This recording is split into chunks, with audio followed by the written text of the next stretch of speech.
Rebuild World, Chapter 63, The Benefit of a Charm. Kobayashi finished explaining the summary of what happened. But of course, he could not tell Akira the complete story behind that deal. After all, Akira was still an outsider in the end. Well, I guess that's the gist of it. If you want to know more about the detail, you can ask me anytime, but it'll cost you. And since it's a piece of insider information only known among the city staff, it'll cost you a lot of money. So. Nah, that's enough. Akira said so since he felt that he had heard enough information. To be honest, Akira did not care if the city wanted to twist the truth. To him, it was something that lay in a world that had nothing to do with him. Akira had been living in the slum city near the lower district of Kagomayama City for all his life. As such, matters pertaining to the Kagomayama City, the other cities and the corporate government were on a whole different world that was not related to him at all. Or at least, that was the case as long as it did not cause any harm to him. I see. Do you have anything else you want to ask? Just go ahead and ask anything you want here. Once either you or I leave this place, it would be too late to ask anything. Although I said you can ask me anything, just don't ask for more reward money. It's not like the city has a bottomless treasury, you know. If you have any complaints about your reward money, you should have complained before you signed that document. But on the other hand, if it has nothing to do with money, I'll try my best to grant anything you ask. I'm very much interested in you. So I'm planning to support you the best I can. Kobayashi was telling the truth, he was really interested in Akira. But Akira did not understand the reason why. Which part of me piques your interest? Kobayashi smiled widely while telling Akira the reason. What, you ask? Your way of living, of course. The level of recklessness. Just go out there and die or go out there and live. That's really something. I'm also a part of the hunter office, so I can access information about hunters, and that includes information that is not made public. Have you ever seen your own battle record? You fought against cannon insects with just your AAH rifle. You charged into a building full of Yarada scorpions all alone and returned back alive. And you even took out more than 500 scorpions in the underground city. Then to top it off, you took out 3 relic thieves alone, although all of them were cyborgs and 2 of them even had powered suits. These feats are not something that a rank 20 hunter can normally accomplish. Not even possible for a rank 30 hunter.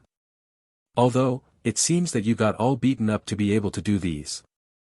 It's great that we can patch you up, though I'm sure that you'll get all beaten up again in no time. Akira looked rather disturbed as he asked. Was my body that bad? Yeah, that's why it took 60 million orum to fix your body. I did say to you that the medical bill does make sense, remember? One of the treatments that we used to fix your body was limb regeneration. It's a treatment that we normally use on people who have lost their limbs, you know.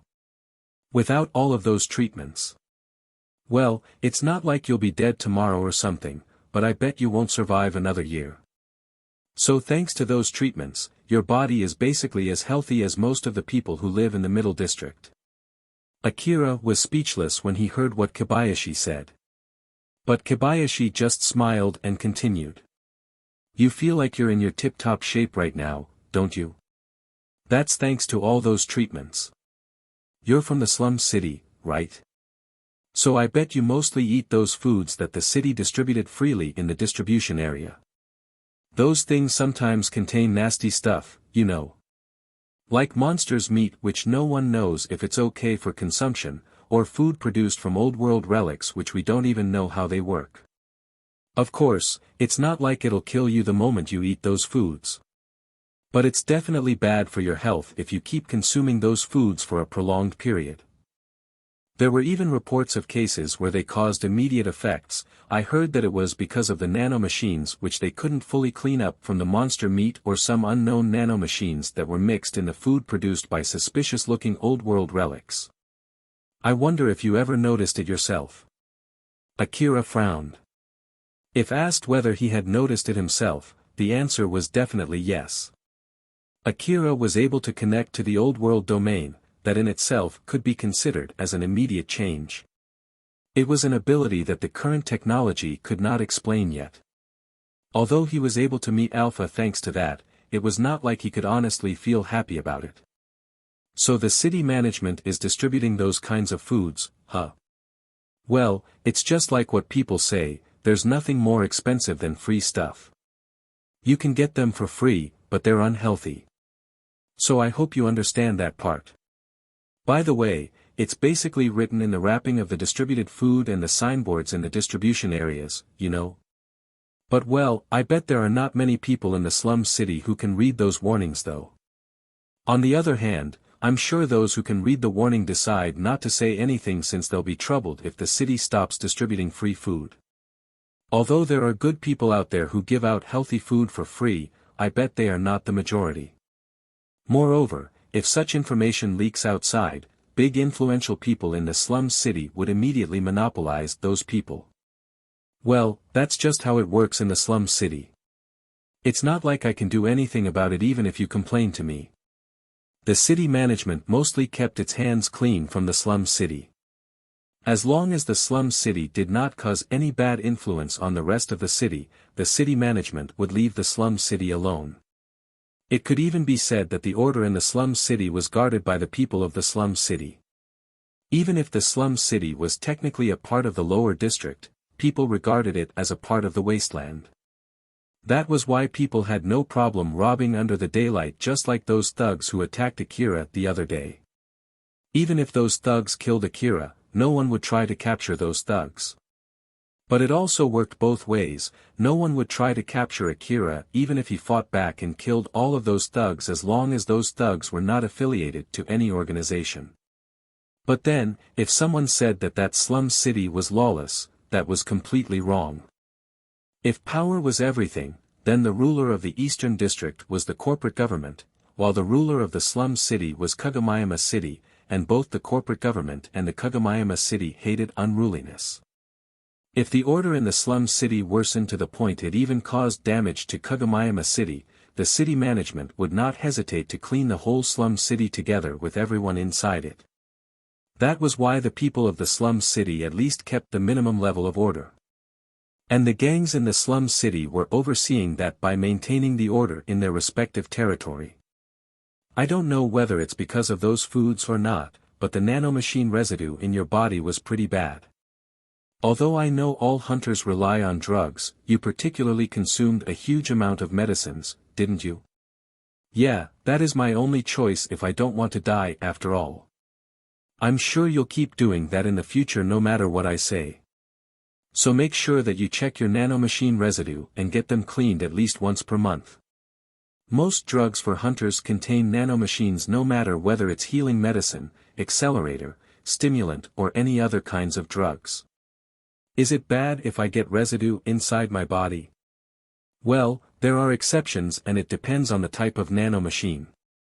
The effect also differs for each person.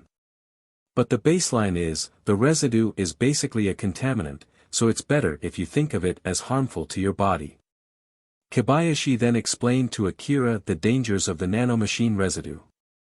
There were rare cases where the person had very good compatibility with the nanomachine inside his or her body, in which case, the nanomachine stayed effective and brought positive effects for basically forever.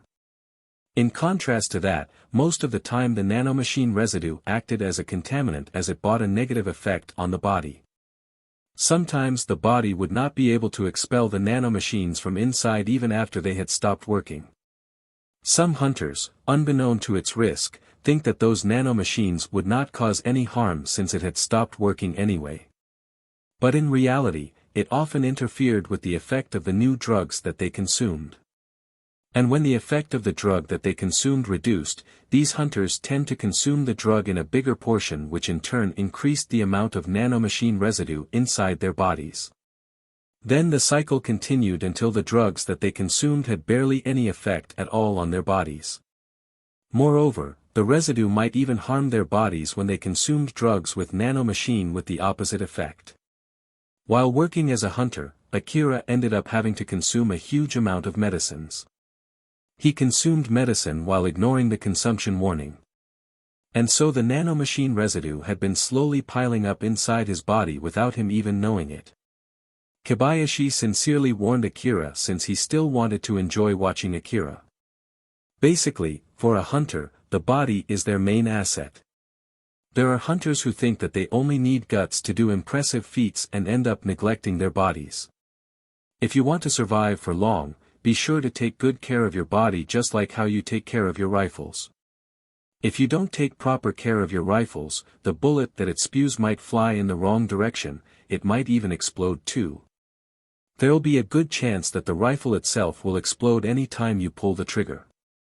Same is the case for your body as well.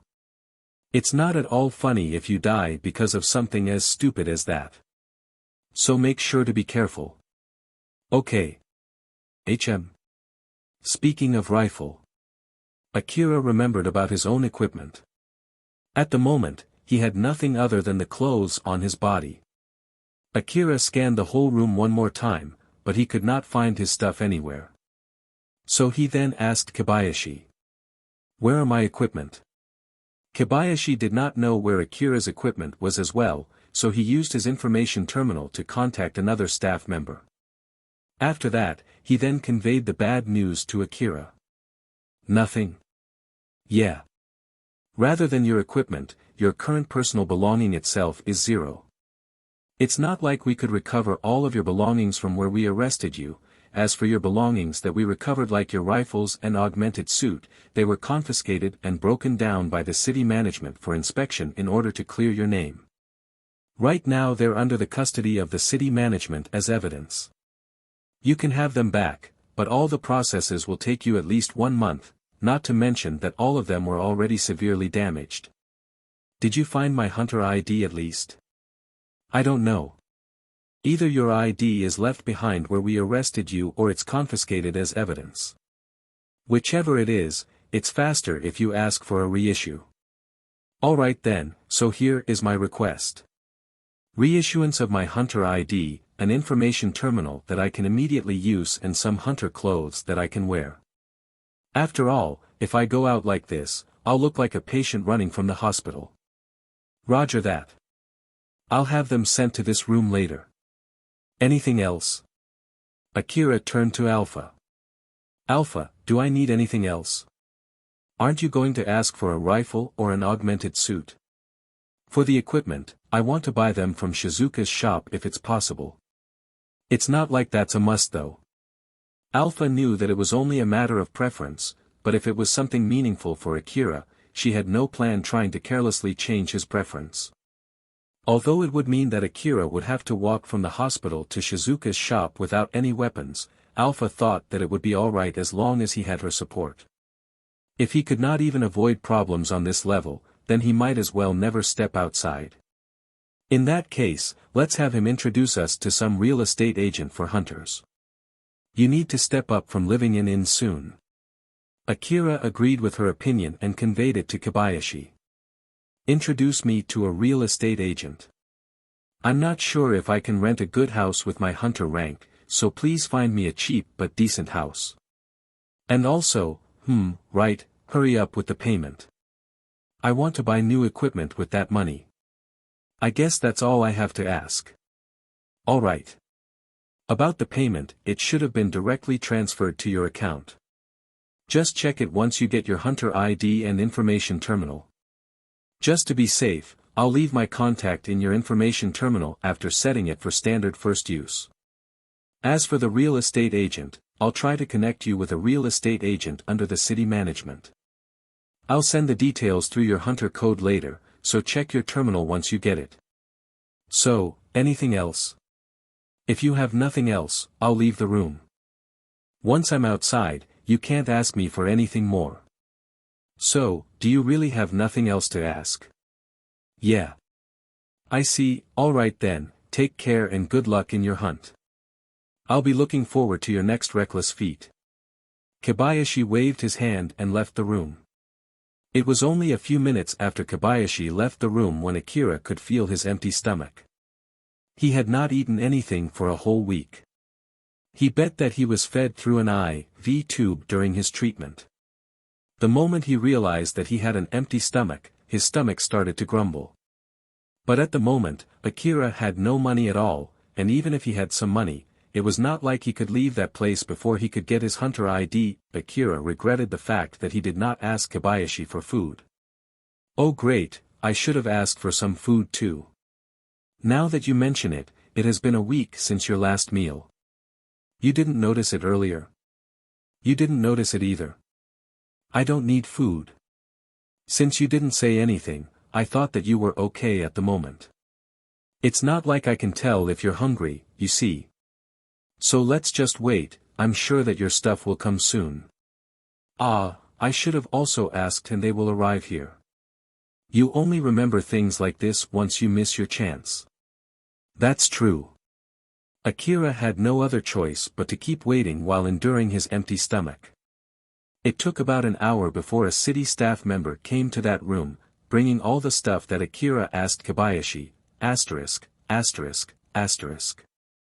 Shizuka was managing her shop just like always. As usual, she was spending her days selling ammo and other equipment to the hunters for her living. But, Shizuka herself noticed that she had been sighing more than usual lately. She even understood the reason behind it. It was because it had been a week since the last time Akira visited her shop. There had been occasions when Akira did not visit her shop for more than a week in the past. But right now, he should have just finished his request to take out the Yarada scorpion nest in the underground city. Shizuka's shop was quite popular. It was selling a pretty good collection of equipment and it had a lot of regular customers. As such, she knew a lot of hunters who bought their equipment from her shop and never returned. There were hunters whom she got acquainted after they bought equipment for a few times in her shop. There were also those whom she knew well after coming to her shop for consultations or getting recommendations for buying equipment.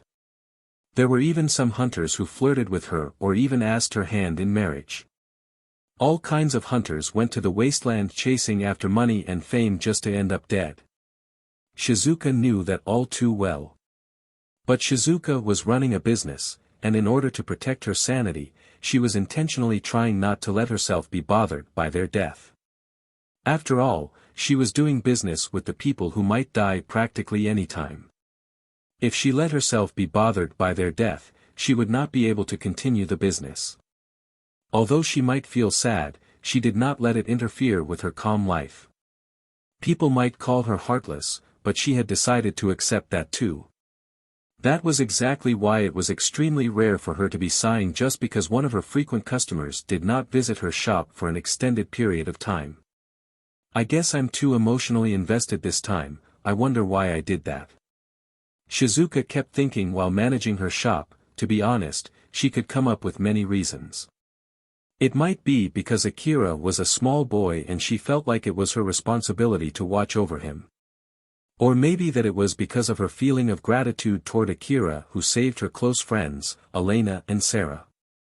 Or maybe it was because she once saw how Akira's body was riddled with scars. Or maybe because Akira bought his equipment from her shop and she hugged him before he headed to the wasteland. But in the end, none of those reasons was conclusive. As Shizuka was about to get absorbed into her thinking, the source of her worry suddenly appeared and stopped her midway. Akira looked a bit surprised when he entered Shizuka's shop. "Welcome, Akira. It has been quite a while."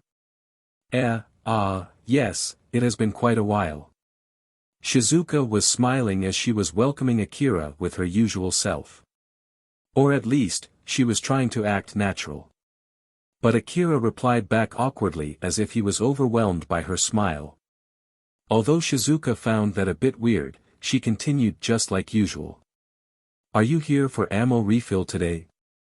How about the request that you were taking the last time you came here, are you still doing it? Since I stocked up on CWH special ammo, you can buy a lot of them if you need it. It has been a week already, so you should have finished that request, right?" Yes, that request is done." "I see. So are you here to get a normal bullet and AP bullet then?" "Well, about that, actually." Akira hesitated, Shizuka looked puzzled. Akira looked straight into Shizuka's eyes, looked away for a moment, and then returned back. He had resolved himself to say what he was about to say. I lost all of my equipment. So can I buy one full set of equipment today? Shizuka sounded a bit shocked as she asked back. All of your equipment? What exactly did you lose? All of my rifles, my augmented suit, my information terminal, my rucksack and everything that was inside it, and the information gathering device that I bought from Elena-san. Basically, everything. My personal belongings right now are just the clothes that I'm wearing, an information terminal and my hunter ID. Shizuka was taken aback after hearing what Akira just said. She knew that Akira used most of the money that he earned to invest in better equipment. Thus, it meant he had lost most of his assets. Wait for a sec there, what exactly happened? Well, a lot of things happened. So then, can I get a full set here? Sure, but how much is your budget? Shizuka thought that Akira had lost most of his assets. She did feel sorry for him, but it was not like she could give him free equipment or accept credit payment. She was running a business and she had to earn money to pay for her living. That was a line that she would absolutely never cross. Shizuka was thinking of getting Akira the best equipment with whatever the small budget that he had when she asked him how much money he was planning to spend. That was also why she was dumbstruck by what Akira said next. It's 80 million orum. I'm sorry. Just to make sure that I didn't mishear it, can you say it one more time? It's 80 million orum. Shizuka's face frowned after she confirmed that she did not mishear Akira's answer. It was not an amount of money that a new hunter could muster. It was a huge amount of money even for veteran hunters. Shizuka stared at Akira. He looked scared but he still returned her stare. She sounded stern as she cornered Akira with her questions. Akira, what exactly happened? You should at least know it yourself that such an amount of money is not normal, right? It still doesn't explain it even if you say that it's from the reward of your last request. No matter how many scorpions that you took out since the ammo expense is paid by the requester, the reward can't be that big, right? So, what kind of reckless thing did you do this time to get that 80 million orum? Shizuka's stern voice reflected her worry toward him. Akira felt happy as well as sorry because of that. I'm sorry. I can't tell you the details because I'm bound by confidentiality with the requester. Since it'll affect my credibility, I can't even tell Shizuka-san anything. But it's not because I don't trust you, it's because my contract said that I shouldn't say anything. To be honest, I'm not even sure whether it's okay to tell you that it's a confidential matter. Normally, Akira would lie saying that nothing in particular happened. But rather than telling an obvious lie, he decided to just tell Shizuka that he could not reveal anything since it was confidential information. Shizuka kept staring at Akira who was behaving awkwardly as she thought. Akira's requester this time is Kagomayama City, right? I'm sure he did something dangerous. But on the other hand, it means that the city management is the one forbidding him from saying anything, so I can't keep digging deeper. It doesn't seem like he's injured and his complexion looks well too. To be honest, I want to know the details, but basically, Akira finished his request and got a huge amount of money, huh? The only reason that I can't honestly praise him is that he might continue doing reckless things if I praise him here, but I guess that's just my selfishness, huh? Although you said a lot of things happened, it seems that you're not injured at all. Akira answered back swiftly. I'm alright in that part. Or more like, thanks to all the treatments that I took, I feel better than before I took that request. Shizuka at least felt relieved after hearing that. She understood Akira had reasons why he could not explain anything to her, but one thing for sure, he was doing fine. Shizuka looked at Akira with her usual smile. All right. As for the equipment, I can decide everything as long as it's under the budget, right? With such an amount of money, I'll really use it to pick anything I want, you know? So don't regret it later, okay? Shizuka smiled teasingly when she said that. Akira just replied with a smile. It's okay. I'm sure that your choice will definitely be better than mine. If I have to make any particular request, then it would be to get a better augmented suit. I don't mind if it's more expensive than my previous one. I want to get an augmented suit that can at least last for a few years. Alright, it'll be too late to take back what you said now. Just wait here for a bit, okay? Shizuka then went to the back room before returning back with 2 rifles. You can use these until your augmented suit arrives. These are my recommended rifles that can be used without an augmented suit. AAH assault rifle and an A2D assault rifle. I've explained to you before about the AAH rifle, so, do you want me to explain about the A2D assault rifle? Yes, please. Shizuka had predicted that Akira would say yes. And so she continued by happily explaining about the A2D assault rifle. The A2D assault rifle was basically derived from AAH assault rifle with extra firepower and accuracy. But unlike AAH assault rifle, its parts were designed so that it could be used with AP ammo or plus P ammo without any extra modifications. Moreover, it was equipped with a grenade launcher that could be loaded with all types of grenades. It was light enough to be used without an augmented suit, and it was loved by the hunters as the next best gun to use after AAH assault rifle. It used some similar parts as AAH assault rifle, and it was a user-friendly rifle. Both of them are unmodified rifles. Just try how they feel without an augmented suit. If you don't like its weight, you should avoid adding any modifications that add too much to its weight. Even after you get your augmented suit, you'll need to at least keep some rifles that you can use without it. It would be bad if your augmented suit breaks inside the ruin and you have no rifles that you can use without an augmented suit. Is it better if I buy a sight right now? If you plan to use that sight in tandem with your information gathering device like before, it's better if you buy one after you get your new information gathering device. Using a standard sight without an augmented vision is not really that bad. But I'm actually planning to include the information gathering device in your equipment set too, so of course, I already have in mind which sight to get. Or, do you want to choose the information gathering device you need yourself?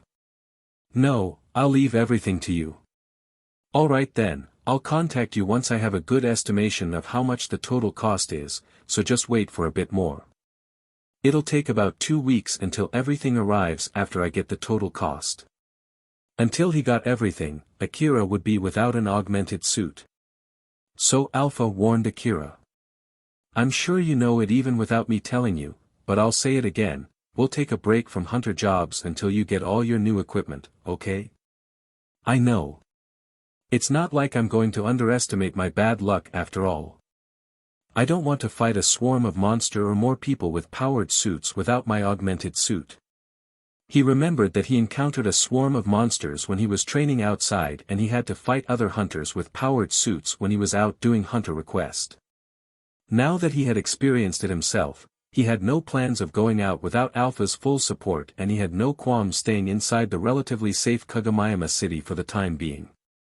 After that, Akira finished buying most of his equipment set in Shizuka's shop. He stuffed his new rucksack with medicines, ammo, and a rifle maintenance kit. He then picked his new rifles and hung them around his body.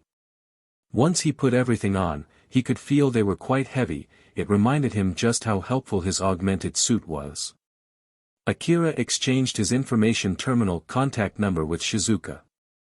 If only he had his previous information terminal, he would be able to use the same contact number, but since it was destroyed in his fight against Nelia, he had to use a new contact number now. He also asked Shizuka to contact him through his hunter code instead if she could not contact him through his information terminal contact number. Shizuka looked at Akira with his new equipment. He had a better set of equipment compared to the first time he came to her shop. But to her, those equipment did not look reliable at all for some reason. It was because she had a feeling that as long as Akira kept working as a hunter, he would only get to face more battles and harsher fights. Akira, are you planning to go out like this for now? If he said yes, Shizuka planned to give Akira a stern warning not to do anything dangerous. But he shook his head. No, I'm planning to take a break until I get all of my new equipment. After all, it's not like I have the ability to fend myself in the wasteland without a complete set of equipment. Is that so? That's good. It seems that you've gone through a lot lately, so it might be a good thing to take a good rest from time to time. Shizuka smiled in relief knowing that Akira himself had no plans to be reckless. They exchanged a short light conversation before Akira left the shop. After seeing him off, Shizuka took out her information terminal and started operating it. Since he had also lost his information-gathering device, I guess it's a good idea to contact Elena and Sarah to get their opinion. After all, I feel like they'll complain if I decide on an information-gathering device to get for Akira without asking them. And I'm sure that they'll be happy to hear that he is still alive as well. Shizuka wrote a message to Elena and Sarah saying that she wanted to ask for their opinions since she was buying a new set of equipment for Akira and sent that message. After visiting Shizuka's shop, Akira went to Cheryl's base. Since he was lying in the hospital bed for a few days and had lost his information terminal, he had no means to contact Cheryl. It would not be strange if she had assumed that he was already dead. So, Akira thought that he should visit Cheryl's place as soon as possible before it caused any problems. Akira was talking with Alpha as he was walking through the slum city. But still, 60 million orum for medical treatment and 80 million orum for new equipment. I already spent most of my money, huh? I wonder what's going on with my sense of money. Akira smiled bitterly when he said that, but Alpha just smiled and replied. You should be happy that you're earning enough money to use them like this now. You might also think that such an amount of money isn't worth it for winning that gamble with a bad odds even after betting your life and all your personal belongings. But with this, you'll be able to get a good set of equipment, you know. Not to mention that since you received that treatment, all of your injuries from that gamble are completely healed now. It's true that it was not easy at all, but result-wise, I think it ended up well. To be honest, I'm not really sure about that. During that fight, Akira lost his rifles, his augmented suit and all the small things that were inside his rucksack. He got all of them by risking his life, so he had a certain attachment towards them. He then remembered something. The charm that he bought from Shizuka's shop was a good luck charm for his gamble in the old world ruin. And just like any other gambles, the more you bet, the lesser your chance to win, but the bigger the prize if you won. If what happened back then was because of that good luck charm. If the effect of that good luck charm is to increase the number of occasions of such a gamble. I guess it's not an exaggeration to say that it brought good luck by bringing gambling chance with a big bet. Even if I had to supplement the amount of bet with something else, for example, the danger of death. It is not an easy thing to find such a chance where I can get this much amount of money by betting my own life. After all, normally, you can only get a small amount of money even if you bet your own life. So looking from that perspective, I guess it really brought me good luck, huh? Wait. But. Akira decided to stop thinking about it. It was because he knew that it would be bad for his spirit. Moreover, he had lost that charm now. So there was no meaning in thinking about that thing anymore. Akira thought so as he stopped thinking further about it. Alpha looked a bit puzzled as she asked Akira. Akira, what are you thinking? No, I was just thinking about that charm that I bought from Shizuka's shop. As Akira answered back through telepathy, he also unintentionally sent his thoughts to Alpha about that charm and him thinking he would get to face more deadly fights if he kept that charm with him. It was true that he was able to get a lot of money but, to be honest, he did not want to get into such a fight ever again. And lastly, it also transmitted the fact that it was Alpha who recommended that charm to Akira. Alpha was obviously averting Akira's gaze as she said. It's not my fault. I know. Akira lightly smiled, it was rare for Alpha to react like that. Rebuild World, Chapter 64, Cheryl's Panic. Cheryl was busy with her work inside her room. She was making a rather scary face while working on her desk. She was being way too focused on her job, as if she was trying to avert her attention from something else. She was in such a bad mood for the last few days. Because of that, her underlings were being very careful not to worsen her mood. Everyone in her gang knew the reason why Cheryl was in such a bad mood. It was nothing other than Akira, who had not visited the base for the last few days. Although it was a simple reason, it was also a serious one at the same time. Cheryl's gang was able to exist because of Akira's support. Although they were armed, they only had anti-human weapons such as handguns. And it was not like any of its members was familiar to fighting. Unlike Shijima's gang, Cheryl's gang did not have the ability to secure its position on its own. The only reason why they could stay relatively safe in the slum city was because the other gangs were being wary of Akira. The incident between Shijima and Akira had already spread among the gangs in the slum city. As long as they had Akira behind them, no one would risk their own life needlessly by picking a fight against Cheryl's gang.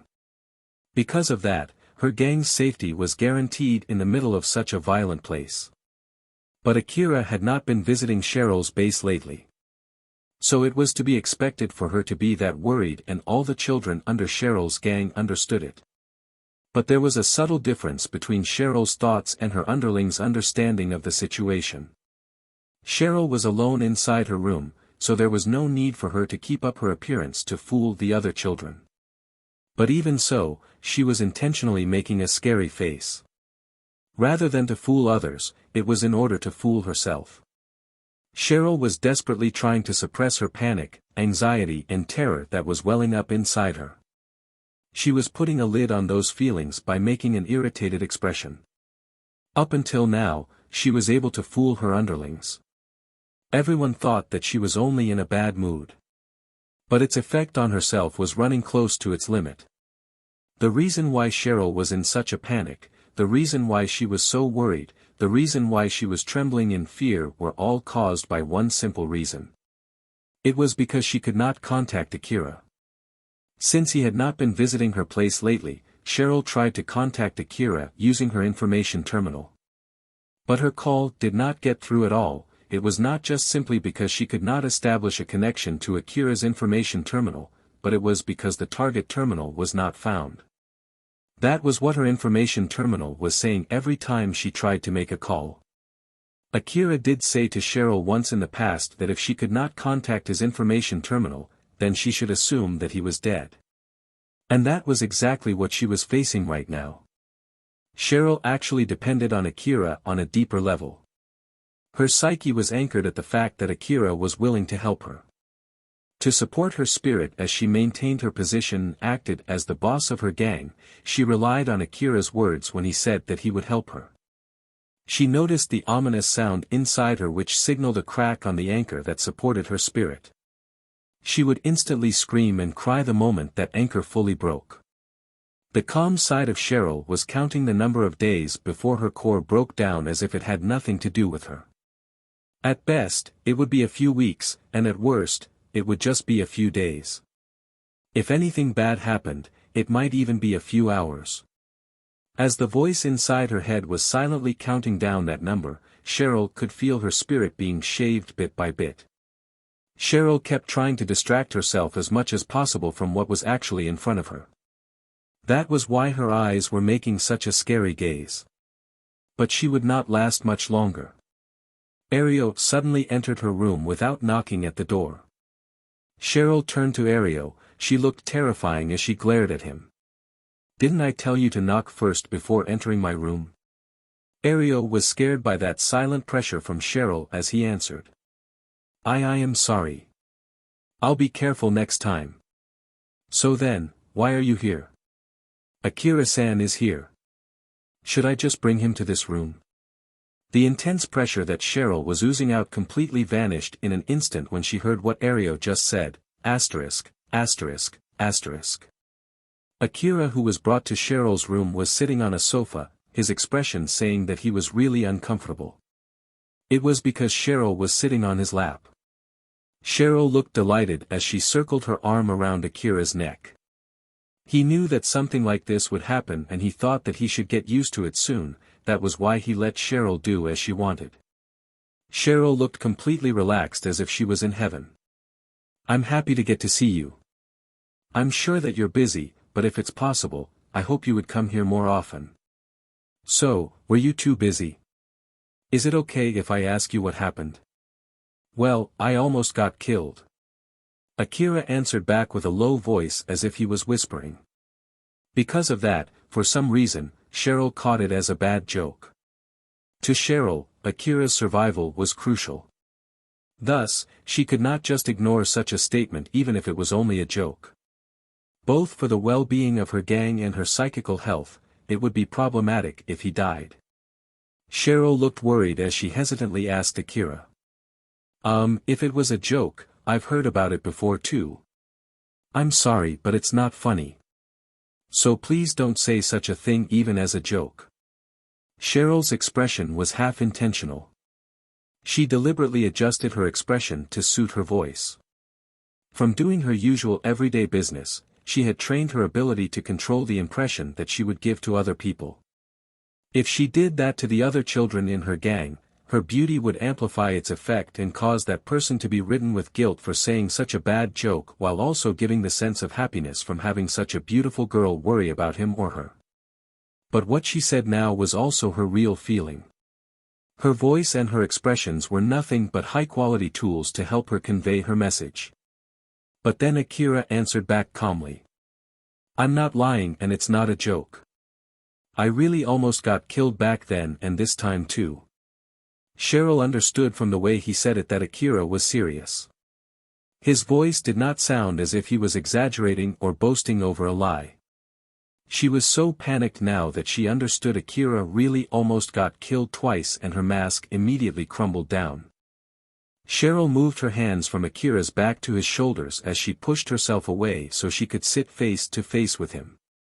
"Are you alright? Just like you can see, I'm super healthy right now. I don't feel any pain and I'm not wounded at all." Cheryl sighed out of relief. She understood that Akira did not say that just to look strong. She then returned back to hugging Akira. "Please don't make me worry like that." Most of the people would have hugged Cheryl back and told her something to reassure her in this situation. But someone as twisted as Akira just answered back calmly as if it was nothing at all. That would be impossible. Facing danger is our occupational hazard as a hunter. It was obvious from her face that Cheryl did not like Akira's answer. She then worriedly said to Akira. "That's true. But still." Looking at how Cheryl looked to be in so much pain, Akira tried to think of the reason behind it. But as expected, since he had a twisted personality, he could only come up with twisted answers. Akira thought that the reason why Cheryl was fawning over him was for the sake of maintaining her gang. And he could accept that reason. After all, he, who had spent his life in the slum city, knew well just how scary living in the slum city could be, thus he could understand why Cheryl would be so desperate. Although Cheryl only did it because Akira pushed that job to her, she was also maintaining her position as the head of her gang with his support. That was why Akira thought that it was not strange for her to be so desperate in trying to stay on his good side. That also meant once Cheryl's gang acquired enough influence to support itself, it would not need Akira's support any longer and Cheryl would lose any reason to keep her relationship with him. At that point, they might as well leave him alone. That was what Akira thought. Cheryl's expression turned more worried as she said to Akira with a shaky voice. "I'm trying my best to strengthen the gang. I understand very well that we're always relying on you. But please stop talking about your death. Alright." From how Cheryl was acting, her painful voice, and her arm that tightened around him, Akira at least understood that he should not say what he had said back then. But he did not understand just how many times he had made that mistake up until now. Akira did not know what he should say and stayed quiet. Cheryl also did not say anything while still hugging Akira. Since the time when Cheryl begged at Akira while crying he answered her pleas, since the time when she was looking for someone to lean onto and Akira gave her a place, since the day when her spirit was broken by the truth of her situation and was constructed back up by the sense of security that Akira provided, although she seemed to be doing the same thing on the surface, the reason behind her actions were completely changed compared to before.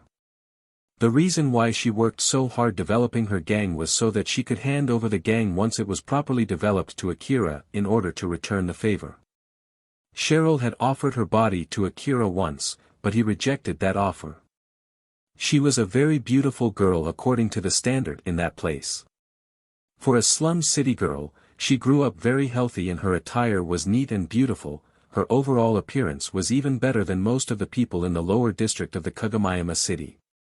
Since she was living in a relatively blessed condition when she was under Sibia's protection, the beauty that she acquired was not tainted by the living situation in the slum city.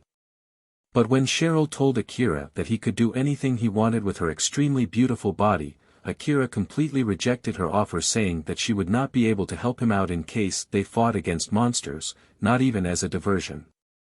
As such, Cheryl understood that she could not use her body to repay Akira's kindness nor to maintain her good relationship with him. Cheryl did not know why Akira helped her. She did not consider the possibility that Akira did it since he thought that doing a good deed might help him fight against his bad luck. After all, she could not imagine him believing in such a baseless thing. She thought that he only did it out of a whim due to his kindness. At the moment, she had nothing of value that she could use to repay Akira's kindness. But even so, he was still helping her out, thus piling the favor that she wished to repay one day.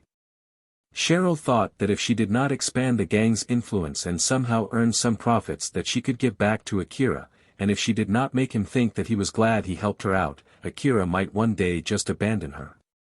In truth, Akira was not that eager to abandon Cheryl as much as she thought. While at the same time, she was also not eager to cut her relationship with him as much as he thought. But both of them thought that eventually the other person would end their relationship, and that misunderstanding caused her to cling on to Akira even more. Cheryl thought that she had to do something about the strange silence after that small exchange. So she came up with another subject to talk about. I tried to contact you, but I couldn't get any connection at all. Ah, right, the information terminal that I was using was destroyed. I came here today to tell you the contact number for my new information terminal. Akira lifted her aside and pulled out a small information terminal. Cheryl also went and picked up her information terminal that was on her desk. She then sat beside Akira and operated her terminal to exchange their contact number. After completing the task, she put her information terminal on the table near her and was about to return back to sitting on Akira's lap facing him. Akira thought that Cheryl had finished hugging him, thus he stopped her. Wait, are you going to continue doing that? Yes. Since we've exchanged contact numbers, it's okay if I continue hugging you, right? Since you already got off once, shouldn't that be enough? No, I became so worried when I heard that you almost got killed. So I won't let go until I completely recover from my stress. It's already tiring enough managing the gang, that's why I'll need to keep hugging you for longer than usual. But you have your own job to take care of, right? I'm going by priority. While I'm recovering from my mental stress by clinging on to you, it'll also show the other gang members that we're getting along well. So this is a very important thing for the sake of maintaining the gang and retaining the gang's position among the other gangs in the slum city. No one is looking though, so isn't it pointless doing something like that here? Should I call someone then? Please don't. Akira also understood well that it was important to show the others of their good relationship in order to maintain Cheryl's position in the gang. But he was not that brazen as to show off to others as he was being hugged by a girl. As long as he and Cheryl were alone in her private room, others would at least make their own guesses as to what they were doing inside. Akira at least tolerated that much. Cheryl once again sat on Akira's lap while hugging him. People would definitely misunderstand if they saw them now. Sometime later, Ario entered the room after knocking. Cheryl turned to Ario while still hugging Akira. Ario, it's true that I did say to knock first before entering the room, but you can't enter the room until the person inside gives you permission, you know? Ario looked scared as he answered back. I am sorry. So, why are you here? Cheryl gazed at Ario, as though saying that it would cost him a lot if he had no good reason for interrupting her. Ario looked frightened under Cheryl's gaze as he answered back. Katsuragi-san is here. He said he has something to discuss with you. I made him wait in the reception room for now. Should I tell him that you're busy right now? Although he was not as important as Akira, Katsuragi was also an important person for the well-being of the gang. After all, most of the income of the gang came from Katsuragi. Thus they could not afford to be rude to him. Tell him that I'll immediately meet him. Cheryl suppressed her desire to keep clinging on Akira as she replied, asterisk, asterisk, asterisk. Katsuragi was sitting on the sofa inside the reception room. On the other side of the table, Akira and Cheryl were sitting on another sofa with Ario and Alicia standing behind them. Ario and Alicia were sorts of officers within the gang since their main duty was to organize the members of the gang. Every time Cheryl had a meeting with people outside the gang like Shirjima or Katsuragi, Ario and Alicia were always there to attend the meeting too. Eventually, both of them would be given the duty of resolving problems both outside and inside the gang, but for now, standing behind Cheryl was hard enough of a job for both of them. At the moment, the meeting was attended by the boss and the officers of Cheryl's gang and the two crucial people for their gang. But Akira was only there to accompany Cheryl, while Ario and Alicia had no right to say anything in the meeting. One of Cheryl's underlings came and placed 3 portions of meal on the table before quickly leaving the room. Ario and Alicia, who were not used to being in the room, looked enviously at that kid who just left. Cheryl was smiling brightly as she said to Katsuragi. To be honest, I hope that you would contact me first before visiting us so that we can welcome you without making you wait. After all, it's not like I'm always in the gang's base. Ah, is it that you told one of my underlings beforehand? If that's the case, I apologize for our mistake. Katsuragi smiled in return as he said. Nah, it's just that I had a business to take care near this area, so I decided to pay a visit. Sorry that I came without notice. Please don't be. So then, is there anything you need of me? Katsuragi glanced at Akira before answering back. It's just that I haven't seen Akira's face lately. So I was planning to ask you if you know where he is. But since he's here, I guess there's no need to do that anymore. Judging from how her underlings were behaving, Katsuragi thought that Akira might have cut his connection with Cheryl. The reason why he came without notice was to see Cheryl's reaction. To Katsuragi, there was still no worth partnering with Cheryl's gang if it was not because of its connection with Akira. If Akira was dead or had cut his connection with Cheryl's gang, Katsuragi had no wish to continue working with her gang. If Katsuragi told her beforehand that he would come visiting, it would give Cheryl time to come up with a plan to hide the fact that she could not contact Akira in case if Akira did abandon her. Cheryl would also warn her underlings to hide that fact too. So in order to prevent her from doing something like that, Katsuragi deliberately came to her base without notice.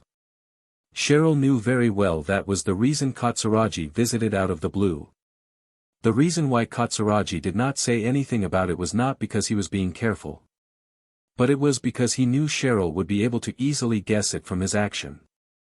Both Cheryl and Katsuragi understood why they were there. But since it was already solved, there was no need to intentionally reveal it. The only person who did not try to read deeper into Katsuragi's words was Akira. Since his business with Cheryl was finished, Katsuragi turned to Akira. So then, Akira. How's your ruin exploration going? Are you collecting relics to sell at my place? Or are you still working on the temporary HQ construction request? I'm done with that request and I have no plans to continue taking it. That's good to hear, so you're back to exploring ruins then, right? That's the plan. But at the moment, I'm planning to take a break until I get my new equipment which will take about 2 weeks from today. I'll then go back to exploring ruins for about a week before selling my relics to you. So just wait for a bit more. Katsuragi looked displeased. New equipment? Wait there, you should have bought them from me then. You do know what I'm selling, right? But Akira immediately refused that offer. I'm sorry, I have a regular shop where I get my equipment. Katsuragi looked even more displeased now. Cheryl, who was beside Akira, interjected, trying to give Akira a hint. Akira. Katsuragi-san is saying that now you're not selling relics to him or buying equipment from him. Is there any meaning in your partnership? Even if both of you had faced deathly situation together, there's a limit on how far he can tolerate this. Although Akira thought that Cheryl was indeed correct, he had no plans in buying equipment outside Shizuka's shop. But if he did not buy anything, or at least contributed to Katsuragi's profit, he would not be able to abate Katsuragi's displeasure. Thus Akira tried mentioning something that he might buy from Katsuragi. I see, in that case, sell me some medicines. It's pointless if you're only buying cheap stuff. Katsuragi said it in a fashion which was obviously showing his displeasure that Akira only bought such cheap things from him. But Akira's next words quickly cleared his displeasure. I'm planning to spend 10 million orum. Ha! Katsuragi could not help but express his surprise the moment he heard how much Akira was planning to spend. Akira continued with a serious face. I don't want cheap medicines that barely has any effect at all. I'm looking for medicines that can even heal broken bones in no time, like those powerful old world relic medicines. You used to sell stuff in the front line, right? So I bet you have at least that kind of medicine in your stock, right? Katsuragi quickly turned to business mode as he asked Akira. How are you going to pay for it? If you're okay with it, I'll do a bank transfer. So, do you have the medicines? I have 2 million orum per box medicine. Since I have them in my trailer, I just need to go grab it and you can have it today. Give me 5 boxes then. Akira then handed over his hunter ID to take care of the payment. Katsuragi received the ID, held it on his hunter ID reader terminal and completed the payment process. Katsuragi was doubting if the terminal would show the usual payment completion notice. But once he confirmed that the payment was indeed completed, he smiled. For the people who were doing business with hunters, having a connection with a hunter who was earning a healthy amount of money was something that was more important than selling their goods. Katsuragi glanced at Cheryl as he thought. He just gave 10 million orum like it was nothing. This is wonderful. Even if he only did that just to show off in front of Cheryl, he's still contributing to my revenue. I'll be counting on you to keep this up, okay? Katsuragi stood up and was about to go fetch the medicines for which Akira just paid. Alright then, I'll go grab the goods, just wait for a bit.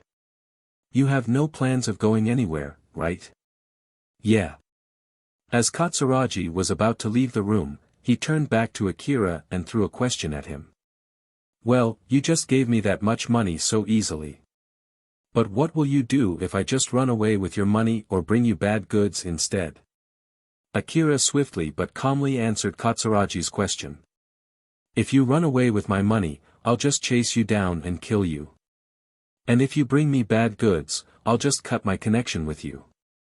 I see. It seems that we'll get along very well in the future. Katsuragi smiled in satisfaction after hearing Akira's answer. He then left the room. Ario and Alicia were dumbfounded as they saw a 10 million orum deal was done right in front of their eyes. For Ario and the other children, they could rarely get 1,000 orum even after spending their whole day collecting wreckages and selling them to Katsuragi. Moreover, the gang's cut would be subtracted before the balance was divided equally among all the children that did the work. So in the end, every single child would get less than that.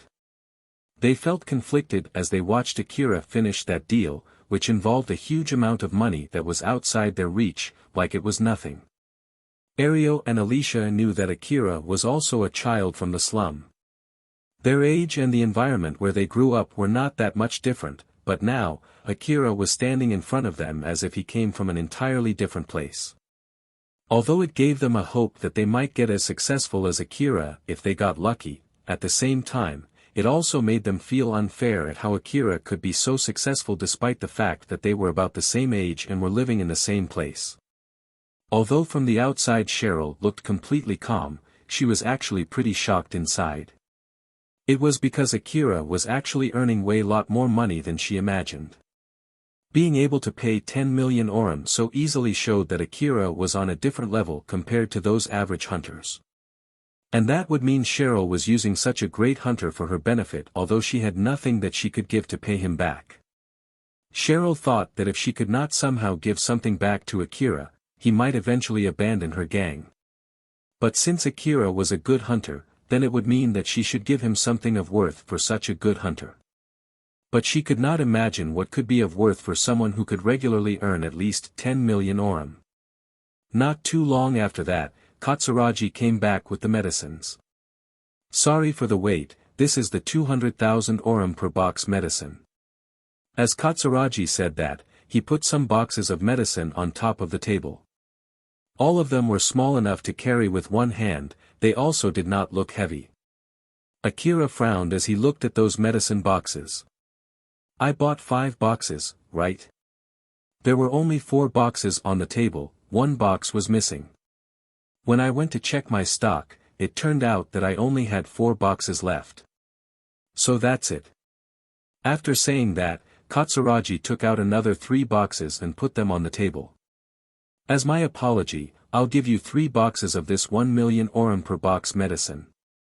So in total, you get 11 million orum worth of goods for just 10 million orum. Are you good with that? Well, I don't really mind, so I'll accept it. I'm sorry about this. Akira had no qualms with getting more goods with what he paid. As for Katsuragi, although he ended up with less profit, he was willing to tolerate it. But more than that, as a businessman, he wanted to make up for his blunder of not being able to provide what his customer requested although he had already accepted the payment. After all, it was not a problem that he could fix just by returning the money that he had received. Now that he had already cleared up that problem, Katsuragi immediately moved on to the next order of business. By the way, I'm planning to restock that medicine soon, I can order more of that medicine if you want me to. So, what do you think? I'll come to your trailer to buy them when I have the money. If I have the money but you don't have the stock, shouldn't you try to get some stock from a different store? As for the money, I can't really say for sure whether I can get them or not, after all, that's what it means to be a hunter. But as for your stock, it's yours to take care to begin with, after all, that's what it means to be a merchant, right? I can't deny that. Very well, I'll put my hopes up and wait for you. Just contact me when you have the money.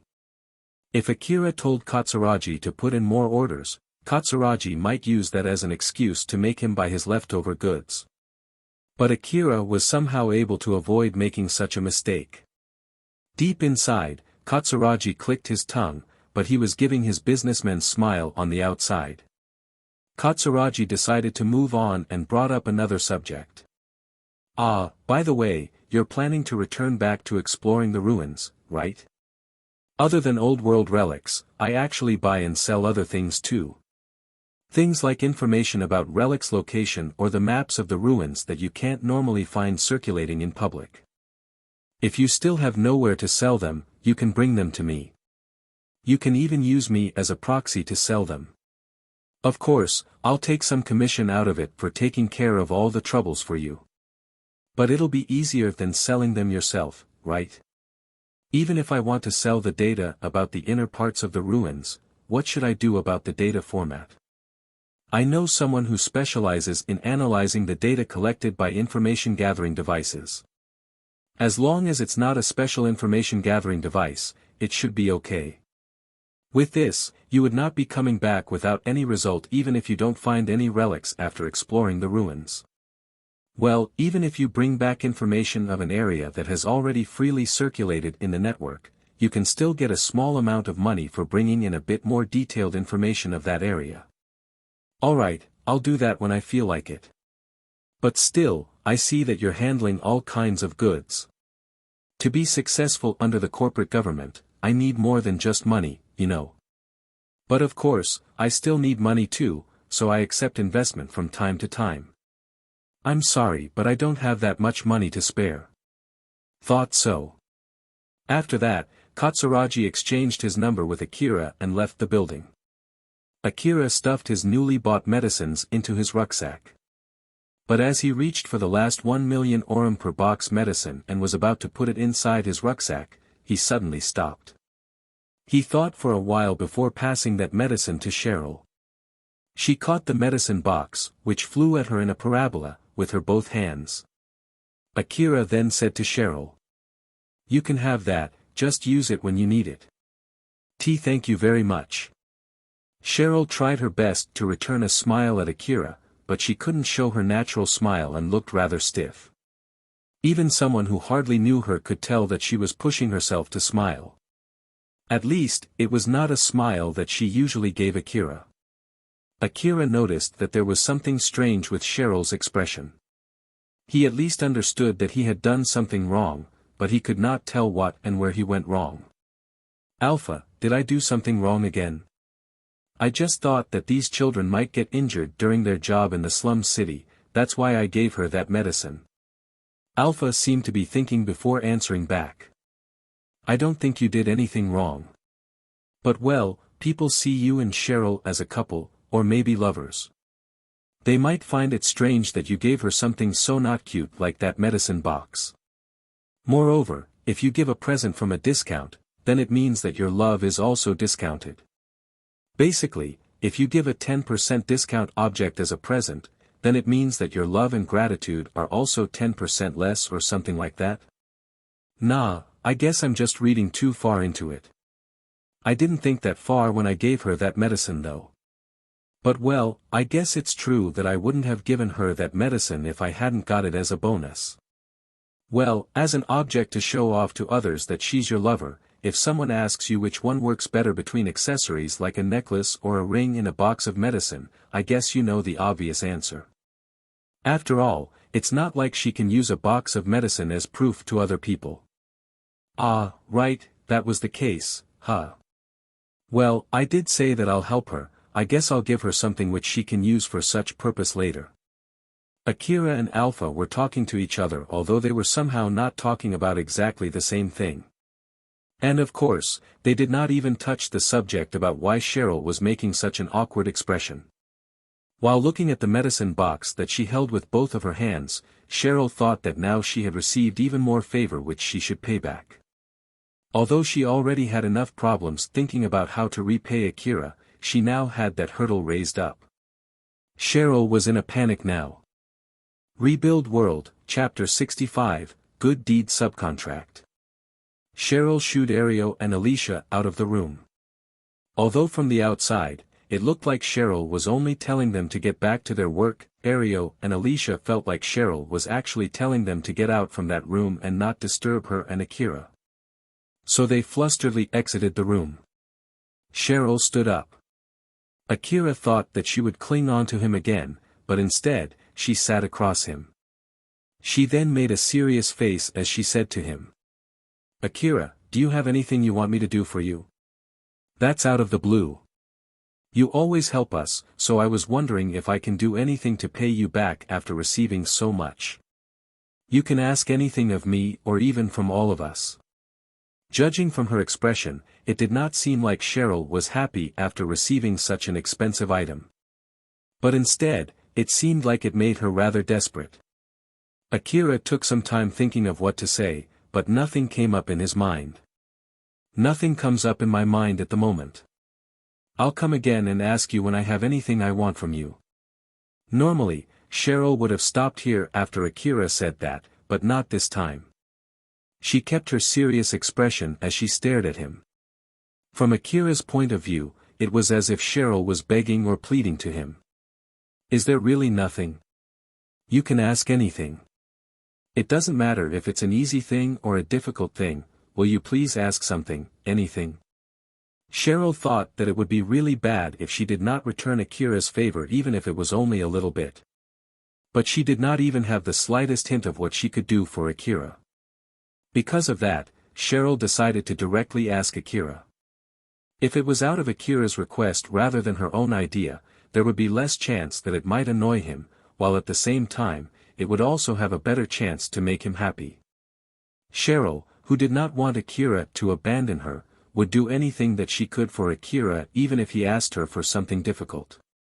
If he told her to get naked, get on her knees, and lick his feet, she might as well do that without a shred of hesitation.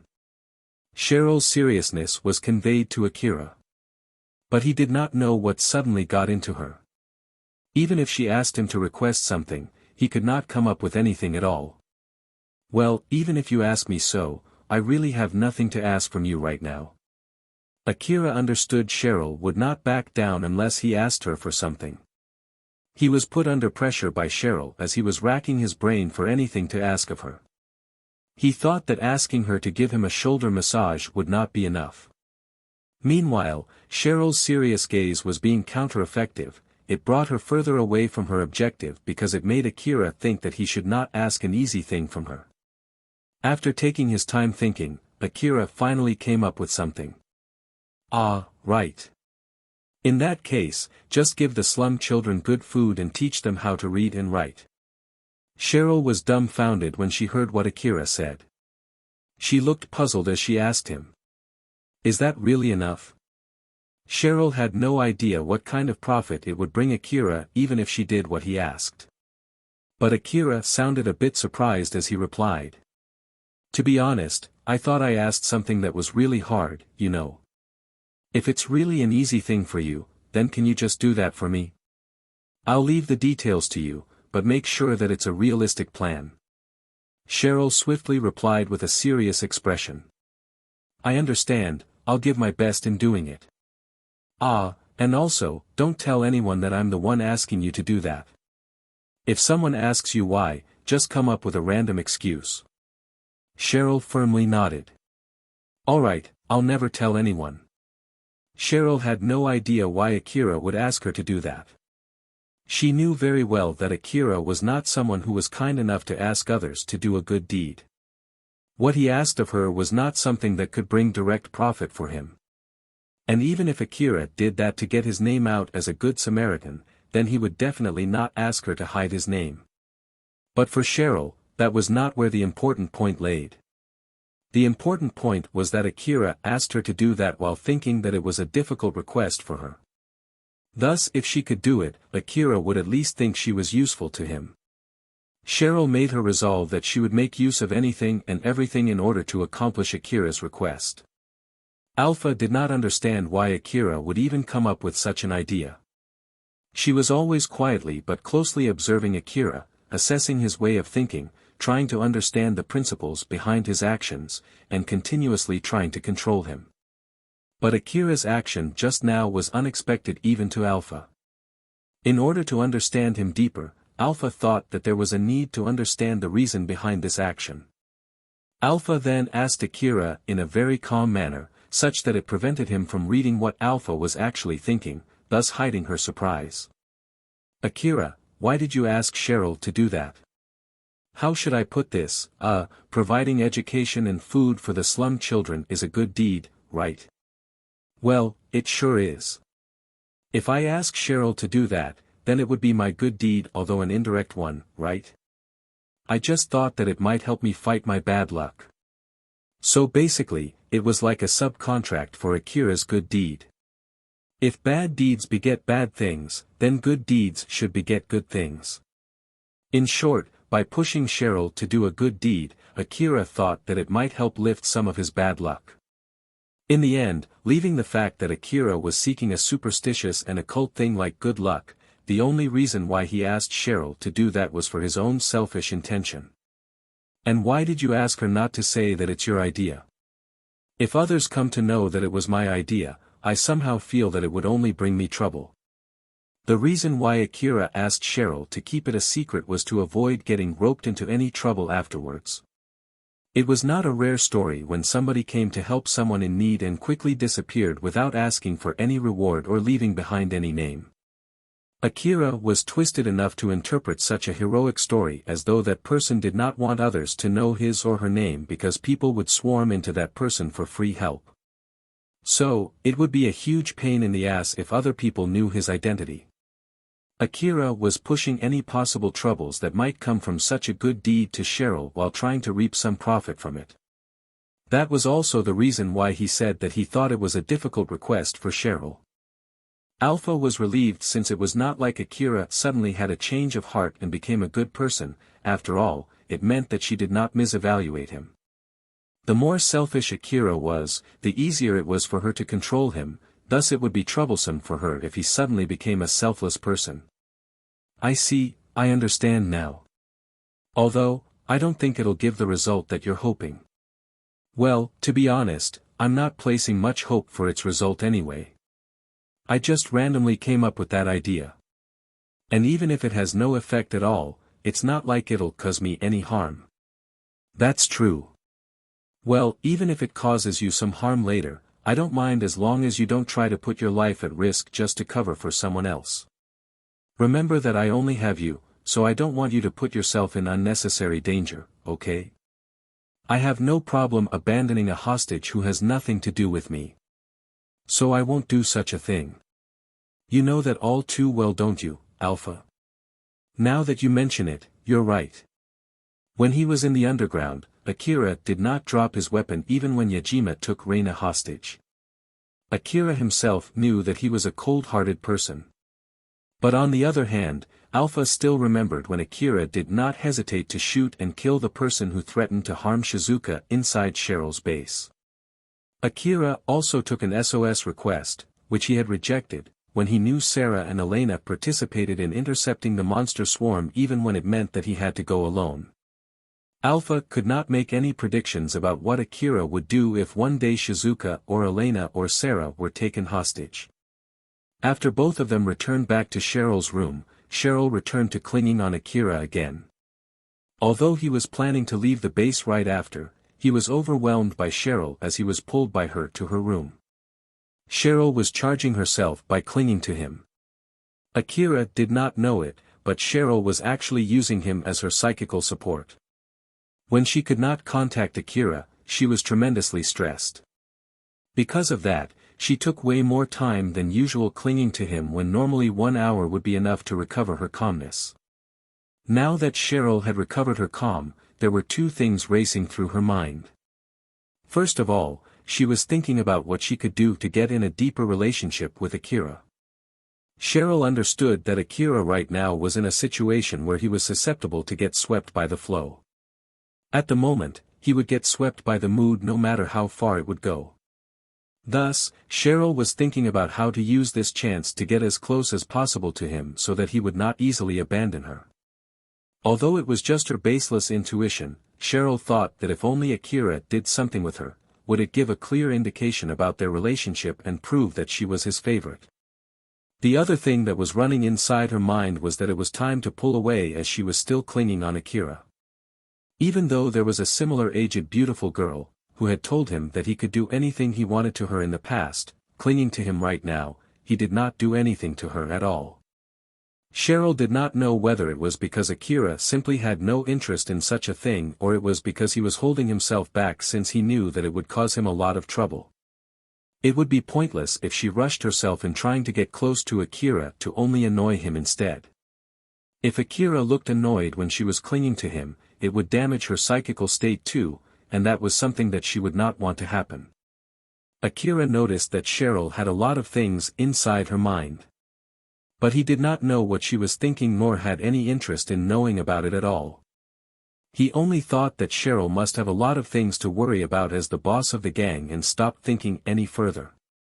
He then spent some time talking with Cheryl to gather some information about the slum city. Suddenly someone knocked on the door. They both quickly turned towards the source of that sound. The person who just knocked at the door waited outside for an answer. "Come in."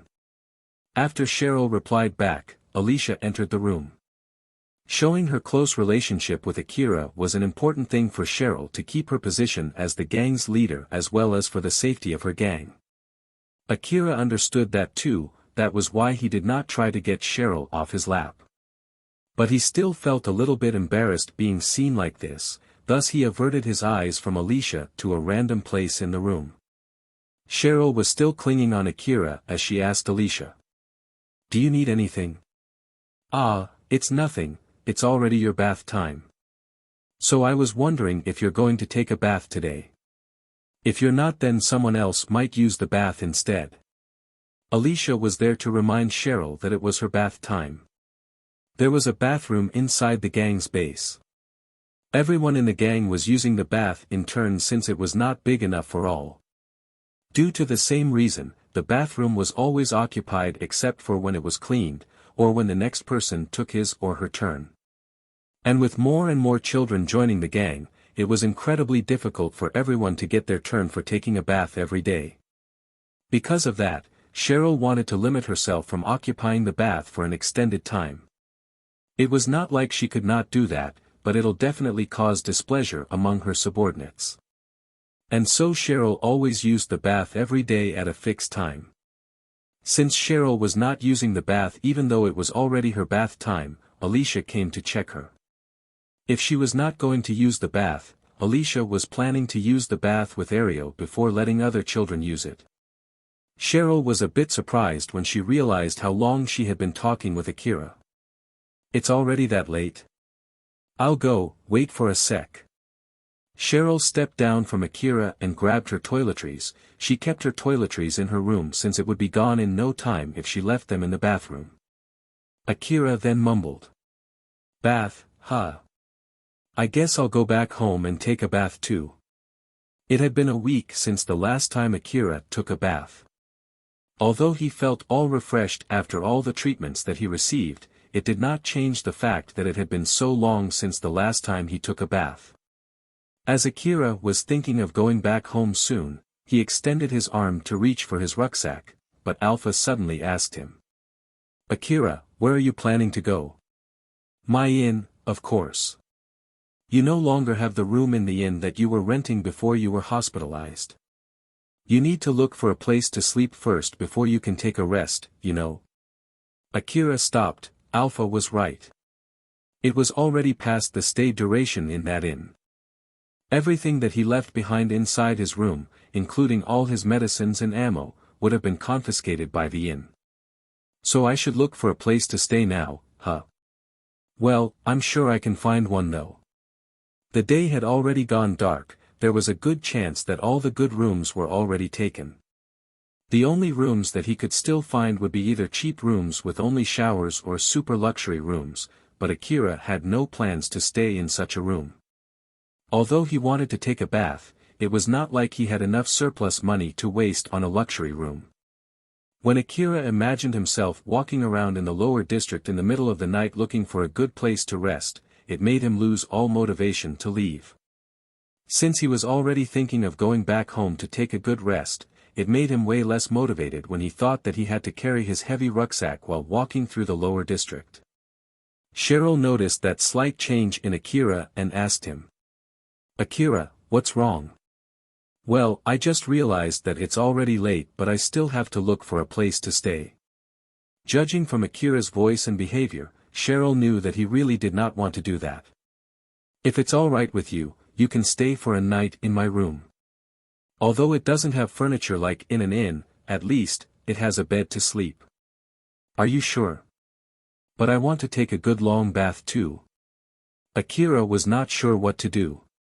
He was wondering if it was a better idea to take Cheryl's offer rather than walking through the lower district when it was already dark and relatively dangerous. He knew that it had been so long since the last time he took a bath. The more he thought about it, the more he wanted to take a bath, and that made him lean more towards looking somewhere to stay in the lower district. Cheryl, who had recovered her calm, could understand what was going through Akira's mind. Thus, she gave him a suggestion, although she knew that he would refuse it anyway. "Want to go with me? We can take our time enjoying the bath before others come to use it. We have a big bath, you can even extend your hands and legs in it. And I'm sure there's no one stupid enough in this gang to steal your belongings. If it still worries you, you can place your belongings near the bath and you can watch over them through the transparent glass. Akira hesitated. The biggest reason why he hesitated was because he was worried about his belongings. He was inside Cheryl's base and not in the slum city alley, so he did not know just how safe this place was. His hesitation showed that to a certain extent. He thought this place was safe, but at the same time, he also thought that it was not. He was in a dilemma. Cheryl's words did reduce his worry, but it was not enough to make him decide on what to do. Since it seemed that Akira would not be able to decide anytime soon, Alpha also gave him an extra push to make his decision. If you're worried about getting attacked, rest easy. I'll be watching your surroundings just like always. You'll be able to know immediately if someone steals your belongings. Is that so? Then it should be okay, right? Cheryl then said something that caused Akira to quickly make his decision.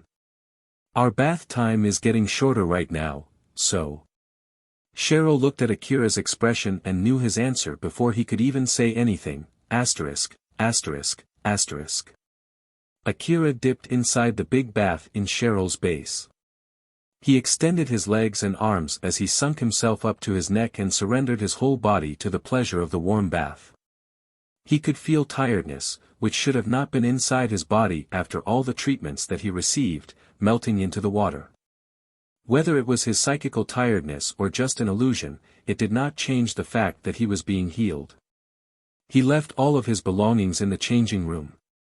And in order to make sure that no one would try to snatch them, Ario and Alicia were keeping watch outside the changing room.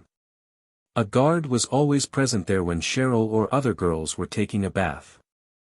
There were already cases where some children tried to peek, and of course, those children were already kicked out from Cheryl's gang.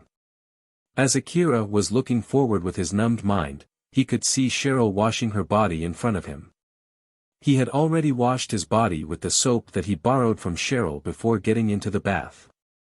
Although they had more or less started washing their bodies at the same time, Cheryl was taking a considerably longer time than him. Akira wondered for an instant if there was really a need to wash that rigorously, but his question was quickly swallowed by the pleasure from the bath and vanished. After all, for him, it was not an important question. Cheryl took very good care in washing her body and her hair. She understood very well that her appearance was an indispensable asset in order to get the upper hand during a negotiation. As such, she put a lot of effort into polishing her body. The cosmetics and the soap that Cheryl received the other day from Katsuragi were luxurious goods judging from the slum city standard, and she was using those goods to polish her appearance. Thanks to that, she was able to regain the beautiful hair and skin that she had lost because of the poor living condition in the slum city. The hot water raised the beauty and charm of Cheryl's lustrous skin. It was beautiful enough to make the young boys of the slum city bet all the great benefits that they got from joining Cheryl's gang just to get a peek of her beauty. Now then, since they lost their bet when they were caught peeking, not only were they unable to see Cheryl's beautiful naked body, they were also kicked out from the gang with nothing but the clothes that they were wearing. If they were still alive, they would be deeply regretting their decision, but also thinking that they should have at least sneaked a peek before getting kicked out from the gang. After she finished washing her body, Cheryl went towards the bath. Akira quickly turned his gaze to her out of reflex since something within his views suddenly moved. Cheryl, who felt his gaze, blushed as she walked to the bath. Despite the fact that Cheryl had given her consent for Akira to take a bath together with her, she still felt embarrassed having someone of the same age and opposite gender looking at her naked body. But even so, she did not show any hesitation nor did she try to hide her body with her hands as she walked to the bath. Although she was embarrassed, she still dipped herself into the bath as if she was showing off her beautiful and near-perfect body to Akira. Cheryl watched closely how Akira reacted. His gaze was just simply following an object that was moving within his field of view, thus after she stopped making any big moves, his gaze returned to the empty space in front of him. With the exception of one part, to be more precise, her chest area, she was actually pretty confident about her body. That was why Cheryl was quite shocked and Akira barely made any reactions as if he had no interest in her body at all. Cheryl embarrassedly asked Akira. What do you think? Akira looked around before replying. It's huge. Some of Akira's consciousness had already melted into the warm water. Thus when Cheryl asked him that question, he could only use his half-working brain to interpret it and answer back while still in his dazed state. Cheryl, who still had her brain working normally, understood why Akira even came up with such an answer. Although she had embarrassedly asked him such a question, he thought that she was asking about his impression of the bathroom, and he answered back saying that he was pretty much impressed by its size. She was a bit depressed when she realized that her body, which she was so confident of, was turned into mere decoration inside the bathroom. She sunk deeper into the bath, some bubbles came out from her mouth which was under the water, which seemed like she was badmouthing Akira. I did say that the bathroom is big, so he should have known that before, right? Cheryl was pouting while staring at Akira. From her gaze, Akira realized that he might have said something bad. But with half of his consciousness taken away by the warm water, he could not correctly interpret her question nor come up with the correct reaction. Whenever Akira took a bath in his inn, Alpha was always together with him. Although it was only an image, he was already used to taking a bath together with someone else. That was one of the reasons why he was barely bothered at all by Cheryl, who was taking a bath together with him right now.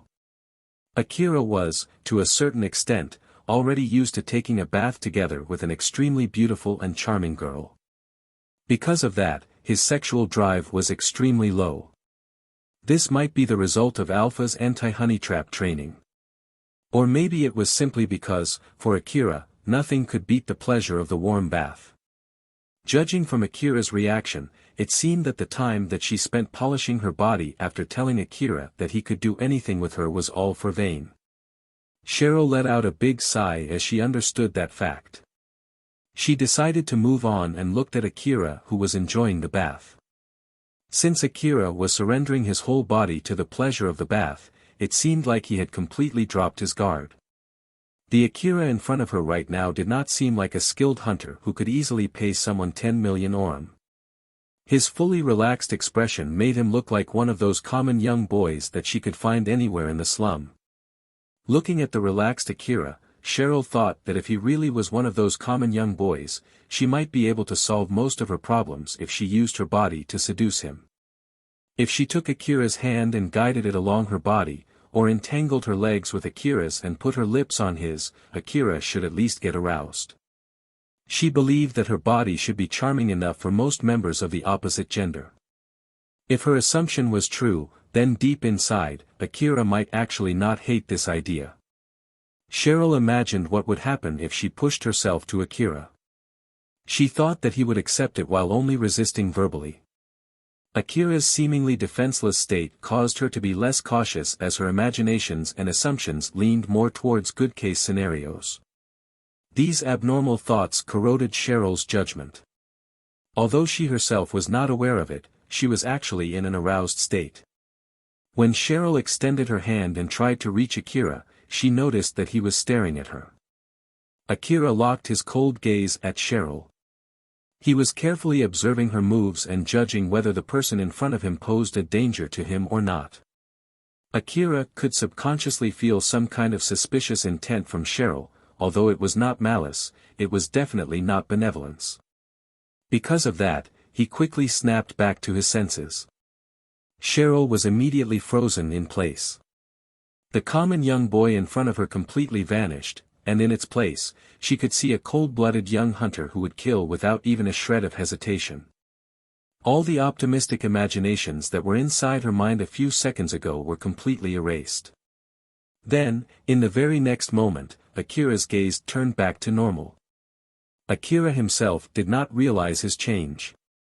So from his perspective, it only looked like Cheryl was about to move and then suddenly stopped. Akira made a puzzled face as he asked Cheryl. "What's wrong?"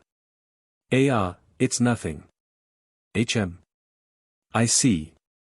Akira ignored the fact that Cheryl was stuttering when she answered back as he once again focused on enjoying the bath. Akira's expression loosened and returned back to before. As he once more relaxed his body, his consciousness once again melted into the warm water. Cheryl felt relieved when she saw that. It seemed that Akira's mood had returned back to normal. That was dangerous, that was so stupid of me. If seduction worked on Akira, he would have been seduced a long time ago. I should be more careful. Cheryl then tried to imagine what would have happened if she had pushed herself on Akira. In her imagination, she saw him quickly grabbing her by her throat and pressing her against the floor. Seeing such a scene, she then decided to stop herself from imagining any further than this. As I thought, my only choice is either to make Akira take the initiative or getting his permission first before trying to seduce him. Cheryl thought it was already good enough for now that Akira was willing to get in a bath together with her. And so Cheryl decided to spend the rest of her bathing time to just enjoy the bath and recover from all the tiredness she accumulated from the day's work. Rebuild World, Chapter 66, Important Day, Checkpoint Day. After finishing his bath, Akira returned to Cheryl's room. On his way there, the other boys in the gang were looking enviously at him. They knew that he shared the bath together with Cheryl. The girls in the gang could not blame the boys since they also knew that many boys fantasized about being with Cheryl. But it was obvious that Cheryl was only into Akira. Akira was a hunter who could pay 10 million orum like it was nothing. If Cheryl was not the boss of the gang, the other girls in the gang would have tried to seduce him. But doing something like that would be an obvious declaration of war against Cheryl. The reason why Cheryl could maintain her position as the boss was because of Akira's influence. Thus trying to seduce him also meant trying to wrest the boss position from Cheryl. Because of that, no one dared to even attempt to do that. After returning back to Cheryl's room, Akira started to feel sleepy. He said to Cheryl while fighting against his sleepiness. "Cheryl, I'm going to sleep now. So, can I borrow your sofa?" Cheryl replied happily. "You can use my bed, it's bigger than the sofa." "Really? Thanks." Once he got Cheryl's permission, Akira put his luggage on the floor near the bed and was about to get on the bed. Although from the way Cheryl said it, she hinted that she would also sleep on the same bed, he did not notice that at all. She then carefully picked her words as she said. "Is it okay if I ask you to take off your clothes? It would be a lot of work to clean the bed if it gets dirty." "Okay." Akira was half asleep as he removed his clothes and put them on his luggage. After leaving only the underwear on his body, Akira got onto the bed. His eyelids were already too heavy, thus he planned to just go ahead and sleep. Although she looked rather disappointed, Cheryl still smiled and said to Akira, "Good night and sleep well." "Good night." Akira sounded drowsy when he replied, he then quickly fell asleep. Even after Akira fell asleep, Cheryl still stayed awake to work on her job as the boss of the gang. She checked the progress of the work she distributed among the members of the gang, checked their results, and planned for the next job distribution. If there was any trouble with the work done by her underlings, she would try to formulate a solution, readjust the whole work schedule of the gang, and resolve any fights between the members of the gang. Although it would be unreasonable to simply compare her workload with the other members, it could be said that Cheryl was working the hardest in the gang. After finishing, Cheryl returned to her private room and locked the door. She undressed down to her undies and crawled onto the same bed as Akira, she then slowly hugged him. As Akira was already asleep on the bed for quite some time, his body warmth was spread throughout the bed. Both Akira and Cheryl were in their underwear. As she felt Akira's warmth on her body, Cheryl revealed a satisfied smile. Cheryl closed her eyes while still hugging Akira as she looked back at everything that happened that day. Although a lot of things happened today, it was still an amazing day. I'll do my best so that Akira will not abandon me. As she was thinking about the future, Cheryl was slowly consumed by her sleepiness. She eventually drifted to sleep with a big smile on her face. The next day, Akira woke up and noticed that Cheryl was still clinging on him. She had a peaceful and blissful look on her sleeping face. Akira, who was still lying on that bed, suddenly heard Alpha's voice. "Good morning, Akira. Did you sleep well?" "Morning. Ah, right, I slept in Cheryl's place last night, huh?" Akira pulled himself away from Cheryl, stepped down from the bed, and put his clothes on.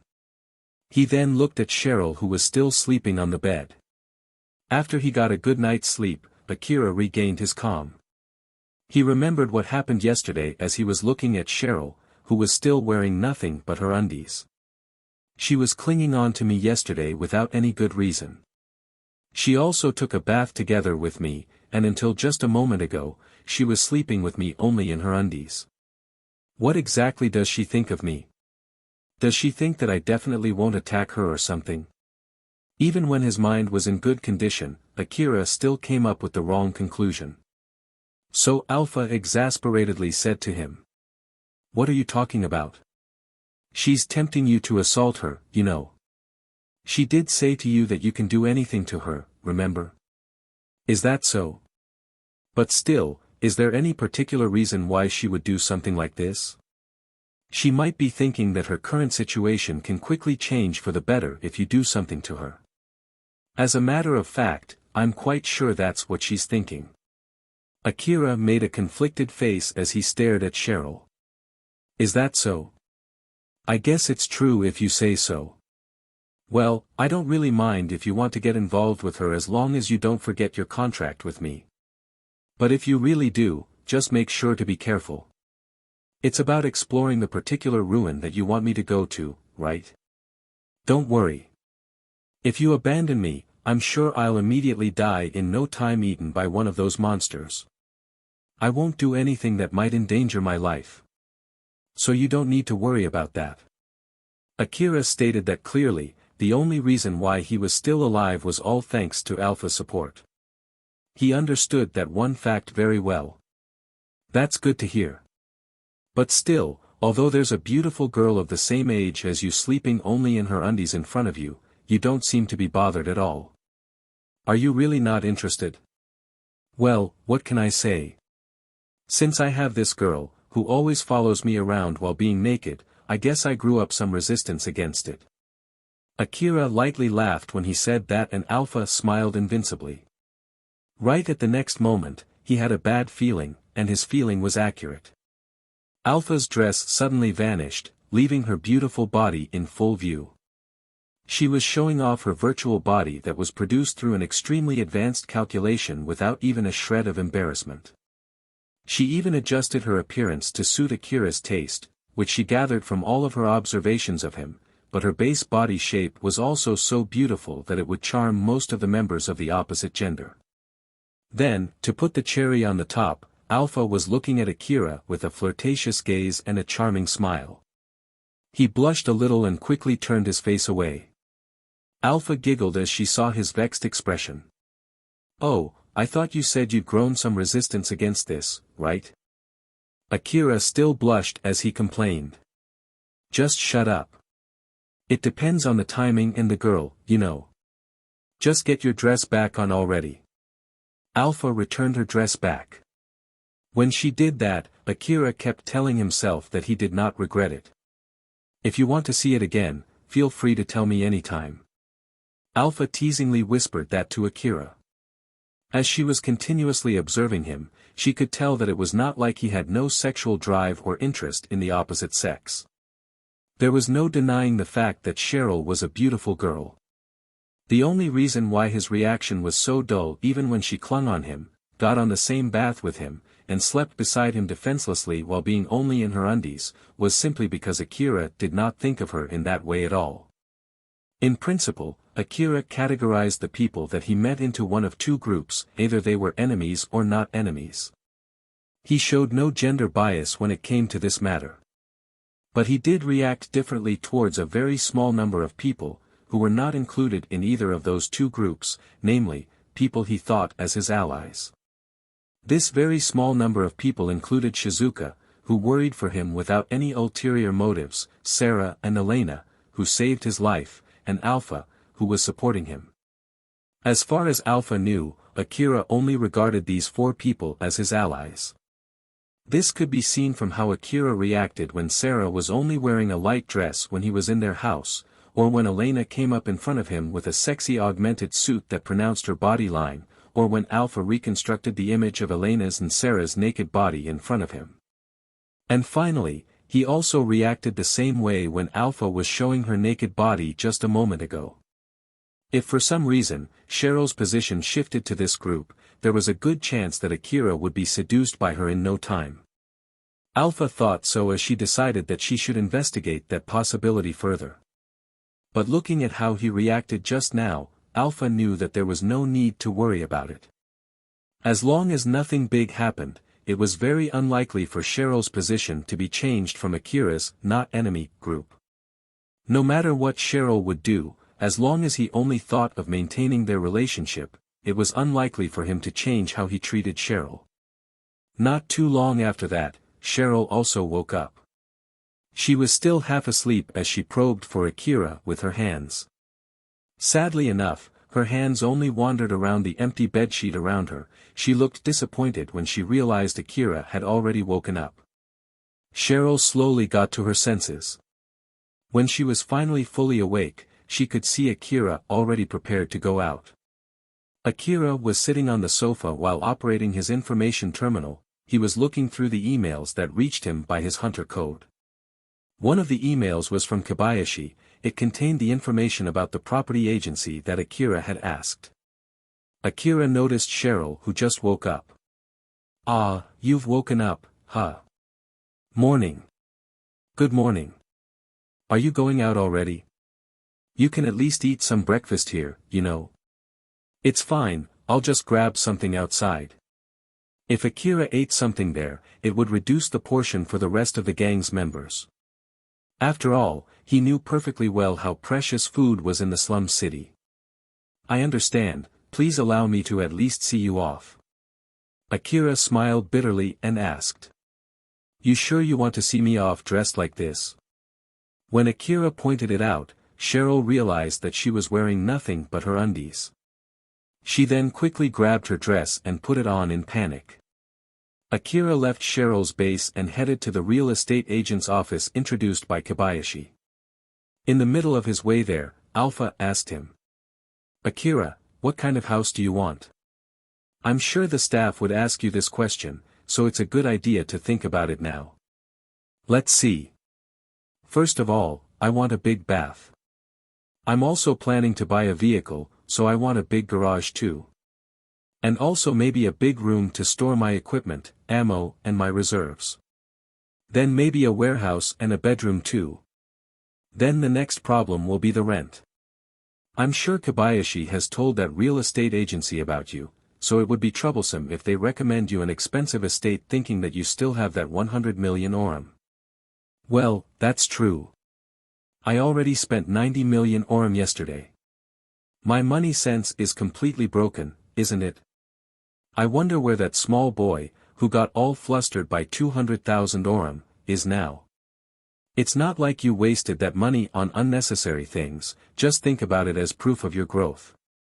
When he heard Alpha's words, his expression turned bewildered as he mumbled. "Growth, huh? To be honest, I'm not sure if I've really grown stronger.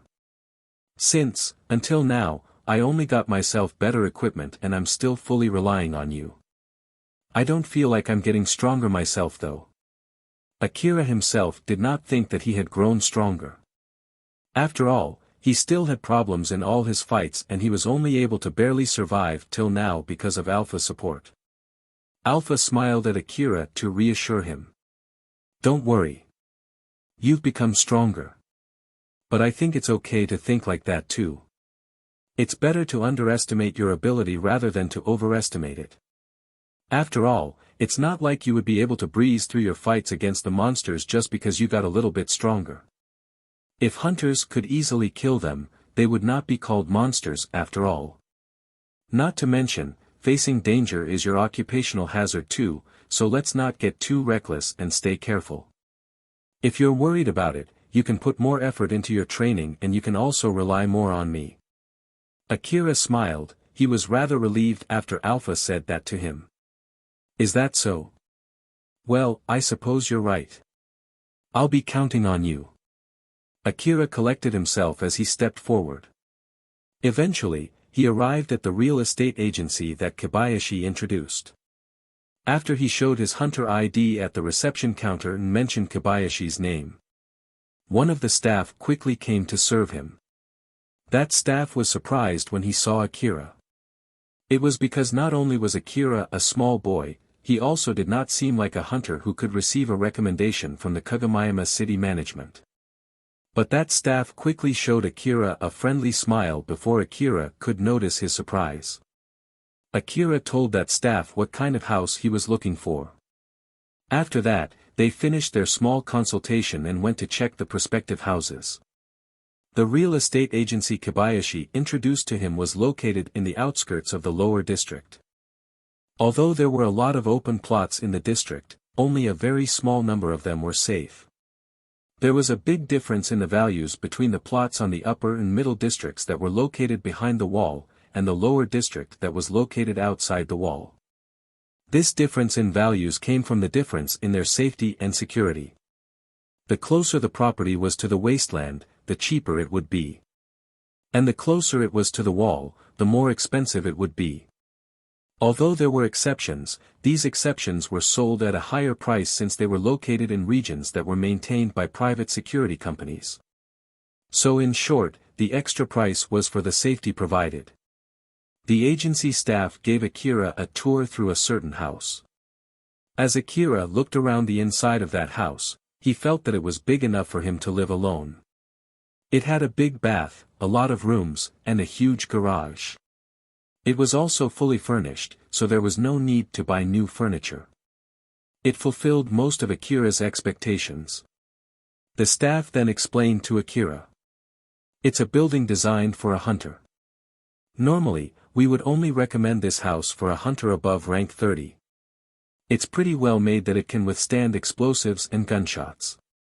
The city security gave permission to install heavy weaponry on this house for self-defense too, but if it causes problems with other people who live around the area, then we're not liable for that and you would have to solve that problem yourself. Although it is mentioned under the contract that this area is guarded by a private security company, don't put your hopes too high. In case you're attacked by robbers, expect to handle it yourself. As for cleaning up rubbles and dead bodies, you can contact us and we'll take care of them for you. While for the rent, considering the position of the person who introduced you to us, we'll charge you 500,000 orum per month. It already includes the water bill, energy bill, security bill and insurance. You can always ask us anytime in case you need more security guards. Do you have any questions? Normally, this house would not be introduced to a small hunter like Akira. It was all thanks to Kobayashi's influence as city staff. Thus, Akira thought that this kind of opportunity might never come again if he let it go here. Akira inquired the staff. When can I rent this house? You can use it immediately after you pay the rent. If you pay it here and now, you can immediately use it right afterwards. I understand, I'll take this house then. Akira then gave the staff his hunter ID. The staff received the hunter ID, scanned it with his terminal, and operated his terminal to finalize the contract. He then deeply bowed to Akira. I've confirmed that we've received the payment. Thank you very much for using our service. This is the key for that house. Please do inform us if you lose it. The future rent payment will be automatically withdrawn from your bank account. If you're late in paying the rent even by a second, the rental contract will be immediately nullified and all the properties inside the house will be confiscated by the company who owns the building. So please be careful. You can do anything you want with all the furniture that is already inside. You can throw them away or sell them if you don't need them. Wait, those furniture, were they? Yes. They were owned by the previous renter. Akira glanced back at the furniture inside the house. Those furniture were left behind by the previous person who lived there. He realized that if he too died, then his furniture would also be passed on for the subsequent renters in the same way. Well then, please let me excuse myself. If you need anything, feel free to give us a call. Once again, thank you very much for using our service. The staff bowed deeply at Akira once more before leaving. Akira then locked the door, went to his new room, and put down his luggage and equipment. He then sat on a chair near him. He looked deeply moved as he took a big breath and let out a long sigh. A home. My home. You're only renting it though. Even if I'm just renting it, it's still my home. After living all these years in the slum city alley, I finally get a place that I can call my home. Akira looked around the room. He became a hunter hoping to improve his life condition, and a lot had happened since he went to the wasteland for the first time. He just sat there reminiscing those days. The past Akira, the Akira before he met Alpha, would have never imagined that he would be able to live in such a place. But right now, right here, it was his reality. Akira stood up and turned to Alpha. He made a serious face as he bowed his head. It's all thanks to you, Alpha. Thank you. And also, I'll keep counting on you. Alpha was smiling just like usual. You're welcome, and I'll be counting on you too. For Akira, today was an important day. It was the day he stopped living in inns. But for Alpha, it was not that big of a deal. It was nothing more than a day where Akira reached one of the checkpoints. These differences between them were shown in their respective expressions. After that, Akira went to and fro to the lower district to buy food, indoor clothes, and other daily necessities. He also adjusted his new information terminal so that Alpha could access it. He then checked all the rooms inside his new house one more time. He spent the whole day to prepare himself for his new lifestyle. By nightfall, Akira had finished all the preparations that he needed for his new life inside his new house. Akira dipped himself inside the warm bath to recover from all the hard work that he did during the day. Just like he wished, the bath inside his house was pretty big. It was large enough for him to fully extend his arms and legs as he enjoyed the warm water. Alpha was also there together with him, although she was only an image. When he was enjoying his bath, Akira did not even pay any attention to Alpha, who was naked right beside him. After all, it was a normal sight for him every time he took a bath. It was also because she was calmly enjoying the bath just like usual. If she was teasing him there, he would not be able to ignore her. Akira, it's about our plan for the future. Starting from tomorrow until the day your new equipment arrives, you'll spend your time studying and training, okay? I understand. But what kind of training are we going to do? Akira was puzzled. After all, it was not like he could do shooting training or CQC training inside his house. He might be able to do CQC training inside the empty garage, but his movements would be restricted in such a small place. But Alpha's answer had nothing to do with both of those training. You'll train on how to compress your time perception both intentionally and out of pure reflex. Akira sounded puzzled as he said. I'm sorry, I don't really understand what you just said. So, what exactly am I going to do? Well, you'll understand that tomorrow. Alright. Akira did not have any idea on what kind of training he would be doing, but since Alpha said that he would understand once the training started, he stopped worrying any further. It showed just how far he trusted Alpha. Alpha was satisfied with his answer. On the next day, Akira started his training inside the garage. Alpha initiated the training with an explanation on what to do. The training that you'll be doing starting from today will be to freely compress time perception by yourself. Simply put, you'll accelerate your cognitive mind to compress your time perception. When you do that, things around you will look like they're moving in slow motion. You'll train on how to do it intentionally. While on the other hand, we'll also condition your body to automatically do that when you're in a certain situation. Once you achieve it, we'll train to increase the level of compression. For starters, let's aim to extend 1 second into 10 seconds, then into 100 seconds, and so on. We'll also train so you can maintain it for an extended time with a minimum level of burden to your brain. If you can do this, I'm sure you'll grow strong really quickly.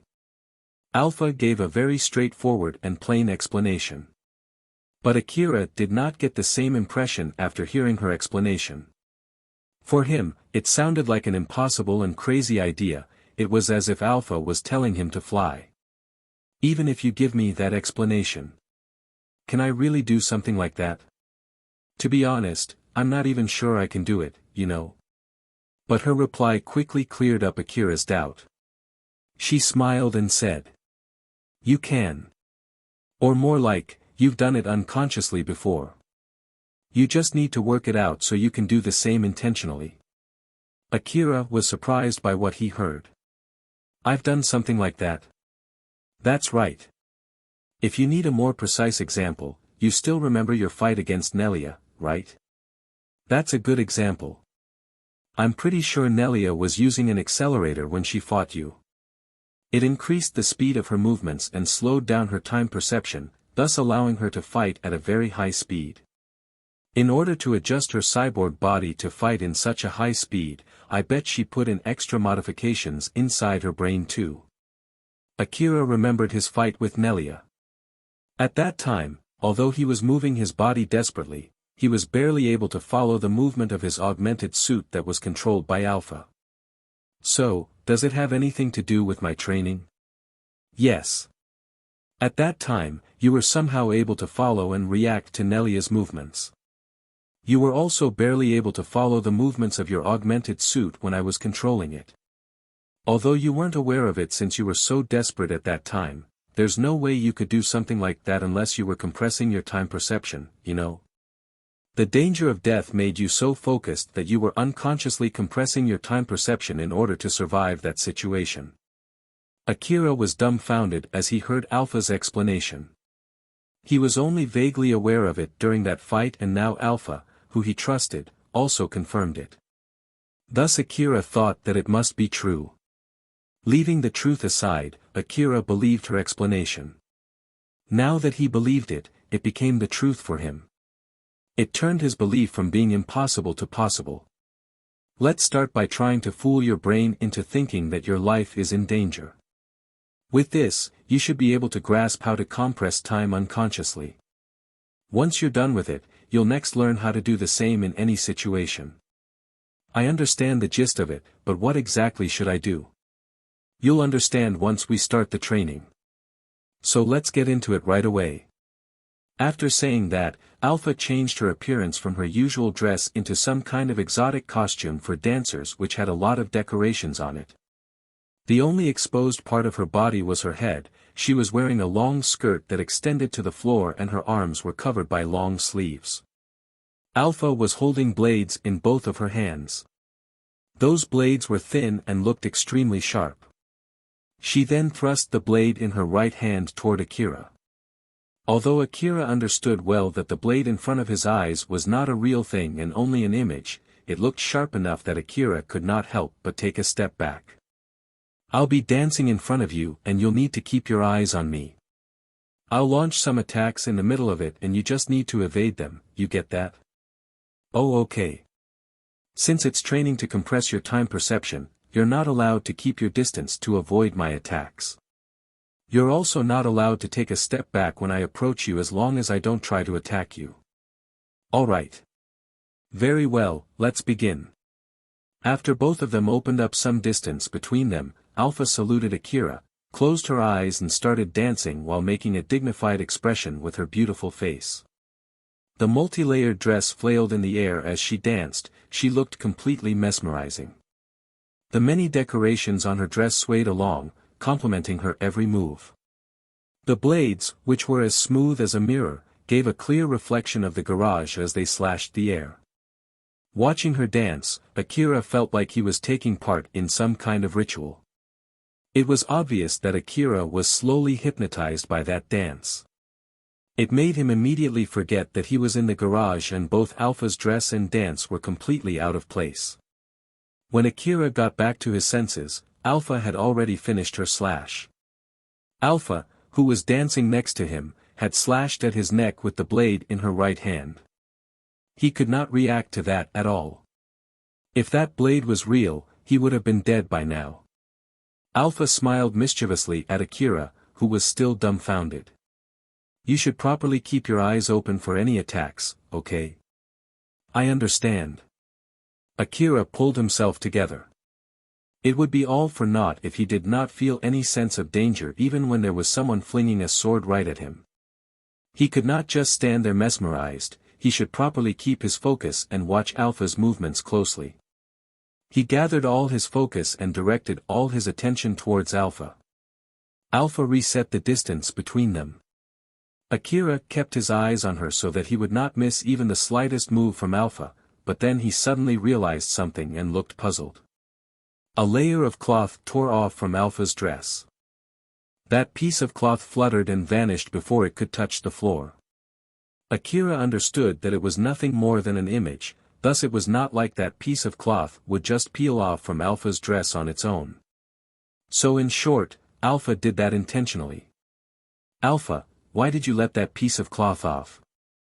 I'm just reducing the difficulty, this multi-layered dress is hiding my movements which in turn hides my attack.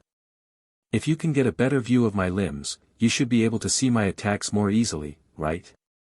Well, that's true, but isn't it like we're doing this training so that I can quickly recognize my enemy's movement, compress my time perception, and evade incoming attacks?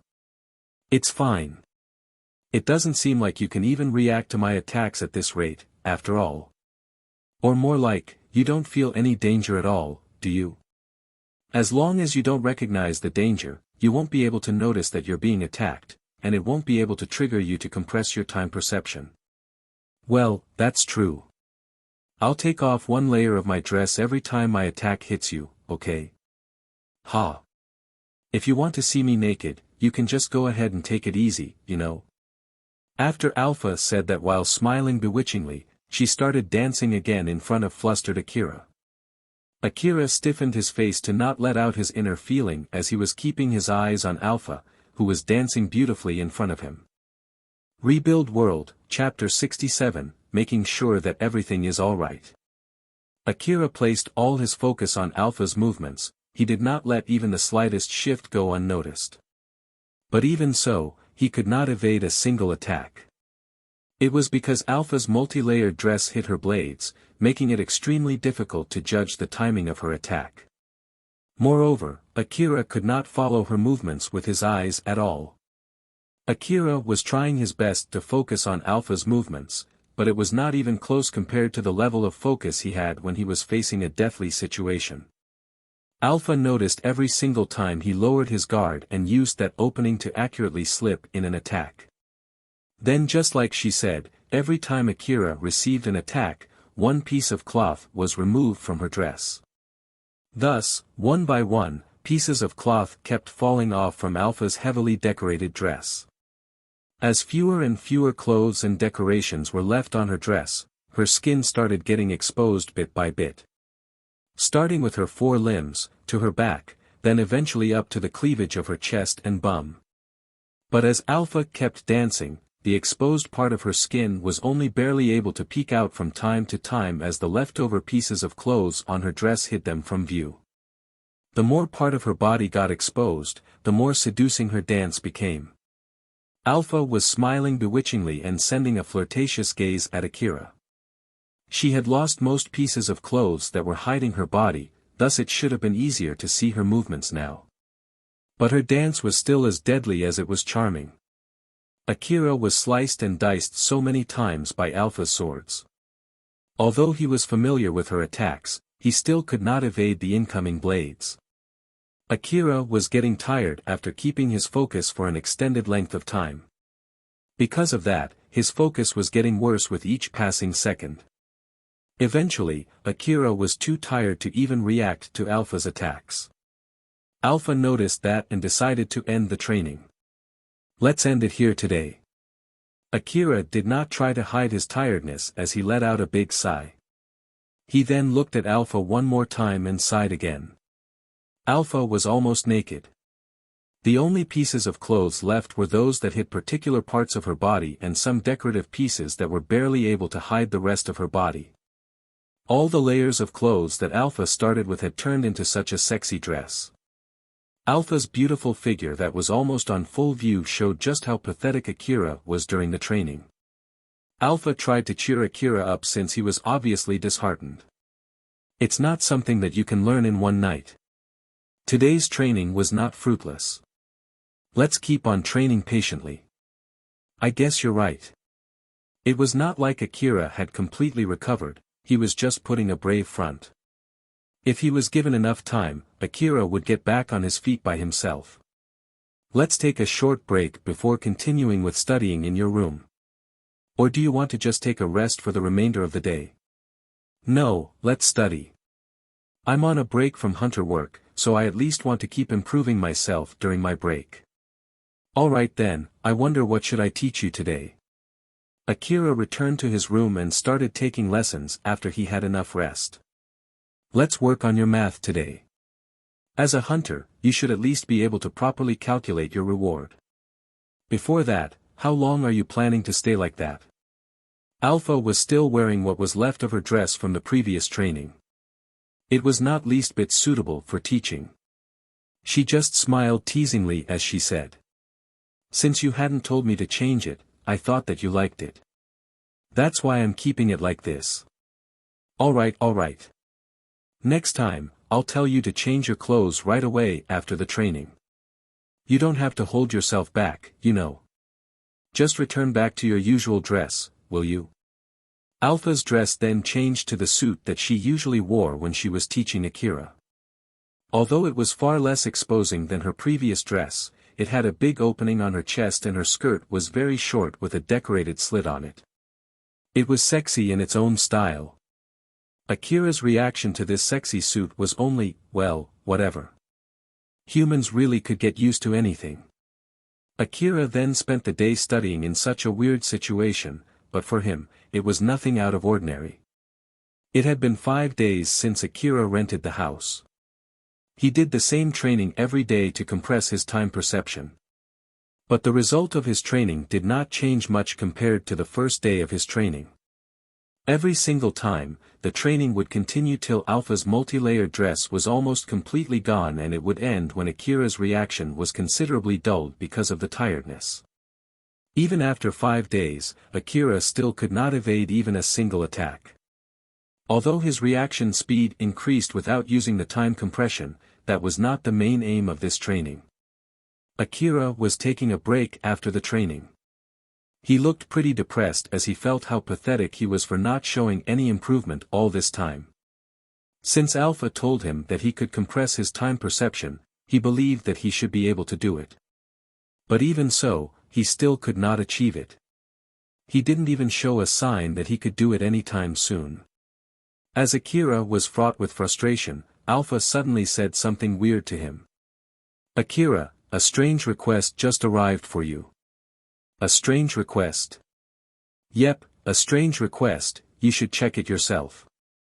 Alpha pointed her finger at Akira's information terminal. The monitor on his information terminal quickly went through a series of screens as Alpha was operating it. It eventually stopped when it was on the page showing Akira's information on the website that could only be accessed by hunters. Akira reached for his information terminal and checked the notification. It was true that there was a request designated for him. The requester was Shirori. She was one of the hunters who he had met in Kuzusuhara Ruins underground city. He once fought her when the relic thief, Yajima, took Reina hostage. The request was simply titled, "For Consultation." When Akira checked the description of the request, it only said that she wanted to meet and talk with him, and mentioned the location and time of the meeting. As for the reward, it said that Shirori would pay for the meal. What the heck is this? Akira found it really strange and rechecked the request, but he had not misread anything. No idea. Maybe it's just a request to meet and talk about the real request. We won't know unless you go and ask Shirori yourself. As far as I can see, it says nothing other than she's inviting me for a talk while having a meal and she'll be paying for the meal. That is true. What exactly does she want to talk about with me? Even if you ask me, I have no guesses at all. Both Akira and Alpha had no idea what Shiori's intention was for inviting Akira for a meal. So then, what do you plan to do? Are you going to take the request and meet her? Judging from where she's planning to meet you, I don't think there'll be any danger though. The meeting place mentioned in Shiori's request was the restaurant inside the biggest hunter office in Kagomayama City. Anyone who caused trouble in that place would be picking a fight against the hunter office at the same time. Since Shiori asked Akira to meet her there, he can rest assured that she would not try to pick a fight against him. It's okay if you want to just decline the request.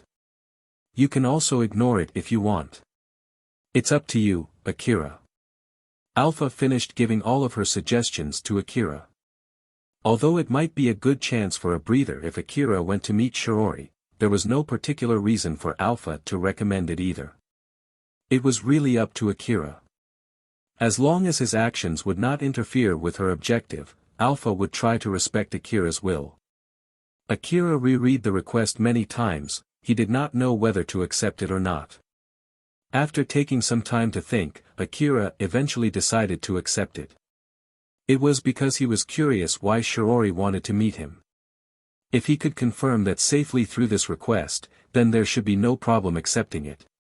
Akira thought so as he decided to accept the request. On top of that, the meeting place was in a high-class restaurant, so if Shiori would pay for the meal, then it would mean Akira would be able to eat expensive foods without having to pay for it at all. That was also why he decided to accept that request. But since getting free food was fixed as one of the factors in his decision, he tried his best to ignore it when he was considering what to do. Akira sent a confirmation to Shiori that he accepted the request, he then finished his preparation and went to the appointed restaurant. The Kagomayama City Branch Hunter office was located inside a huge building that was integrated with the city wall which separated the middle district and the lower district. Inside that building, there were many stores directed at hunters. Most of the stores were frequented by high-level hunters who had houses in the middle district. Among them, there were even stores that only accepted high-ranked hunters. Basically, it was not a place that a low-level hunter like Akira could visit. The restaurant that Shiori specified had no hunter rank restriction. But there was no mistaking that it catered to high-ranked hunters. Akira hesitated for a bit when he saw that it was a high-class restaurant. Alpha, who saw that, said to him. Giving up. Nah, I'll go. It's not like I'm going into an old-world ruin anyway. There's no need to be afraid. Although Akira said so, he directed it more towards himself as he stepped forward to that restaurant. The interior of the restaurant looked luxurious, unlike most restaurants in the lower district. If he tried to enter this restaurant right after coming back from the wasteland with his dusty clothes or leftover blood from the monsters, he bet that he would be sent away immediately. While it would be alright if he did the same in one of the taverns or restaurants in the lower district. Akira thought so as he got nervous.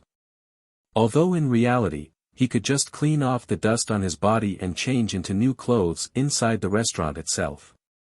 It was not rare for a high-class restaurant to have showers installed inside their restrooms and provide a clean suit for rental for its customers. Even the restaurant staff would be willing to laundry the dirty clothes if asked. The restaurant staff quickly noticed Akira, who just entered the store, and greeted him. "Thank you for coming to our restaurant, do you have a reservation today?" As the staff brightly greeted him, Akira answered back in a fluster. Someone by the name of Shiori should be already inside. So. May I ask your name? It's Akira. Very well. Akira-sama, please leave your weapons with us. Akira hesitated, but he eventually decided to hand over his rifles to that restaurant staff. That staff politely received Akira's rifles and put them on a table near him. Thank you very much for your cooperation. Please let me guide you to your table. Akira followed behind that staff as he walked through the restaurant. The high-class feeling inside that restaurant felt so much different from all the other restaurants that he had visited in the past. Even the soft sensation he felt on his feet every time he took a step on the carpeted floor showed that it was on a whole different world compared to where Akira was living. Akira looked around while walking through the restaurant. He could see all kinds of people inside that restaurant, all of them were enjoying their expensive meals. While some of the people there, such as the cyborgs, looked out of place eating in such a luxurious restaurant, all kinds of expensive-looking foods were served in front of those people. Akira could not help but ask Alpha a naive question. Alpha, how do those people eat their food? Looking from their appearance, they must have at least enough organs to process the food that they eat. Or maybe they mistook the capabilities of their cyborg body, thinking that their cyborg body will be able to digest food. Or maybe they're just sending the taste data to someone else remotely. Or maybe they are only here to enjoy the beautiful food although they can't eat them. There are many possibilities, you know. I see. But I don't think any of them are here just to enjoy the beauty though. Having something that looks delicious in front of you even though you can't eat them sounds more like torture to me. There are all kinds of people out there, you see. There are things that you can't understand unless you're the one doing it. Akira was actually still curious about that subject, but it was not like he could just stand there observing them. So he just gave up on his curiosity and followed the staff in front of him. Akira was guided to the table where Shirori was already waiting for him. The staff pulled the chair for him as he flusteredly sat on that chair. The staff then placed the menu in front of Akira and Shirori. We'll call you again when we've decided what to order. Certainly. The staff bowed and left. Both, the staff and Shirori, looked already accustomed to such an exchange. Akira was the only person there who could not follow it. People were not only here to eat food, some hunters picked this restaurant to negotiate with each other to avoid turning their negotiation into a fight. With the Kagamayama city management and the hunter office watching this place, no matter how heated their talks went, they would be forced to act calmly. Thus avoiding the worst-case scenario where they tried to kill each other. Shirori was looking prim in her stylish suit. Unlike Akira, who was wearing clothes that he could use to go to the wasteland anytime, Shiori's suit made her look like some kind of businesswoman. Or to be more precise, she looked like those people who lived in the middle district. After seeing Shiori's attire, Akira lowered his guard. But on contrary to that, Shiori raised her guard when she saw Akira's attire. After all, he was wearing armor similar to the one that he used when he fought her. Although Akira looked out of place inside the restaurant, Shirori could somehow guess Akira's intention from his outer appearance. But in reality, Akira had no plans to antagonize Shirori at all. The reason why he was in those clothes was simply because he had no other clothes to wear.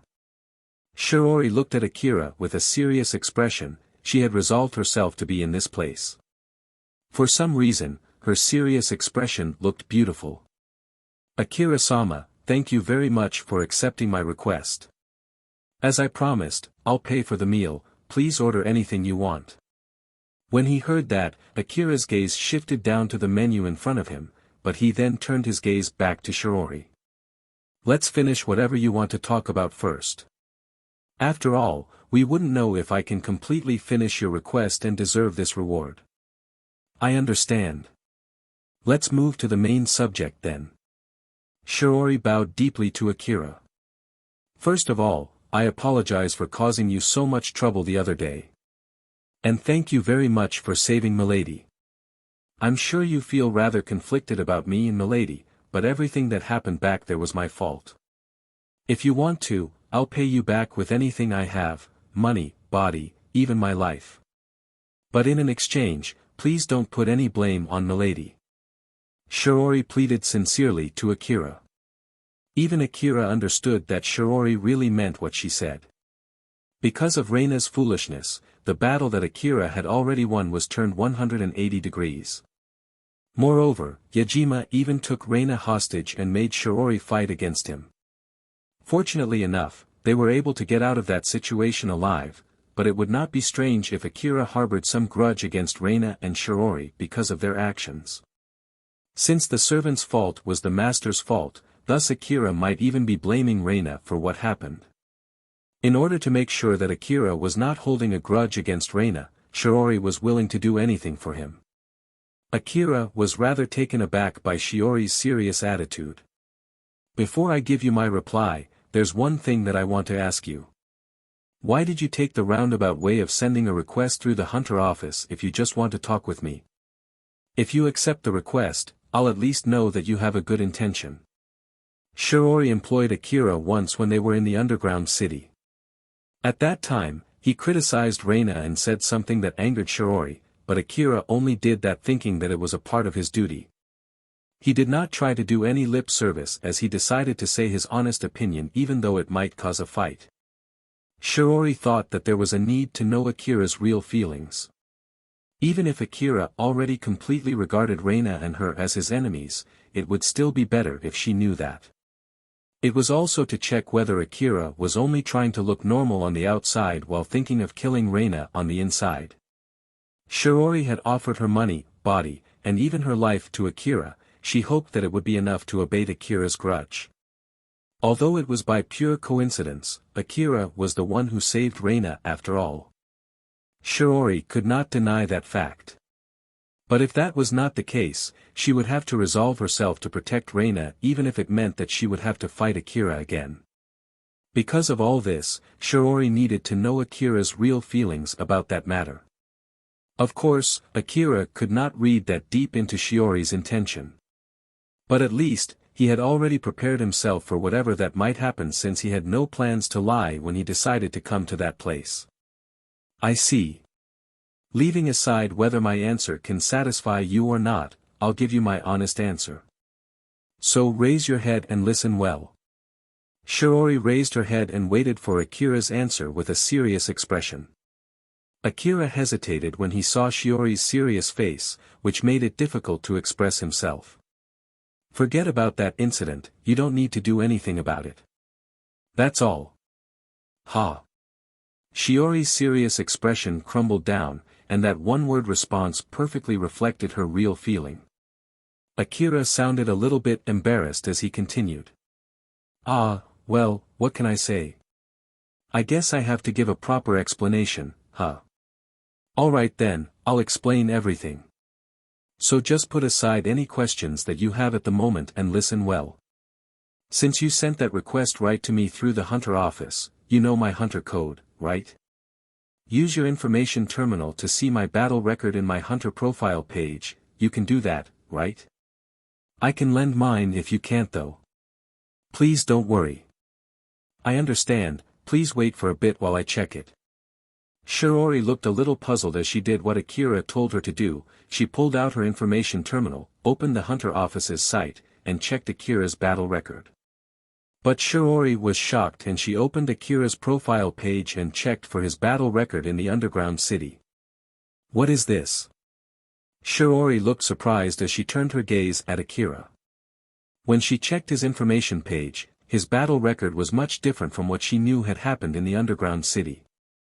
Akira's battle record said that he was monitoring various defense points in the underground city for 3 days. Nothing big happened during his assignment, but on the 3rd day, he got injured in a battle against monsters and was sent to the hospital. That was what was written in Akira's battle record, or at least, that was what the battle record publicly displayed. Akira then explained to Shiori, who was obviously confused. Due to my confidentiality contract with the requester, the Kagomayama City Management, I can't tell you the details. But that's my battle record, it has nothing, right? Since nothing had happened between us, I don't have anything to do with you. After all, it's not like something unbelievable had happened. If you can't accept my explanation, you can go ahead and talk with the city management. But of course, make sure not to get me involved. I have no wish to pick a fight against the city management, you know. Due to his deal with Kobayashi, Akira's battle record from the underground city was completely rewritten. Akira himself had no wish to talk about it, he was planning to behave as if whatever written in his battle record was the truth. Because of that, Akira decided to completely forget about everything that had happened between him and Shiori. Or at least, he had no plans to bring that up again. Although it would be a lie to say that he did not feel anything about it, it was not enough of a reason to make him take any particular action. Akira had already completely moved on from that incident. Shiori looked at Akira, the hunter whose battle record was displayed on her information terminal. After taking some time observing him, Shiori carefully tried to understand the situation. She tried to recheck if there was anything that she missed, any lies between them, any misunderstandings, or any implicit message she did not interpret that might fatally worsen the situation. Shiori looked very serious as she asked Akira. "Nothing happened, is that really all right?" "Yep, it's not like anything happened after all." "I understand. As a gesture of my thanks for coming all the way here for me just to confirm this matter, you can go ahead and order anything you want." Shiori smiled as she urged Akira to take the menu in front of him. "In that case, I won't hold back." After saying that, Akira took the menu in front of him. Shiori patted her chest in relief. Now that she had resolved that problem with him, she had nothing more to worry about. Akira hummed when he read the menu. There were all kinds of dishes written on that menu. Although he could read the letters, he had no idea what kind of dishes they were. Alpha. This Arendaus Gris new Polly's style with Elaine's thingy, what kind of dish is this? No idea, but it seems that it's some kind of meat dish. Well, it's written under the meat section, so I'm sure it's a meat dish, but I don't know what kind of dish it is. Akira's hum got longer as he continued reading the menu. Shiori could guess what he was thinking looking from how he was behaving. She then smiled and said, "Akira-sama, I'm planning to order today's special course. It usually contains a good combination of dishes, so if you don't know what to pick, how about ordering today's special course? You can order more dishes if you still want to eat more after that." "I'll take that then." Of course, he could just randomly pick any dish from the menu, but since he might end up ordering weird things by mistake because of his bad luck, he decided to avoid doing such a thing and took Shiori's offer. Shiori called for the waiter and placed the order for her table. It did not take long for their order to arrive. As Akira looked at all the dishes that were lined up in front of him, he noticed that he knew nothing about any of those dishes. For him, all of them looked equally expensive and delicious. Akira made a long as he nervously reached for one of those dishes and put it in his mouth. He was overwhelmed as flavors exploded inside his mouth. Akira almost fainted as flavors spread all over his tongue, but he was barely able to survive that fierce assault. It was because he knew from his experience that losing composure could lead to a fatal situation. Akira took his time chewing, enjoying, and relishing the dish which he did not even have the slightest idea of how it was cooked or what was inside it.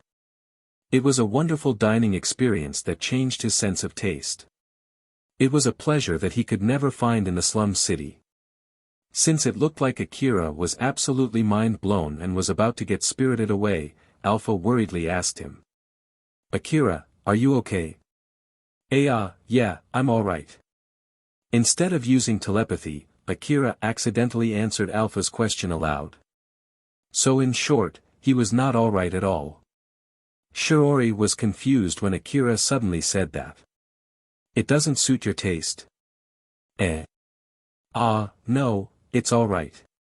It's so good that it gave me a shock." Akira was acting weird as he flusteredly answered Shiori's question. Shiori too thought that he was behaving strangely as she smiled at him. "I'm glad that it suits your taste very well. There's no time limit, so you can take your time enjoying the food." "Oh, okay."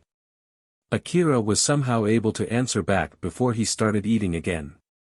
Since he had already experienced it before, Akira was not surprised anymore as he continued eating his meal. Alpha did not say anything and just watched Akira eating. It was because she was worried if she said anything, he might make another mistake. Shiori was enjoying her meal while keeping her eyes on Akira.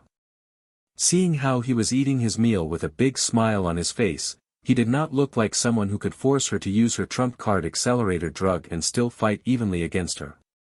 He looked just like a common young boy that she could find in the city. But even so, Shiori did not drop her guard against Akira. To be more precise, she became even more careful when dealing with Akira after knowing what she just heard today. Akira's battle record was completely rewritten. Compared to his real battle record, his new shabby battle record was a big downgrade. But even so, it did not seem like Akira was bothered by that at all. Thus, it could be assumed that the city management made some kind of deal with him, a deal that brought him enough benefit that he did not mind his new battle record at all. This boy is good enough to make the city management give him a beneficial deal.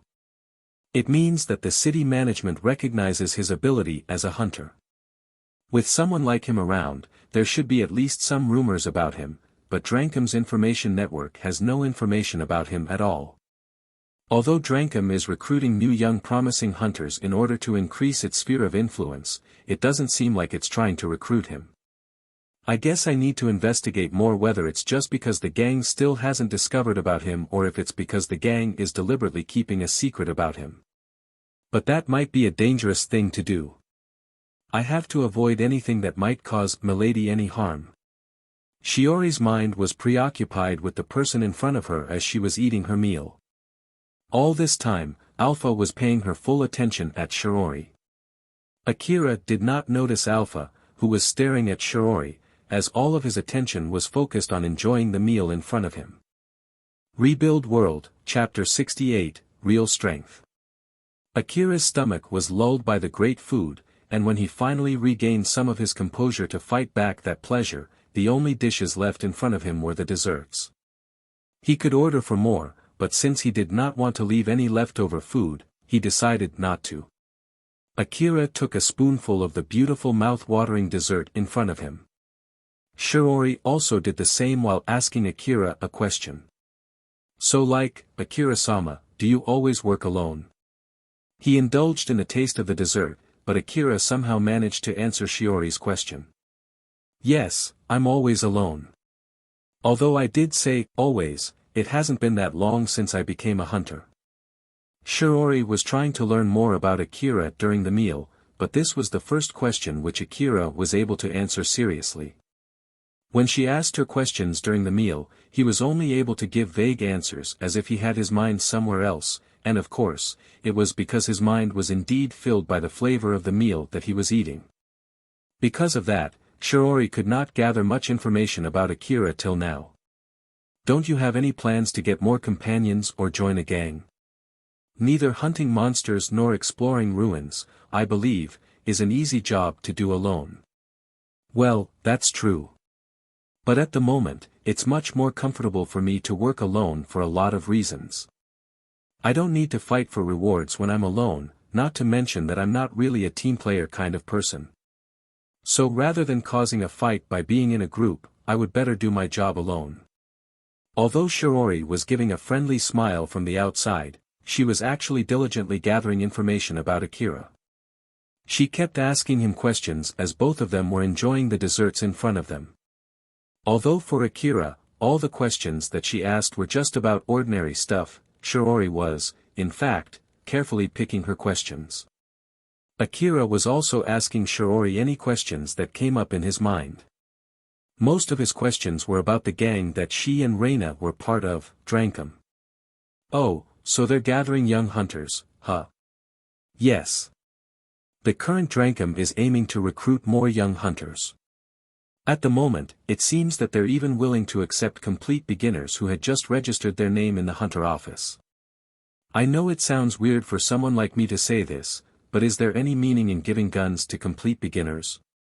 They'll just die in no time, right? There was a big difference between Akira's and Shiori's understanding of the word beginner. It was not like Drankum would accept any rank 1 hunter like the past Akira. One needed to be at least a rank 10 hunter with their name registered in the hunter office, to be accepted by them. Although there was a slight misunderstanding between them, it was not big enough to disrupt their conversation. Shiori then replied.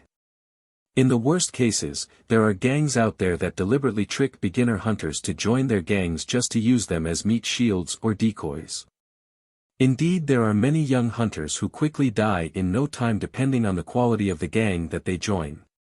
In order to avoid something like that, Drankum offers a lot of support programs like setting up a training period for young hunters or lending them better equipment to boost their fighting capabilities.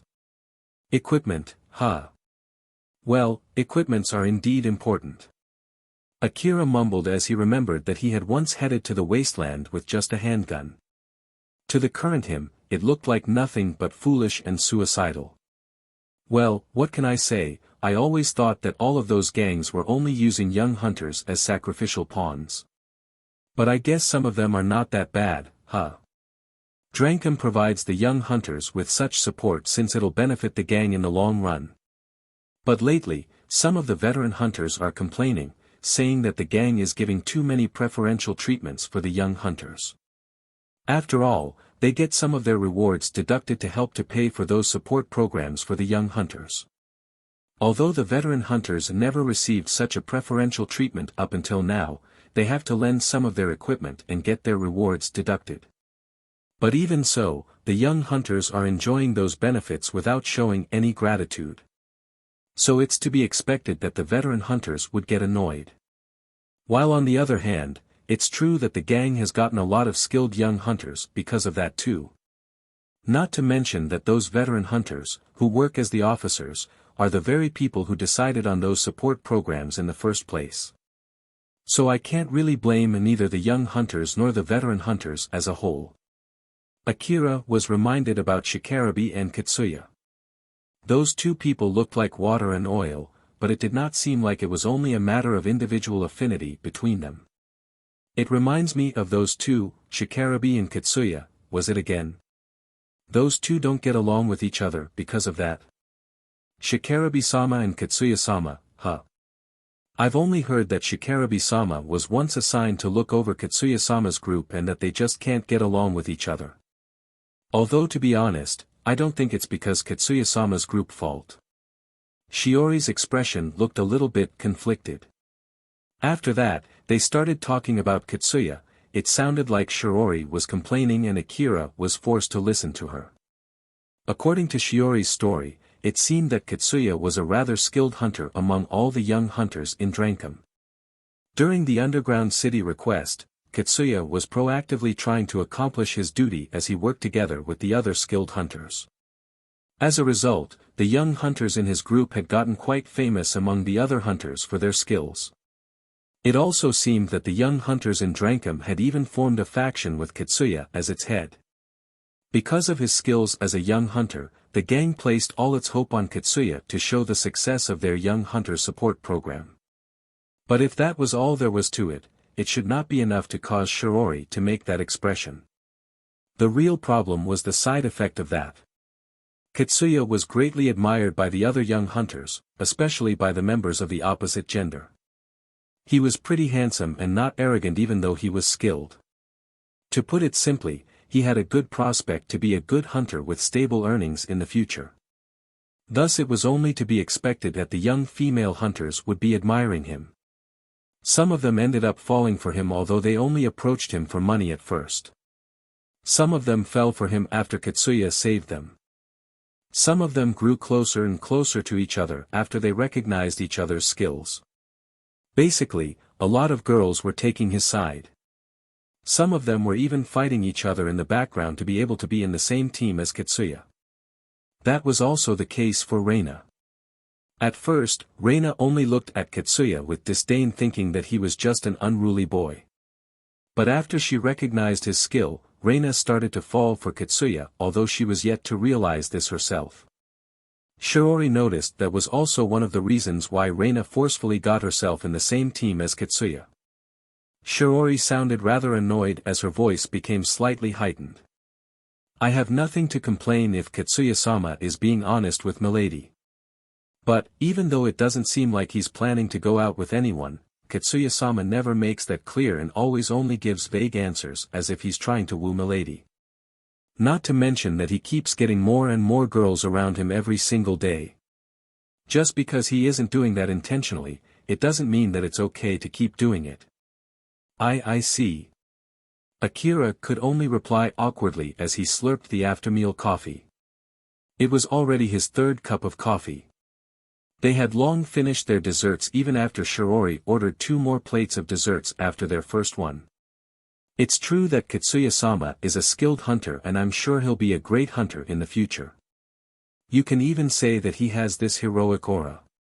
But there's a limit on everything. Even if he can do that by his own ability, if he wants to create a harem, he can just go to the Western District and become a noble or a king or something. After all, I heard that having a harem is a normal thing for kings and nobles according to the culture in the Western District. Don't you think so too, Akira-sama? To be honest, Akira did not care at all. Moreover, it was only to be expected for them to grow closer to each other if they were to go through dangerous situations together numerous times. Although Akira thought so, it would only worsen Shiori's mood if he answered back honestly. Akira carefully chose his words to find a compromise so that he would not go against his own principles since he had taken this meeting as a request. He then awkwardly replied. Well. I'm still of the age where food is much more interesting than girls though. So it's like, I'm not really knowledgeable about something like that. To be honest, I don't think I can give you any good opinion even if you ask me. So. It's not like I'm taking his side here. But since he's working as a hunter, it's normal for him and his companions to face life and death situation on daily basis, so things like that are not really that unexpected, right? But Katsuya-sama even tried to hit on me too, you know. Not to mention that Milady was right beside me when he did that. That's just. My apologies. Shiori was interrupted by a call notification. She apologized to Akira and checked her information terminal. I'm really sorry, it's a call from my workplace. It seems that I'll have to excuse myself here. How about you, Akira-sama? If you want to order more meals, this will be your last chance. No thanks, I'm pretty much full right now, so I'll leave too. Thank you very much for treating me with such delicious meals. Akira had eaten quite a lot of dishes, and the final empty space in his stomach was already filled with coffee and desserts. Since he did not want to turn the entrance of the meals into the exit, Akira reluctantly decided to stop there.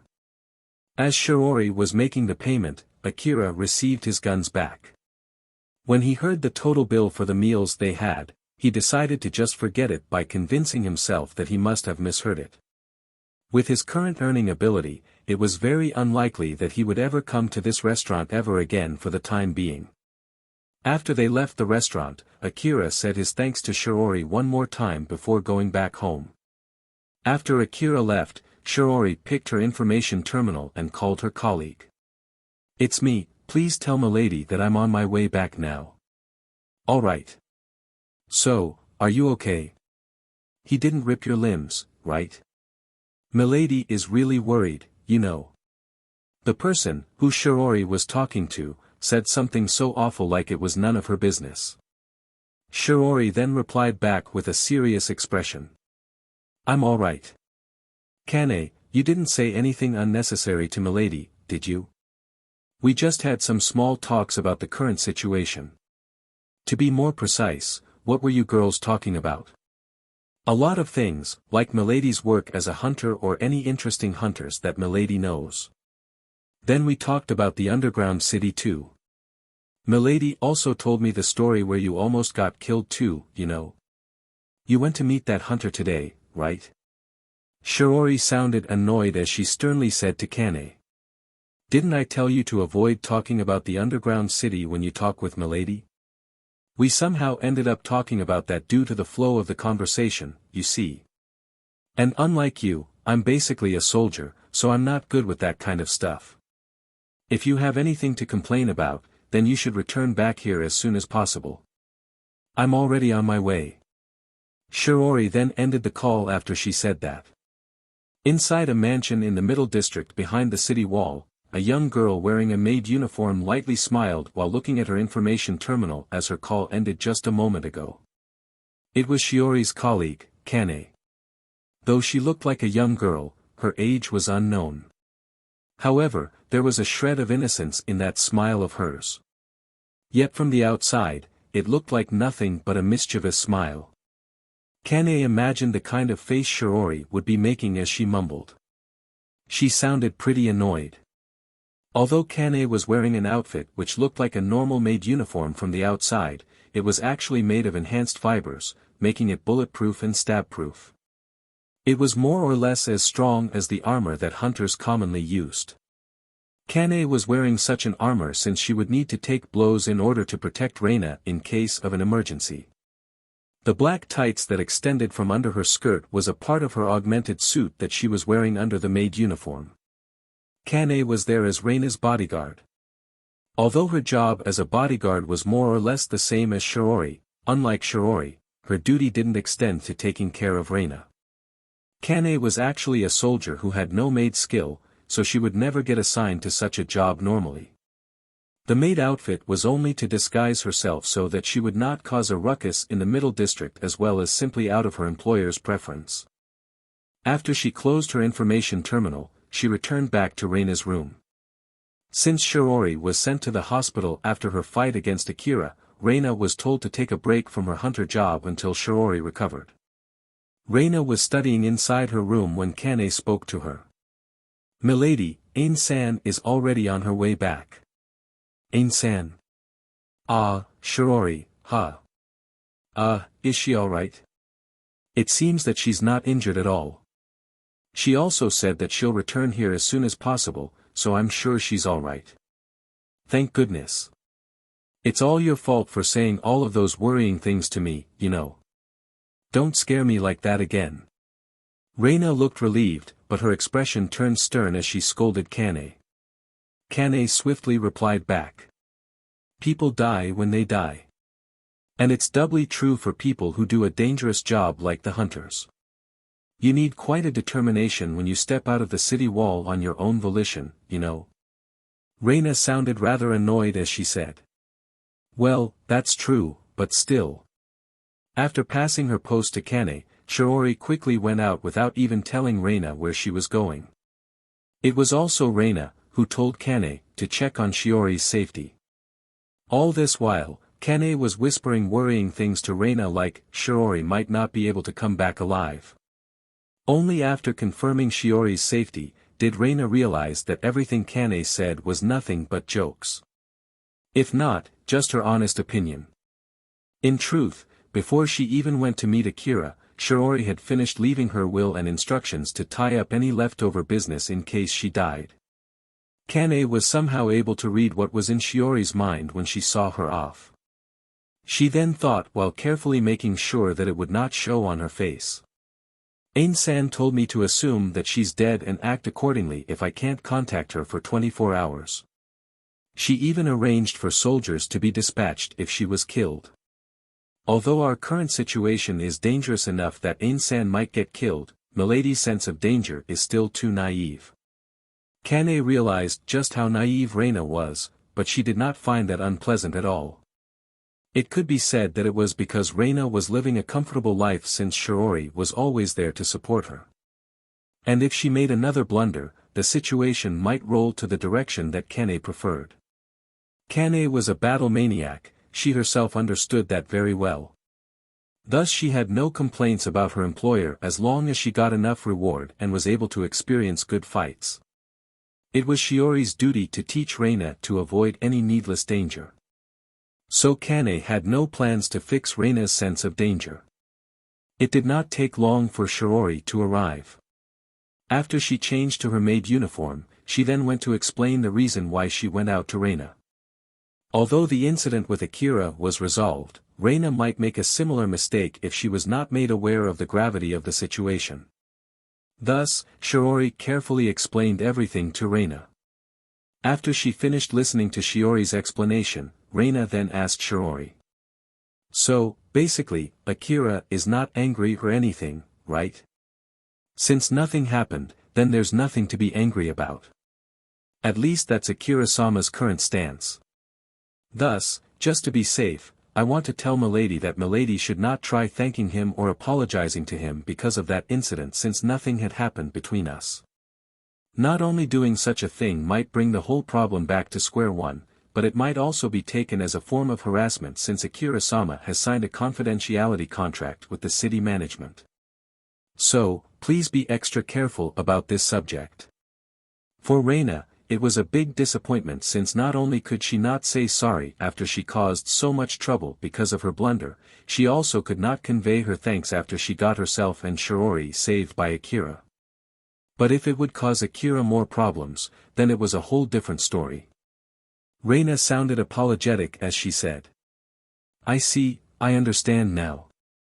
Shiori somehow understood what went through Reina's mind. She then smiled and said. I've conveyed our thanks and apology to Akira-sama. It seemed that he also really enjoyed the meal. So I believe it's alright for Milady to stop worrying about that.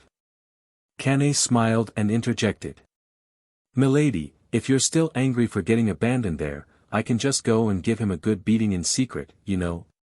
Reina and Shiori immediately turned at Kane and sent their intense glare to her. Kane winced back as she pretended that it was a joke. Oof, I guess I went too far.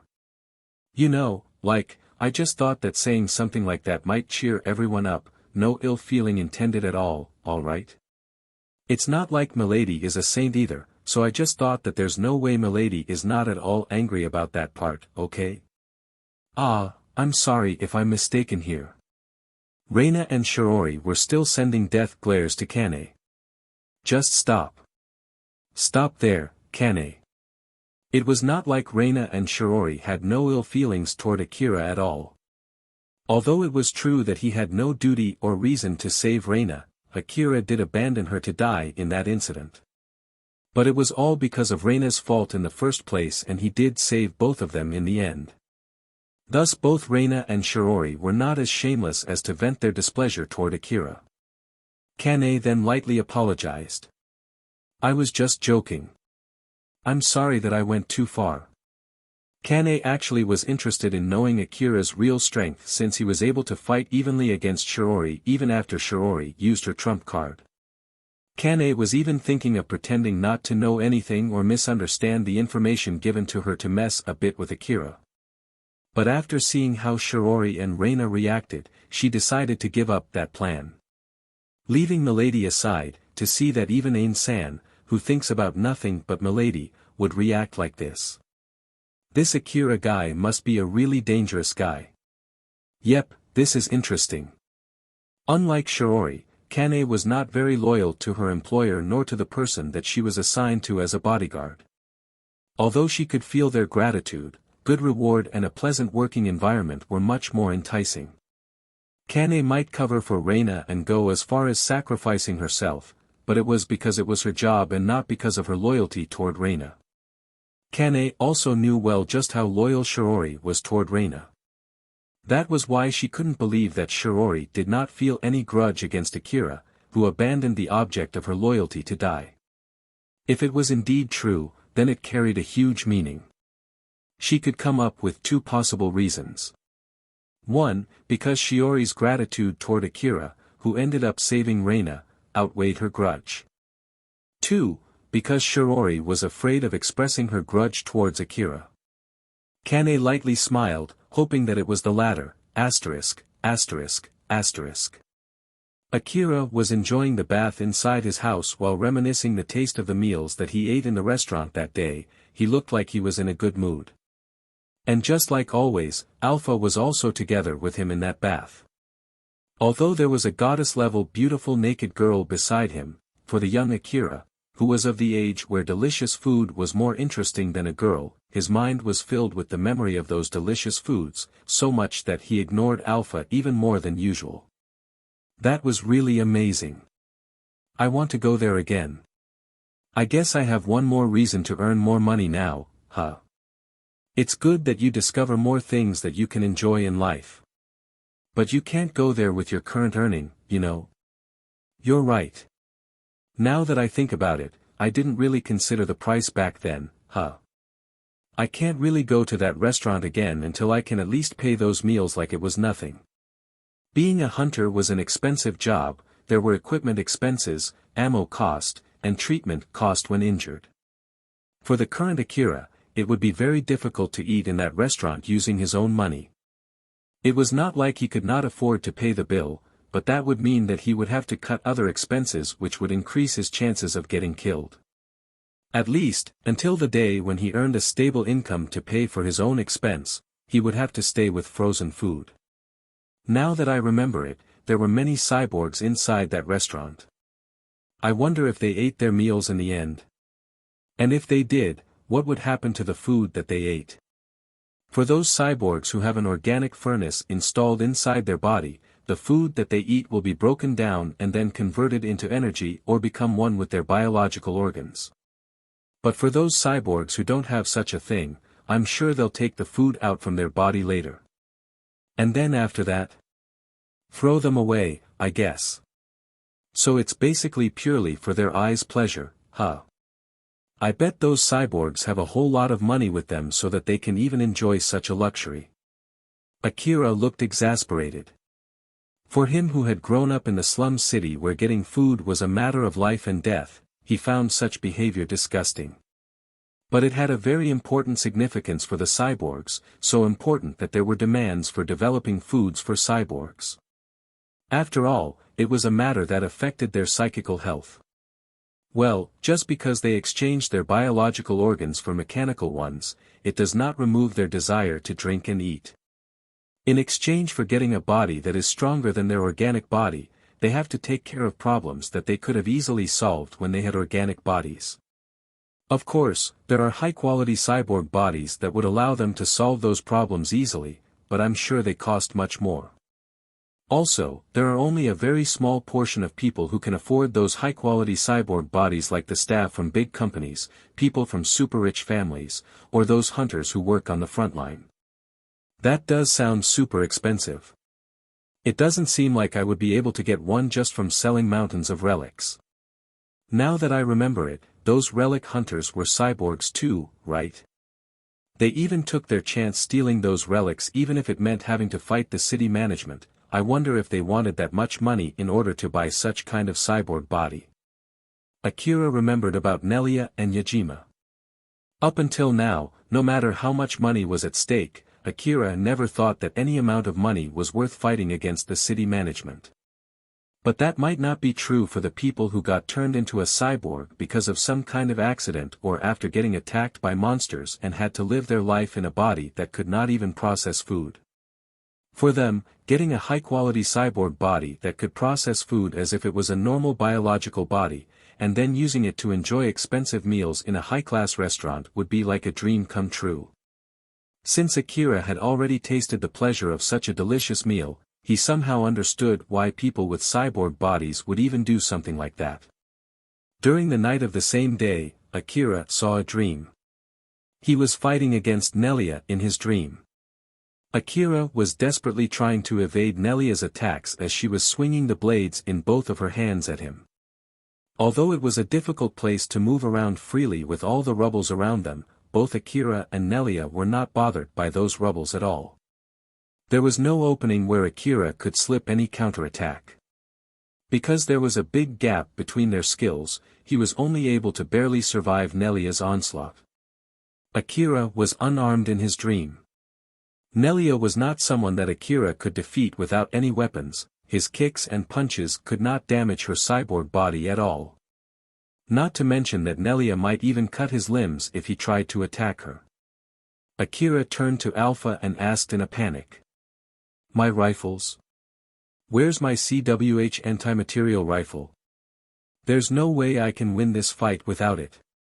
You lost your CWH anti-material rifle, remember? You need to buy a new one from Shizuka later. Ah, that's right. Although there were a lot of strange things happening, Akira did not realize that he was in a dream. Now that I remember it, I did go to Shizuka's shop not too long ago, right? So why didn't I buy one back then? There's no way you can use that rifle without an augmented suit, you know. You did lose your augmented suit too, remember? Ah, you're right. Wait. Akira checked his equipment while making a puzzled face. He was not wearing his augmented suit, not even an armor, but the same durable clothes that he received from Kobayashi.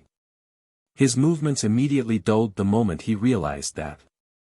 After all, without his augmented suit, Alpha could not give her support and his physical capability would return back to normal. When his movement dulled, Nelia did not let that chance slip as she quickly lunged at Akira. He could see Nelia's blades chasing for his neck in slow motion. Ah, I'm dead. As that thought ran through Akira's mind, Nelia's blade separated his head from his body. I really wish I can at least taste those foods again. That was his last thought as he looked down on his headless body that fell down to the floor in front of him, then his consciousness was swallowed by the darkness. Akira suddenly woke up from his dream. He looked around and realized that he was on his bed inside his room. It was dark since it was still very early in the morning. Trembling, he moved his hands to his neck. Once he confirmed that his neck was still attached to his body, he realized that it was only a dream. Just a dream, huh? Alpha looked worried and asked Akira. Are you okay? Yeah, I just had a weird dream. But I'm okay now. Even after replying, Akira did not shift his gaze from Alpha. In reality, Akira did survive his fight against Nelia. But in his dream, he was killed by Nelia when he lost Alpha's support. The current Akira and the Akira in his dream were not that different. If for some reason, he lost Alpha's support, he might simply drop dead just like inside his dream. The me from that dream is the current me, with my real strength. Because of his luck, he was able to meet Alpha and was receiving her support since then. That was the only thing that allowed Akira to survive until now. But not even he knew just how long his luck would remain. As Akira kept staring at Alpha without saying anything, she just smiled mischievously and said, "What's wrong? Are you falling for my beautiful face again?" Akira retained his serious face. "Alpha, for how long are you planning to keep giving me your support?" Alpha sounded puzzled as she answered back. "Of course I'm planning to keep giving you my support until you are finished with my request." "Why did you ask that question so suddenly?" "I just thought that rather than asking me, wouldn't it be better if you ask one of those veteran hunters out there? The reason why you got in that contract with me is because I can connect to the old world domain, right? So I'm sure I'm not the only hunter in this world who can connect to the old world domain. I bet you can find another better hunter if you look for one, right? Ah, but rather than looking for another person who can connect to the old world domain, I can just post a request in your name to accomplish your request, right?" Hearing Akira's answer, Alpha stared into his eyes. Akira too stared back at hers, awaiting her reply. There was a moment of silence before she answered his question with a serious expression. "I have no plans to neither interrogate you nor to make you confess what made you think that I might stop giving you my support. But I'll at least make this one thing clear to you. My support is just the front payment for doing my request. So I'll keep following you until you finish my request even if you don't want me to." "I see, you're right. Yep." Since Akira received Alpha's support, he had the debt and duty to accomplish her request. Even if he thought that it would be better for her to replace him, even if that was the truth, Alpha would not let him get away from her, that was what she meant between the lines. Akira was relieved after hearing Alpha's answer. To be honest, he even felt a bit guilty for receiving such superb support from Alpha since he sometimes felt that he did not deserve it. But on the other hand, somewhere inside him, Akira knew that Alpha intentionally said that to him since she knew that it would give him a sense of reassurance. Akira smiled and said, "I see, I'll go back to sleep then." Alpha smiled and replied back, "Good night, I hope you'll get a nice dream this time." "I think it'll be okay." Akira laid down on his bed again. Since his worry was already cleared, he quickly drifted back to sleep. For some reason, Akira was sure that even if he got the same dream again, it would not end the same way as his previous one. Rebuild World, Chapter 69, An Unlucky Girl. Akira was doing time compression training again with Alpha the next day. Just like before, Alpha was dancing in front of Akira with blades in both of her hands. She danced gracefully and elegantly, it felt as if her movements were so natural even when she sliced Akira's neck. Akira did not move even when Alpha attacked him. Forget evading her attack, he did not even react at all. He just stood there watching her. Akira? It's alright, just continue. Akira's expression was dead serious. It was enough to make Alpha understand that he was not fooling around. Alpha was actually curious why he did that, but she did not ask him anything as she stepped back and straightened her stance. A piece of her dress detached itself and vanished before she started dancing again. Even after that, Akira did not react at all, he just stood there watching Alpha with a dead serious expression as she kept slicing at him. Every time one of her blades went through Akira's body, a piece of her dress would fall off and vanish. In the beginning, she was only losing decorations on her dress, but then slowly she started to lose pieces of clothes that hid her skin. As more and more parts of her body were exposed, she started to look like Nelia when Akira was fighting against her in Kuzusuhara Ruin. Remember that sensation? That feeling in that dream? That tension during that fight? I was able to do it back then. I was able to do it in my dream too. So I should be able to do it now. Alpha also did say that I should be able to do it. That level of focus when he stood in a life and death situation. That sensation when he walked on that thin line that separated life and death. Akira was trying his best to recreate those feelings as he stood in his place without moving. He focused on Alpha who was dancing in front of him, or to be more precise, he focused on the blades in her hands that had already sliced through his body numerous times. And then, in the middle of her dance, Alpha suddenly swung the blade in her right hand at Akira's neck. By pure coincidence, her movements were exactly the same as Nelia's movements that Akira saw in his dream. As Akira watched that extremely sharp-looking blade cut through the air aiming for his neck, he instinctively reacted and quickly shifted his body backwards to evade that blade. But his maneuver caused him to lose balance and fall splendidly on his back. As he fell, Akira's head violently bumped the floor. He rolled around with both of his hands on the back of his head as he writhed in pain. Alpha quickly floated to Akira and worriedly asked him. Akira, are you alright? It hurts like hell, where is my medicine? It's on the shelf over there. Akira wobbled around as he stood up and extended his hand to reach for the medicine box on a shelf near him. It was the 1,000,000 orum per box medicine. He took out a capsule from that box, opened it, and spread the paste-like medicine content on the back of his head where he was hurt. The pain immediately vanished when he applied the medicine. But it was not because the injury was healed, it was simply because the painkiller numbed his pain and it was enough to make Akira feel thankful. As for the injury itself, it would heal given enough time. The medicine paste was slowly absorbed through his skin, thus there was no need to wipe the leftover. Since the pain on his head was gone, Akira stopped gritting his teeth. It's really nice to have this kind of medicine which you can just directly apply on an injury at a time like this. But you might not have the time to apply it to your wound directly in the middle of a fight, so for the time being, it might be better to get a medicine that you can just swallow. Not to mention, it can help in healing your inner injuries and recovering your fatigue if you take it orally. That aside, you did it, didn't you, Akira? Alpha smiled when she said that. Akira smiled back and replied. Yeah, I did it.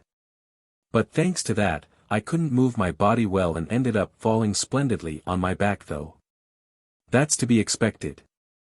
Just because your time perception became 10 times faster, that doesn't make your body move 10 times faster as well. So there's a time lag between when you tell your limbs to move and when they actually move. Because of that, compared to when you usually move your body out of reflex, you'll have to be more aware of your movement from now on. Watch your slowed opponents move carefully and based on it, decide how you are going to move. But again, I guess you can only learn such a thing from training, huh? You're right. I can only learn to do that through training. Akira unconsciously moved his hands to the back of his head. Although he did not feel pain any longer, he still felt some kind of awkwardness. Well, you basically whacked your head hard on the floor back there. So how about we take a rest for today? Nah, let's continue. I want to try and do that again while I can still remember that sensation. Sure, but don't push yourself too hard, okay? Yeah. His training continued. Alpha started dancing in front of him again. Most of her dress had already vanished, thus depending on how she moved, her dance seemed to be very erotic from time to time.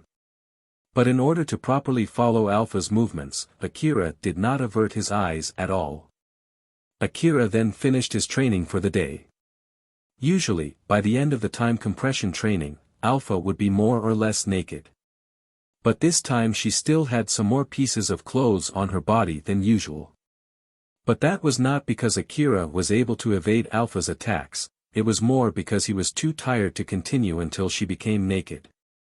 Akira was lying on the hard floor with his limbs spread out as he was breathing roughly. During the training, he was able to compress his time perception many times. But every time he did that, his brain was hit by enormous stress and tiredness because of the sheer focus he needed to do that. The longer he maintained the time compression, the longer he had to keep his focus. Moreover, moving his body in that state felt like he was mustering his whole body to keep moving without rest. It was no wonder that it quickly made his body tired. As his brain and body were extremely strained, Akira could not even stand up on his own. He was still lying on the floor when Alpha, who was still wearing her erotic dress, said to him, "Let's end our training for today. Do your best to at least stand up from there." "I can't do it, just a little bit more, just let me lie here a bit more." "Just a little bit, okay? If you stay there like that, you'll end up falling asleep on the floor, you know. At least drag yourself to the bed first, else you'll definitely regret it in the morning if you wake up on the floor." Akira, who had lived in the slum alley for years, had slept on the hard cold ground numerous times. So he understood very well what Alpha meant by that. Now that he had experienced the comfort of sleeping on a fluffy bed, he no longer had the ability to recover his fatigue from sleeping on a hard surface.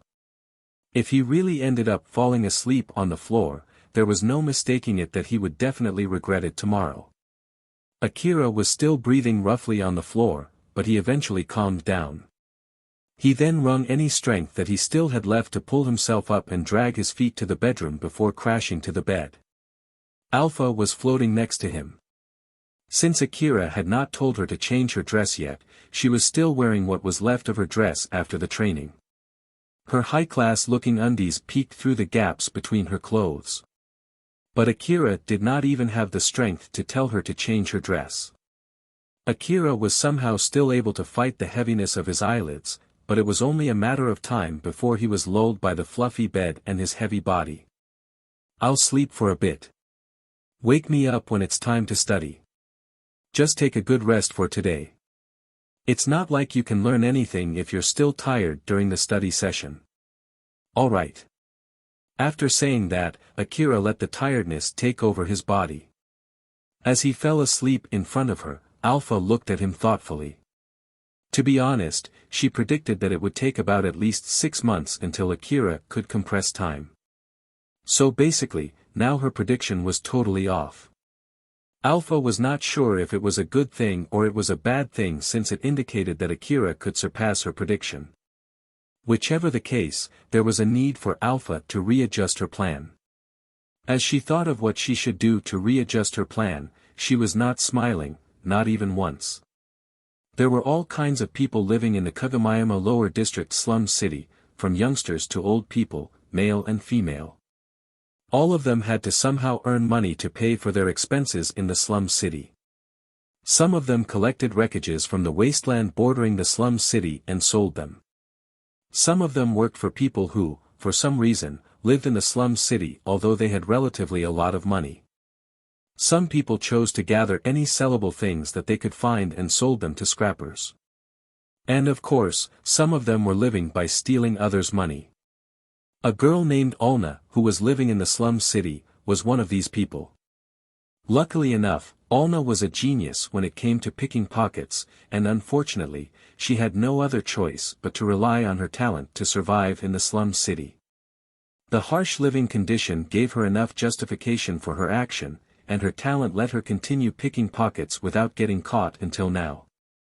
Her living condition forced her to pickpocket, and the more she stole, the better she became.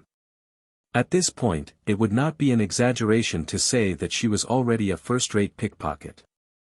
Her biggest mistake was that she shared the money that she stole with her friends. After all, it was not like all of her friends could keep secrets. The more famous she became as a first-rate pickpocket, the more her friends demanded their share. Her friends asked for more and more money, hoping that eventually, Alna would help them escape the days when they had to starve. But Alna ended up running away from such expectations, and now she was basically working alone. Of course, she still had some friends that she was close with, but she decided not to join any gang anymore. But living alone in the slum city was an extremely difficult thing for a little girl. There were only a few reliable methods available to earn money, and even after she earned some money, she had even fewer means to protect her money from other people. In order to get her enough food, a place to sleep, and a means to protect herself, she was left with no other choice but to rely on her rare talent. Just like any other day, Alna was prowling for prey.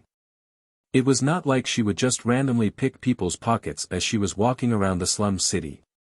Instead, she intentionally aimed for people who seemed to be carrying a lot of money and were an easy target. Most of the people in the slum city did not carry much money. While some of them, who carried a lot of money, were mostly people who she should never try to mess with. As such, it was rare for people in the slum city to turn into a pickpocket. That was also the reason why people of the slum city were not that cautious against pickpockets. As such, pickpockets in the slum city tended to aim for people who came from outside the slum city. Like the customers who visited the shops that could only be found in the slum city, or people who returned from wasteland while brimming with confidence as they passed through the slum city, or people who ended up in the slum city for any unknown reasons, or people who came to the slum city hoping that they might be able to help the residents of the slum city, or people who are absconding and trying to hide in the slum city, or people who tried to look for anything that could be scrapped in the slum city. These people carried more money than the residents of the slum city most of the time. Alna was looking for hunters to pickpocket. But even so, there were many types of hunters. Some of them were veteran hunters who she should never mess with, while on the other hand, there were also those hunters who spent most of their money in taverns rather than renewing their bad-looking equipment. Whichever it was, these hunters frequently visited the wasteland. Unlike pickpockets, thugs rarely robbed hunters. Of course, these thugs could get some money from selling the equipment that they robbed, but the danger of getting killed was too high. In contrast to that, pickpockets often aimed for hunters. If they tried to aim for the equipment, of course, these hunters could easily detect them. After all, equipment was the hunter's lifeline. Without their equipment, those hunters would not be able to fight monsters. So thanks to that, hunters tended to be less careful when it came to other stuff, for example, their wallets. Alna had found her target. That hunter looked like an easy target in her eyes. Although that hunter was wearing armor normally used by hunters, it was so clean, which indicated that the hunter had never gone to the wasteland yet. The rifles dangling on that hunter's body also looked brand new. There was not even any gunpowder trace, showing that they were never used before. It was a young hunter, and that hunter's expression did not give the intimidating or dangerous aura like those veteran hunters. So Alna thought that he must be a beginner hunter who just gathered enough equipment to be able to register in the hunter office and start from rank 10. Let's aim for that hunter. If that hunter is here for browsing the stands right after registering in the hunter office, he should be carrying quite a lot of money. Let's get his wallet before that hunter can spend it on anything. Just like usual, Alna approached that hunter naturally. Then, using her genius-level talent and polished skill, she extended her arm and took the wallet from that hunter. That hunter did not notice it at all. Unfortunately, Alna's luck ended that day. *****. That day, Akira was walking through the slum city as he was heading to Cheryl's base. There was no particular reason other than just showing his face in the gang and to take a breather. The equipment that he ordered in Shizuka's shop had not arrived yet. As such, Akira was still using his old equipment, which included his new hunter armor and AAH and A2D rifles that he had never used ever since he bought them. Thus it would not be a surprise if someone mistook him as a new hunter. And then, a disaster that often befell most of the green hunters, who wandered through the slum city, also befell Akira. "Akira, someone took your wallet." "What dash?" Akira half shouted. He quickly checked his pocket, and as Alpha said, he could not find the wallet that was inside the pocket. "Be more careful next time. I might be able to protect you from pickpockets when you're using an augmented suit that I can control, but as long as you're not using an augmented suit, you should handle this kind of thing yourself, okay?" Alpha just gave him a light warning as if it was not that big of a disaster to her. The wallet that Akira lost contained 100,000 orum. Although it was a big amount of money, compared to the money that he earned lately, it was not big enough to cause any inconvenience. So Alpha just brushed it off as the fee for a small lesson for teaching Akira to be more careful. But there was a big difference between Akira and Alpha as to how they took this incident. Akira took a few seconds to register, process, and understand what had just happened. After a few seconds of silence where Akira did not move from where he was standing, he finished assessing his situation and immediately said, "Who took my wallet?" In his calm emotionless voice, there was a fit of dark foreboding anger seething under it. Behind his calm expression, Akira was leaking out an aura showing the sharpness and readiness to fight. "Alpha, do you know who took my wallet?" In order to not cause any suspicions, Akira asked that through telepathy.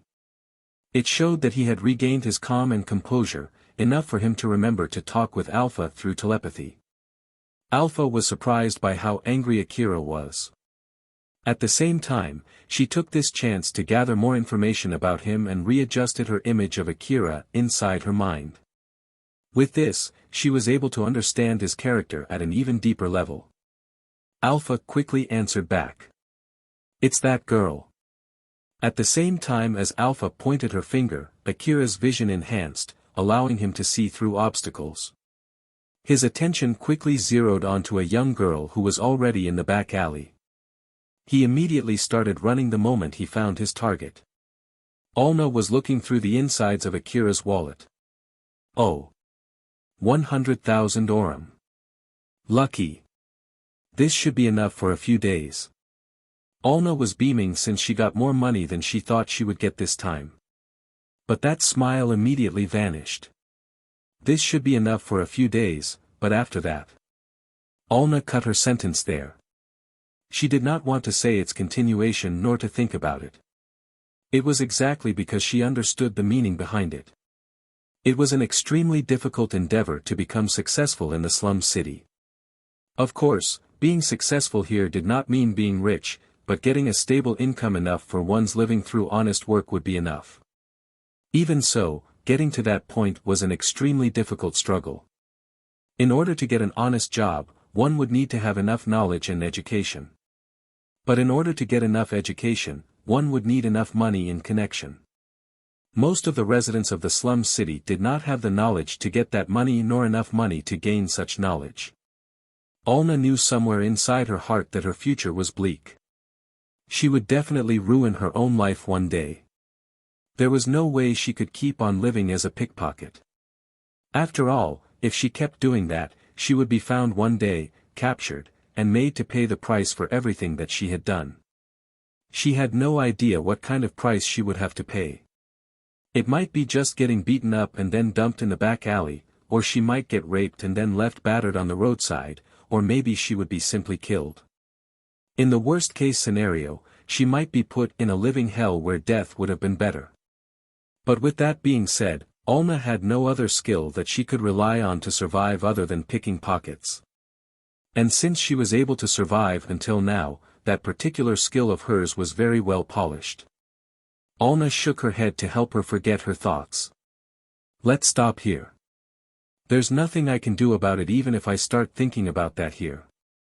Now that I have some money with me, let's just go and grab some food. An empty stomach will only make me more depressed. Alna started walking toward the shop that she often visited. She suddenly heard a loud sound coming from behind. She quickly turned back to check the source of that loud sound. On the other end of the narrow alley, she could see Akira running in her direction. That loud sound came from when Akira kicked the obstacles out of his way as he ran through the back alley. Akira's eyes met Alna's. Both of them froze for a few seconds before Alna regained her composure and started running as fast as she could toward the opposite direction from where Akira was.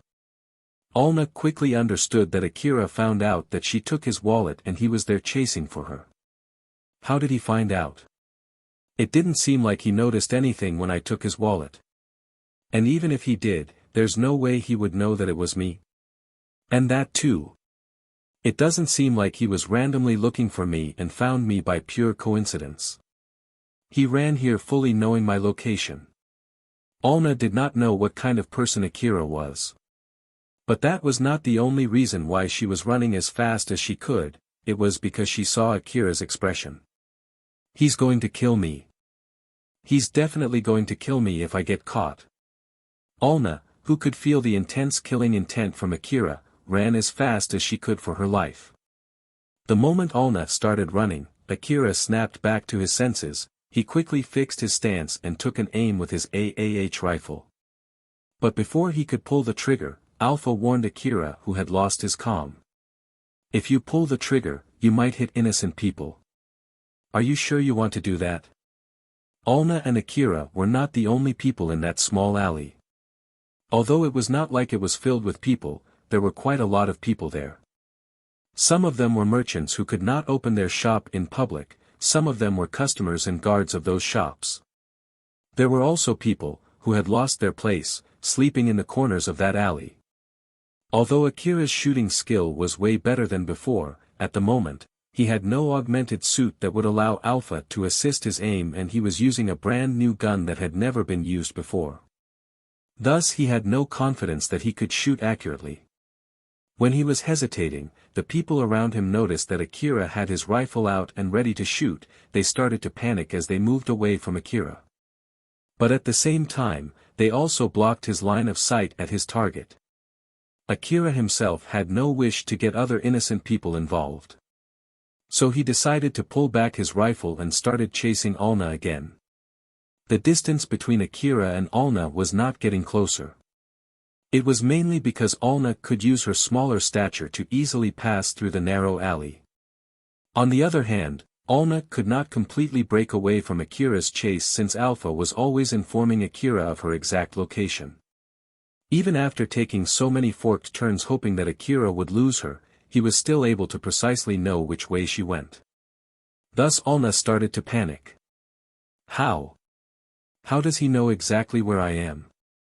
Don't tell me dash.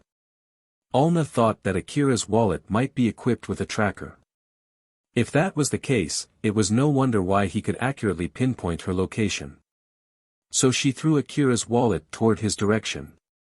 When he saw his wallet fly above his head, Akira stopped, turned, and picked up his wallet. Akira more or less regained his calm after he got his wallet back. The expression on his face also loosened. Now, if the money in the wallet was still there, then Akira would get back everything that he had lost, and he would be able to clean his history of getting his wallet stolen. If it was the past Akira from when he was still living in the back alley, he would have never allowed such a blunder. He then would be able to learn from this incident and be more careful next time, thus closing the incident there. When Akira checked the inside of the wallet, it was empty, all the money in it was already taken out. Akira's face immediately turned stern. Alpha. Over there. I won't be able to pinpoint her location if she's too far from me. So if you want to chase her, you need to hurry up. Roger that.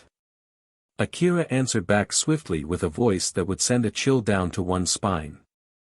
He then started running again. So in short, that incident did not end there.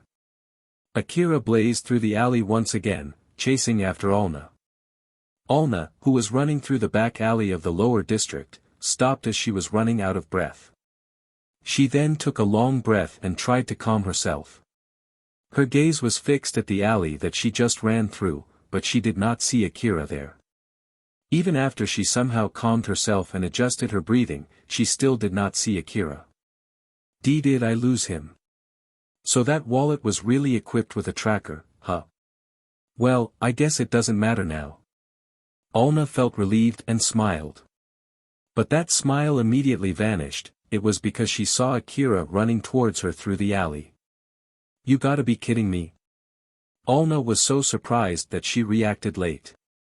When she started running again, the distance between her and Akira was already not that far. Alna was focused on running.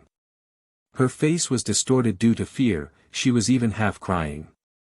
As she desperately ran away, she did not confirm what was in front of her before jumping out from the alley to the big road in the middle of the lower district. Because of that, she crashed right onto someone who was just passing through that road. Whoa! Careful there. Alna looked terrified as she turned toward the person that she just crashed onto. It was a young hunter. Looking at his equipment, he seemed to be a pretty skilled hunter. His expression was showing that he was angry, but the moment he saw Alna's frightened expression, his rage vanished. He then worriedly asked Alna.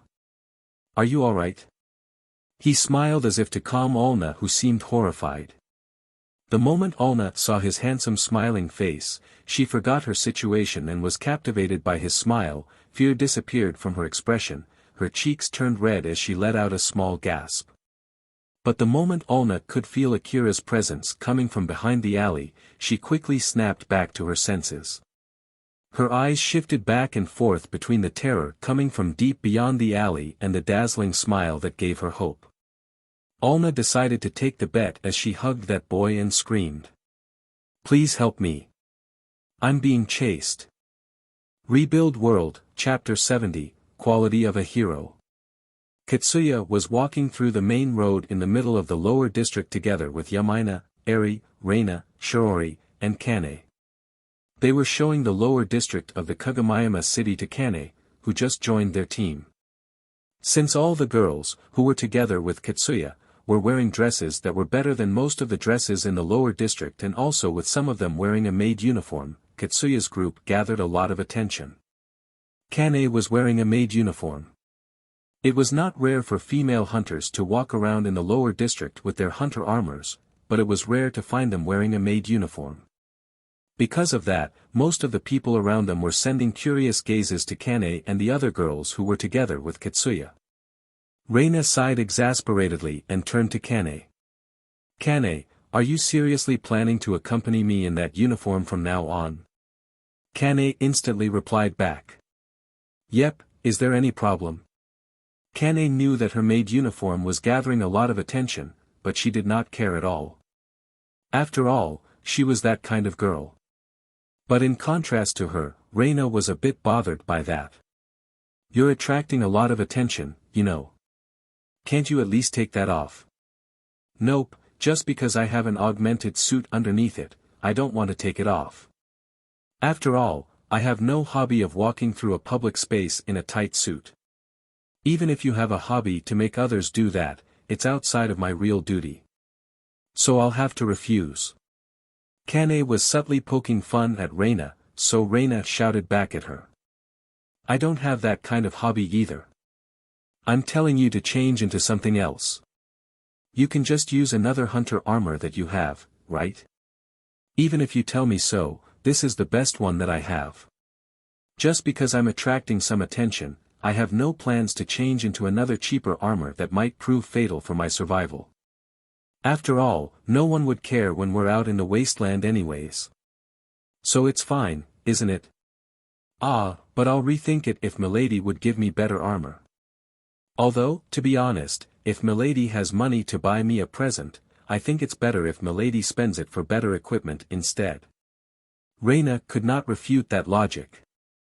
Of course, she could not tell Kane to change her armor into something cheaper just because she did not like her current appearance. Reina turned to Shiori, requesting for help. But Shiori just shook her head.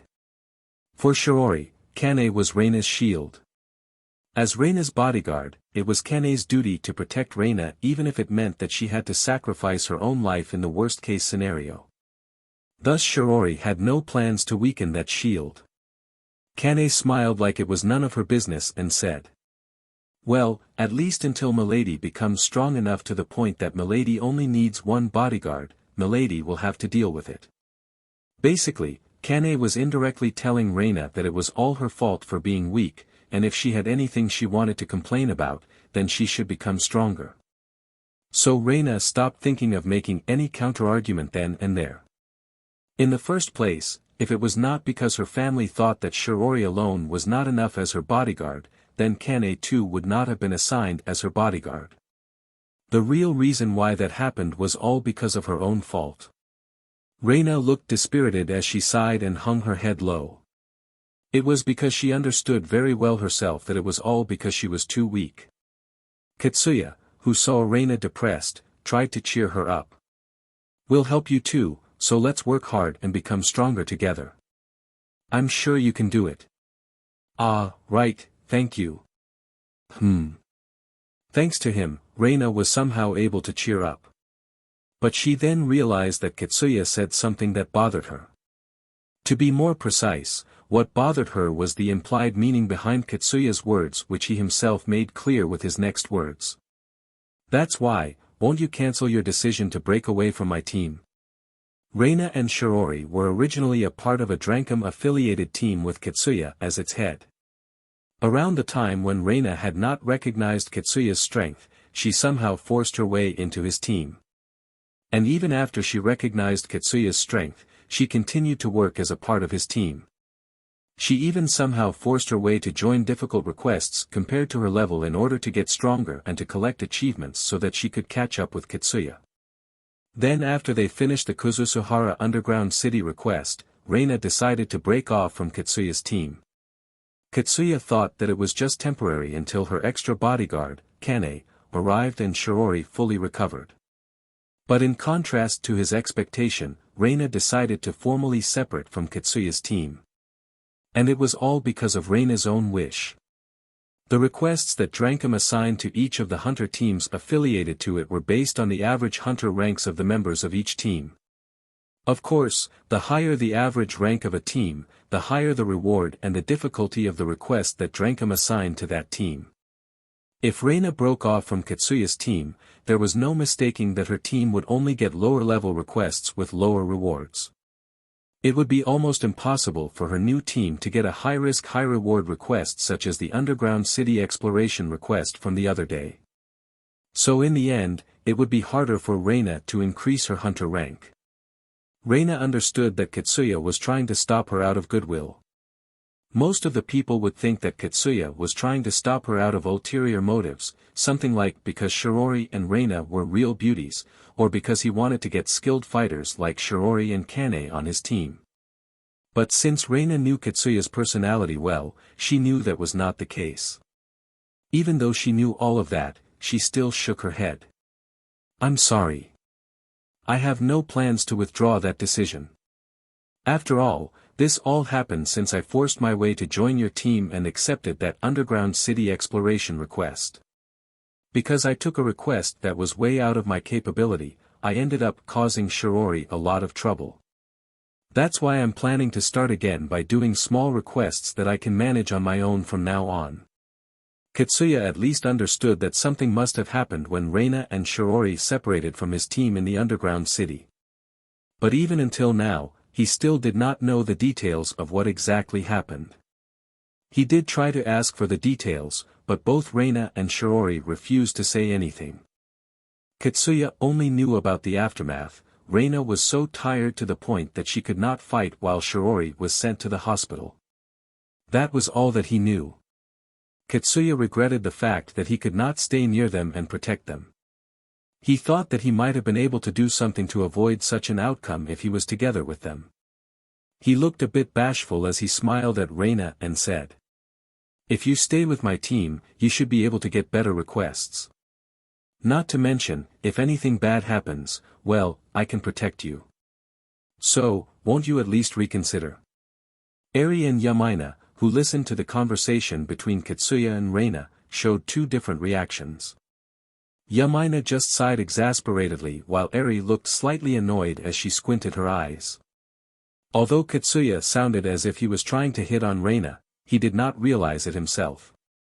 It was a common thing that he did numerous times in the past, but he always kept his word, he even had sacrificed himself to keep his promise. Most of the time, it caused the girls, who he protected, to fall for him, and this was the main reason why he kept amassing more and more girls around him. Since Yamaina had been together with Katsuya for years, she had given up on fixing that bad habit of his. As for Eri, since she was saved by Katsuya in the past, she could not tell him to stop doing that. Because no one was trying to fix his bad habit, Katsuya's team had a very unbalanced male-to-female ratio. Both Yamaina and Eri thought that Reina would change her mind with this, but her answer was rather unexpected. Instead, Reina cornered Katsuya with questions. Katsuya, I'm happy that you said that to me, I really am. But, am I really that bad? Am I so bad that even after I've got Shirori with me, and Kane assigned to me, that I would still need to be protected by you too? Am I really that bad as a hunter in your eyes too? There was no trace of ill will in Reina's expression. But her expression was serious and looked slightly desperate. Katsuya was cornered by Reina's questions, he could only flusteredly answer back. That's not true. I just thought that we should help each other and we'll have a better chance of survival if we stay as a team. It's exactly because I recognize your skill that I want to have you in my team. Reina stared at Katsuya as if she was questioning if that was really what he felt, she then shook her head. Sorry, I don't think I'm that strong myself, that's why I can't take your offer. I see. It's really unfortunate, but it can't be helped then. You can tell me anytime if you change your mind, I'll wait for you. After Katsuya said that, everyone went silent. Reina did not say anything back to Katsuya. Shirori understood Reina's feelings, but since trying to carelessly cheer her up might be counter-effective, she decided not to say anything too. Meanwhile, Kane thought that Reina would be angry at her if she said anything insensitive there, so she also did not say anything. Yamaina did not know what exactly Reina was feeling, so she could not come up with anything to say to her. Eri was rather jealous that Katsuya tried to stop Reina, so she decided to just keep shut since she felt like she might say something unnecessary in that situation. The awkwardness in that situation was palpable, and because of that, Katsuya's attention was diverted to the point that he could not step aside when a young girl suddenly came out from the alley and crashed on him. Whoa! Watch where you're going. Katsuya ended up scolding that girl out of annoyance. That girl, in turn, looked at him with a desperate and utterly scared expression. Katsuya thought that his scolding was the reason why that girl looked so scared. So he decided to put his feelings aside and tried to calm her down as he smiled gently at her. Are you okay? It looked like it was effective since that girl's expression relaxed. With that one sentence, Yamaina looked exasperated while Eri's face turned stern. Both of them mumbled. Again, huh? Katsuya quickly noticed that someone else was coming from the back alley where that girl just suddenly popped out. That girl's expression quickly returned back to looking very scared. She then hugged Katsuya and screamed. Please help me. I'm being chased. She was the one who stole Akira's wallet, Alna. While the other person that popped out from the back alley was the person who was chasing Alna, Akira. Akira was surprised, but he quickly grasped the situation. Alna, who stole his wallet, was clinging to Katsuya. Yamaina and Eri looked at Akira with disdain and hatred, they quickly put their guard up against him. Katsuya covered Alna with his left hand while his right hand was ready to pick up his rifle anytime.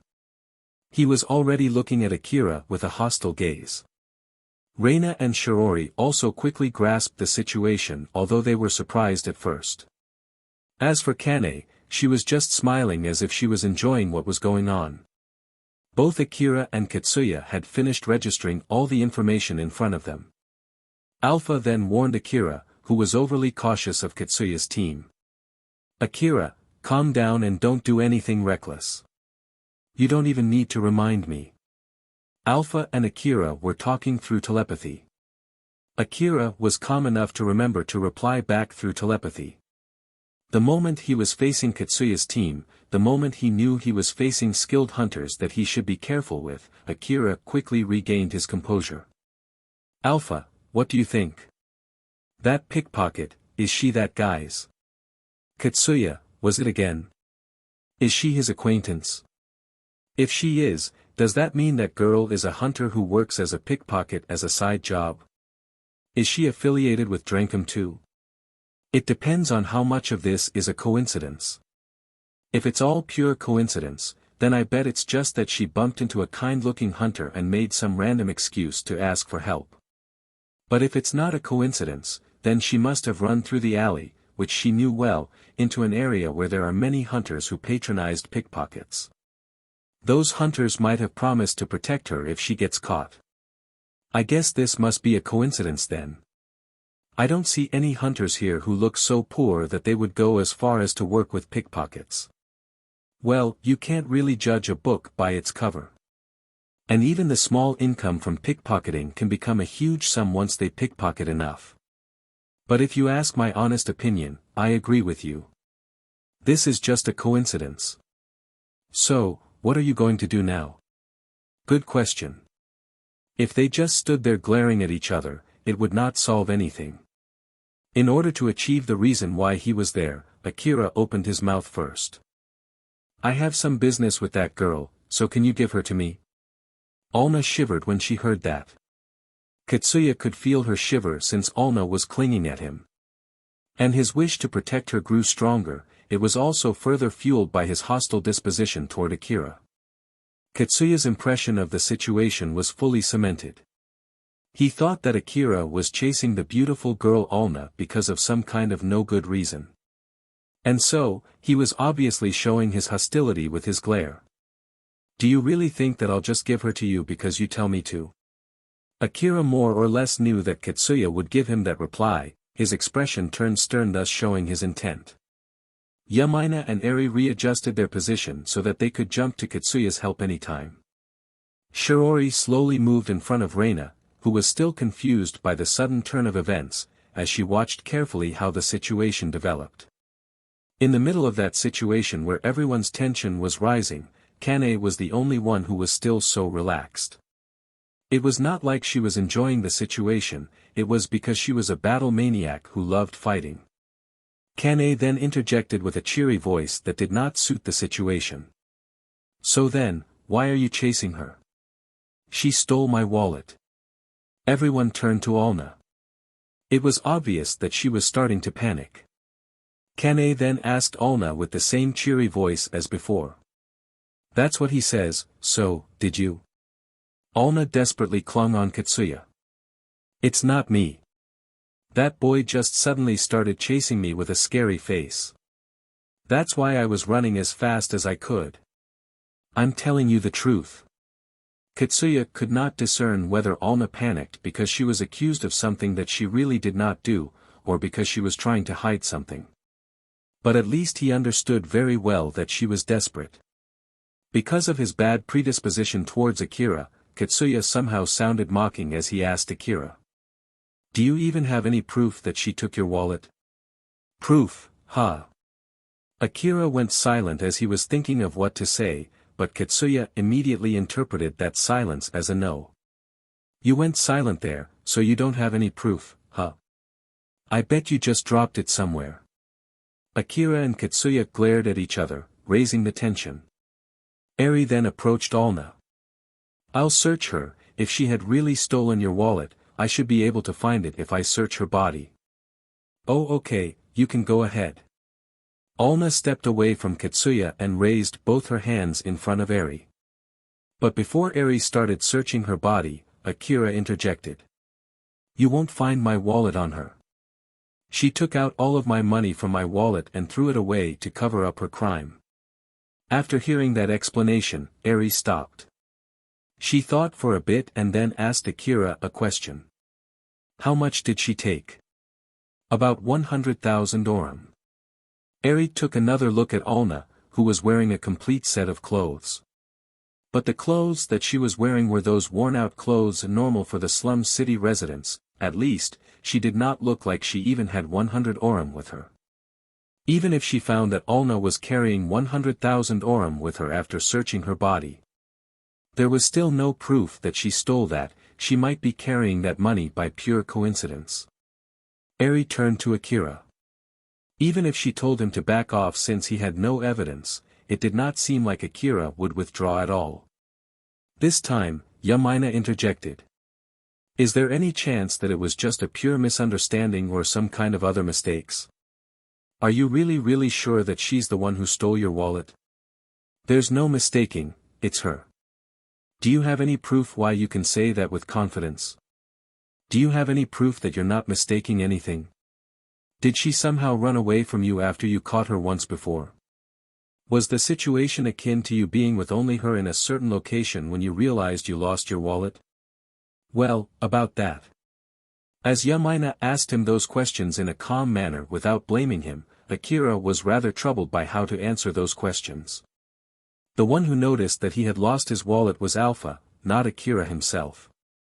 At least until Alna threw away his wallet, he was chasing Alna purely because he trusted Alpha when she said Alna was the one who took his wallet. He had no other proof why he thought that Alna was the pickpocket other than because Alpha told him so. But of course, he could not say that to Yamaina. Seeing how Akira could not answer her questions, Yamaina pressed further. Is it because of the information you analyzed from your information-gathering device? I heard that some hunters always keep their information-gathering device on and focus it to scan the area around them just to be safe. No, that's not the case either. Or more like, I got my information-gathering device destroyed in a fight. So, is it because someone who was together with you, told you so? If it is, can we go to meet that person and ask for proof? Well. Yumina's guess was correct, but no one other than Akira could see Alpha. Thus he could not really say anything back.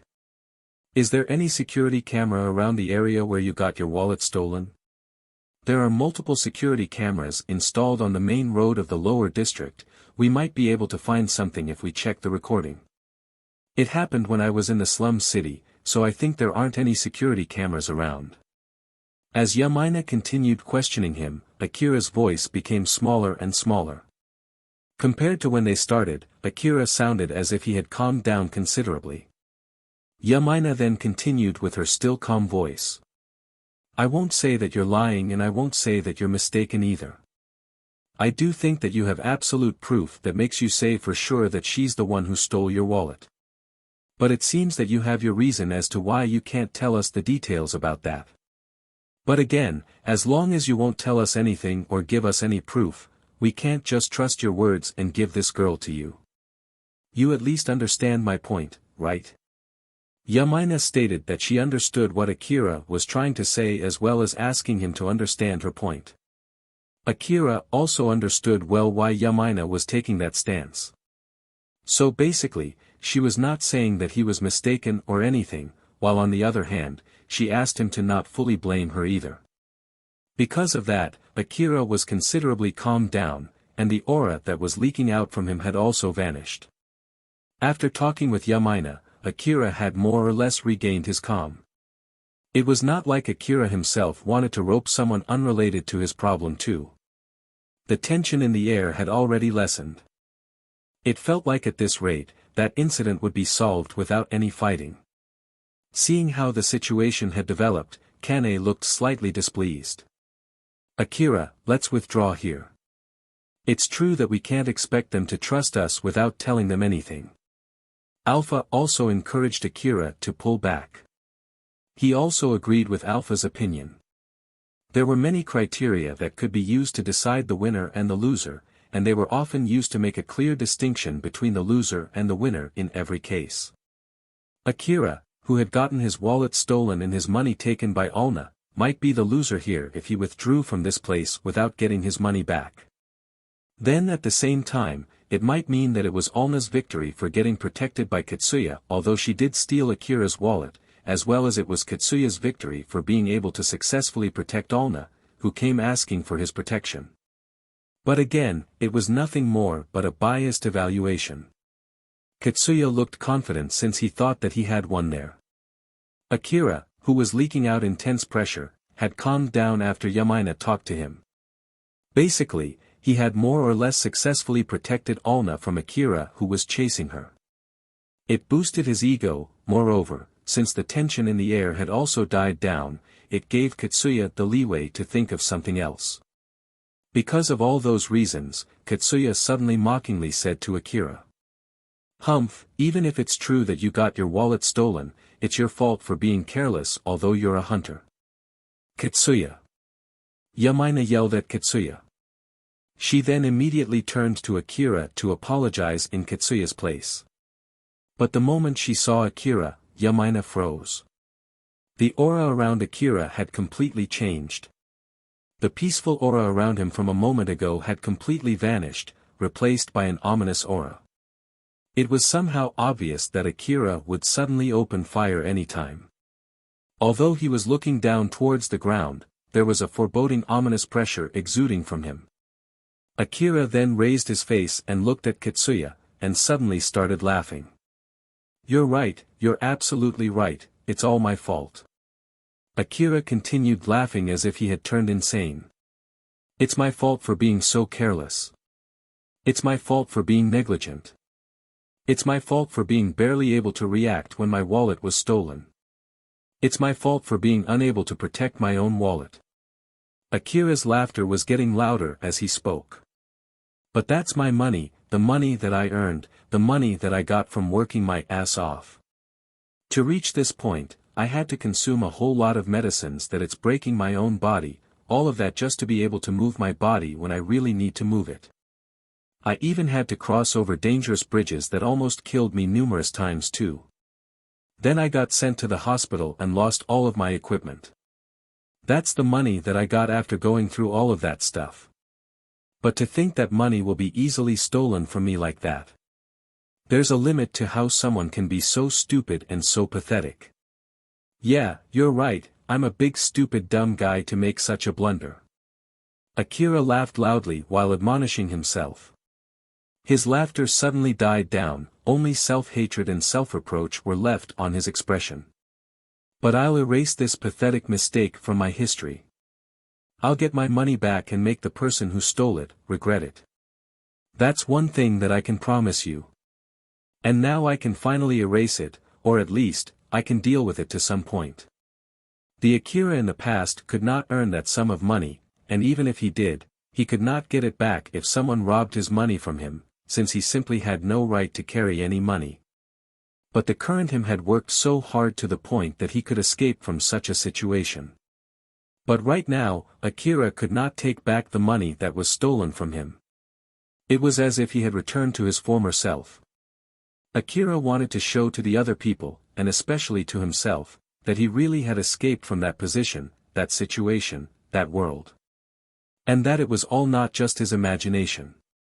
Anger and hatred vanished from his expression, the only thing that reflected on his near-expressionless eyes were his target, and the obstacle that was standing between him and his target. Alna was shaking behind Kitsuya's back. The reason why she did not try to escape from that place was because she unconsciously knew that it was the safest place in her current situation. Then Akira said in a cold tone. "Give her to me. I refuse." Kitsuya stood by his decision against the immense pressure from Akira and refused to hand over Alna. The reason why he refused to back down was completely unrelated to his dislike towards Akira. He had already resolved himself to protect Alna, who came for his help, even if it meant that it would put him in danger. He had such a kind of disposition and it would not allow him to hand over Alna to Akira. Rebuild World, Chapter 71, Adding Salt to Injury. While it was not always true that the enemies of your enemies were your friends, but almost always, the friends of your enemies were definitely your enemies. According to what Kitsuya said, he basically put himself in a position where he allied himself with Akira's enemy. Thus, from Akira's point of view, Kitsuya and his friends had already shifted from being innocent people, who got roped into this situation, to his enemies. It would be nothing strange if Akira suddenly opened fire. Because of that, Alpha warned him with a stern expression. Akira, you can't. I won't allow you to do this. It's 7 versus 1, 6 of them are used to fighting, while the remaining one can fight you equally even when you have your augmented suit. You can't take this fight. 7 against 1, huh? Those words were mumbled more to himself than to Alpha. Since he always communicated through telepathy with her, he thought that Katsuya and the others will not be able to hear what he said. But his stance was already showing that he was ready to fight.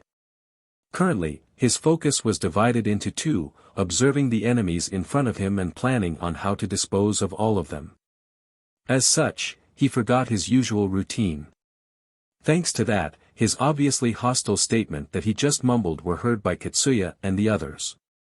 Yamaina did not think that Akira would not recognize the difference in their strength, so when she heard him mumble that statement, she was hoping that he would withdraw from that place. But Shiori suddenly said something unexpected. It's not 7 against 1. I, Reina, and Kane would not get involved in this fight. We won't aid Katsuya-sama nor Akira-sama. After she said that, Shiori pulled Reina behind her and Kane. Shiori-san. Yamaina was taken aback when Shiori said that.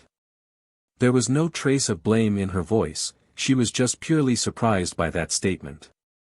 Katsuya and Eri were also surprised. Without dropping their guard against Akira, they looked at Shiori as if they were asking her what she was thinking. Akira's expression did not change at all, he was still observing Katsuya and the others closely as he sent a glance to Shiori. He tried to guess what Shiori's group was going to do next since they made an unexpected but suspicious decision. As Akira and Katsuya's group focused their attention on Shiori, she showed a willful expression and said to both of them. Katsuya-sama, if you are going to risk a fight in order to protect someone, who you just met for the first time, I do think it's a commendable act and I can respect that. But it is a completely different thing if it gets Milady involved too. So please handle this situation without involving us. Shiori said that with a serious face while exuding an intimidating aura. Akira-sama, as long as you do not pose any danger to Milady, including misfire, I can promise you that we won't attack you. So please make the right decision to avoid any needless battle. Shiori basically said that her group would not help either side if they decide to fight it out. While at the same time, she was also questioning Katsuya's decision to risk his and his friend's life for Ulna's sake. She was also telling Akira to rethink whether this fight was really that important or not. Both Akira and Katsuya could make a decision to not fight there. But if none of them backs off, then anything that would happen after that was their responsibility. Shiori then pushed Reina, who still could not recover from the confusion, backward as if she was urging her to move. They were slowly distancing themselves from Katsuya and Akira. Milady, let's go. But. Reina tried to resist a bit as Shiori pulled her away from that place, but she did not try to seriously break off from Shiori to fight beside Katsuya against Akira. To be more precise, she did not even want to be chosen as the third-party observer there. Shiori frowned as she said to Reina. My apologies. Milady, I'll have to pull you away even if it's against your will. Or is that you're planning to repeat the same mistake again? Shiori did not clearly state what kind of mistake she was talking about. It was so that Reina would figure it out by herself about the worst mistake that she made in the past. Reina immediately remembered everything that Shiori might be referring to. That time when Yajima and Akira were arguing in the underground city, both of them were making statements without any proof or evidence. So there was no telling which one was lying and which one was not, but actually Akira was telling the truth at that time. But again, there was no guarantee that it was also the case this time. She also remembered that she was taken hostage when she carelessly approached Yajima. So, she feared that the same thing would happen again if she tried to approach Akira to calm him down or if she tried to approach Ulna to protect her. After all, if Ulna took her hostage, Shiori might be forced to fight Akira again. And if Akira took her hostage, then Shiori might be forced to fight Katsuya. She would just end up as a deadweight again and be forced to watch people killing one another in front of her eyes. The regret that she was holding inside her heart since that day pushed her to make her decision. Katsuya, I'm sorry. I can't help you this time. I don't think it's wise to risk my life for protecting that girl.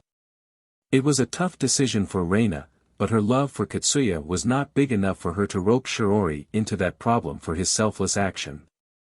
Yamaina became saddened as she looked at Reina, while on the other hand, Eri's gaze was saying that she was condemning Reina's decision. It seemed that both of them loved Katsuya so much that they would be happy to sacrifice their lives for him. Enough that they would choose to fight Akira rather than pulling Alna off from Katsuya and handing her over to Akira, an act which would make Katsuya hate them. Kane suddenly said something with a cheerful voice as if she could not read the mood at all. I don't mind taking Katsuya's side though. Shiori immediately directed a silent but immense pressure toward Kane, making her retract her words. I'm sorry. I take that back. This is also my job as a bodyguard. So I can't do that. Well then, we'll excuse ourselves here. Milady, let's go back home. Kane placed both of her hands on Reina's shoulder and started pushing her away to the point that they were jogging. Shiori lightly bowed and followed Kane and Reina. After Reina, Shiori, and Kane put enough distance from where Akira was, he mumbled. Now, it's 4-on-1. Katsuya and his friends were staring at Shiori, who left that place, forgetting about Akira. But the moment Akira mumbled those words, their attention returned back to him, their stances indicating that they were ready to fight any time. Although they had not pointed their guns at Akira, their hands were already extended to right beside their own respective rifles. The moment one of them touched their rifles, Akira might quickly react by grabbing his own rifle and start shooting. That was why Katsuya, Eri, and Yamaina did not dare to make any sudden or suspicious moves. Akira's words reconfirmed their current situation, it was not 3 against 1, but 4 against 1. So in short, Akira included Alna as his target to kill, so Katsuya would have to fight Akira while protecting Alna, which would put him at a disadvantage. Katsuya's expression turned stern. Since the tension between them was extremely high, it shaved their spirits the longer they stood there staring at each other. And that unbearable tension was tempting Katsuya and his friends to make the first move before Akira. Akira's expression did not change as he glared at Katsuya. His eyes were saying that he had no wish to lessen his hostility towards them. He simply had no wish to back off in such a situation. The only reason why he did not make any move was simply because of the difference between their fighting power. Akira himself had no plans to go as far as to sacrifice his own life just to kill Alna. After all, if that was not the case, he would have made his move when Katsuya and his friends took their eyes off from him. After losing Shiori, Reina, and Kane, the gap between their fighting power greatly reduced. But it still did not change the fact that Akira only had a slim chance of winning, even if he were to put down his life. Akira's sense of reason stopped him from pushing forward, but his hatred and anger prevented him from backing off. Because of that, he could not make any moves. The trigger that changed the situation was Alpha. She scolded Akira with a stern expression. Akira, step back. Now. If you just wait for a bit longer, you'll get better equipment. There's no reason for you to recklessly charge into a disadvantageous fight, without even waiting for your new equipment, just to kill that girl. From my point of view, what you are going to do now is just adding more salt to your injury. If you fight now, there's no mistaking that you'll die. Akira, are you going to disobey me now? Do you not trust me now? Even after hearing Alpha's words, Akira's expression showed no change. The hostility that he directed to Katsuya did not reduce at all as he was still glaring at them. But then, Akira, who did not lower his guard and was keeping his eyes fixed on Katsuya and his friends, took a step back without turning around. He then slowly stepped back to the alley where he came from. Akira's expression did not change and he still glared at Katsuya and his friends until he finally vanished deep into the alley. Even after Akira's figure disappeared into the alley and his presence completely vanished, it took a few minutes before Katsuya, Eri, and Yamaina lowered their guards. All of them let out a big sigh as they were liberated from the high tension which accumulated during that confrontation. Even though they did not fight at all, they felt exhausted. That confrontation was psychically more taxing than a fierce battle. It might be because they had no experience fighting against another person. Since they were lucky to be proper hunters and with a big gang like Drankum behind them, Katsuya rarely had any occasion where he had to fight other hunters. Although they had gone through a lot of fights during their job as hunters, this was the first time someone bore such a level of killing intent and hostility at them. Yamaina strongly scolded Katsuya, which was very rare considering her nature. Katsuya. Don't expect me to help you if something like that happens again, okay? Katsuya did not think it through as he reflexively replied back. Are you seriously telling me that I should have just given this girl away to him? That's not it. Katsuya's reply caused Yamaina to raise her voice and shut him up. Her fiery reply caused Katsuya to wince back.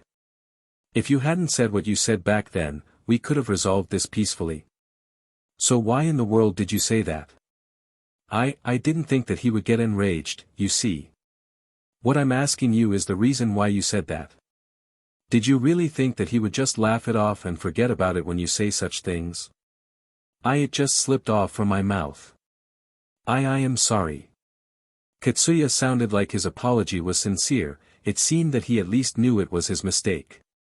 After letting out her pent-up emotion, Yamaina finally calmed down. Her intense glare had returned back to normal.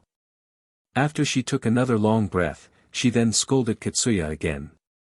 The next time you do anything like this, I'll replace that mouth of yours with a cyborg part and I'll set it so that you can't say anything without my permission, okay? Do you get that? Oh, okay. After hearing his answer, Yamaina finally let go of her rage. Now that she had regained enough composure to think about Alna, she approached Alna, who was still dumbfounded by what had happened, and said to her. I'm sorry, it seems that things always get complicated because of Katsuya. Then Alna flusteredly thanked Katsuya and his friends. Please don't be.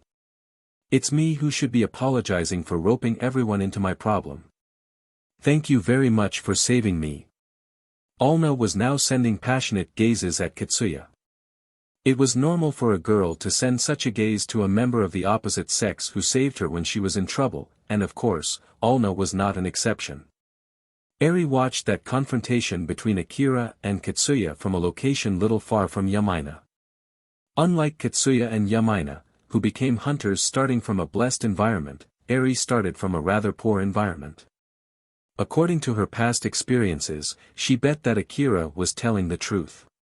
Eri was at a loss whether to tell Katsuya and Yamaina or not, but in the end, she decided not to say anything. After all, if she did, then she would have to explain her reasoning. But the main reason why she did not tell Katsuya and Yamaina was because she did not want to ruin Katsuya's mood. As Eri thought that it had ended anyway, she decided to not tell Katsuya and Yamaina, ******. Akira was walking through the back alley, he was heading to his original destination, Cheryl's base. His expression had not changed much since his confrontation with Katsuya. Alpha thought that it would be bad to let Akira meet anyone while he was in this mood. Since with his current mood, even the slightest misunderstanding could trigger an unnecessary fight. So she gently made a suggestion to Akira to calm himself down. Akira, how about you take some deep breaths? Akira stopped. He did not say anything as he turned to Alpha, while she returned his stare with a smile. What's wrong? You don't know how to do it. Do you need me to explain it? Or do you need an example? Although Akira was staring at her with an abnormal expression, Alpha's smile did not diminish. The intonation of her voice also remained the same. Akira did not say anything as he took a deep breath. He then repeated the process again and again and again. For his last deep breath, Akira let out a big sigh. His expression loosened and returned back to his depressed face, which said that he hated himself. Akira then spoke to Alpha through telepathy. I'm sorry. It might be because he spoke through telepathy, all his guilty feelings and the other emotions inside him were sent to Alpha together with his apology.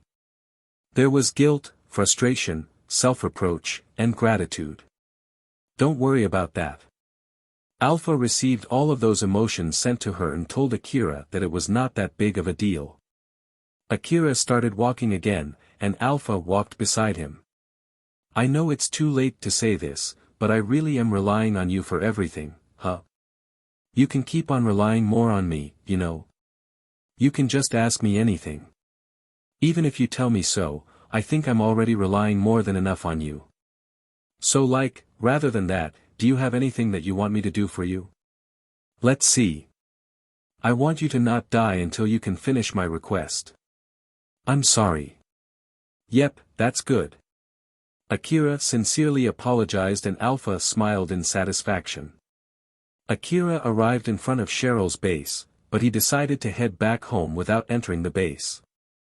Although he had regained his calm, his mood was not fully recovered to his usual self yet. He might inadvertently vent his emotion on Cheryl, thus he thought that it would be better for him to visit the base another day. Akira retraced his footsteps back to his house. After Akira left, two girls arrived near Cheryl's base. One of them was a girl by the name of Nasha. She looked just like a normal girl commonly found in the slum city. While the other girl was Alna. Alna worriedly asked Nasha. Nasha, are you sure that it'll be fine?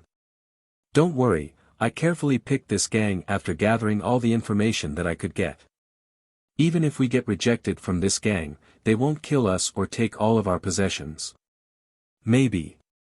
Both Alna and Nasha were hoping to join Cheryl's gang.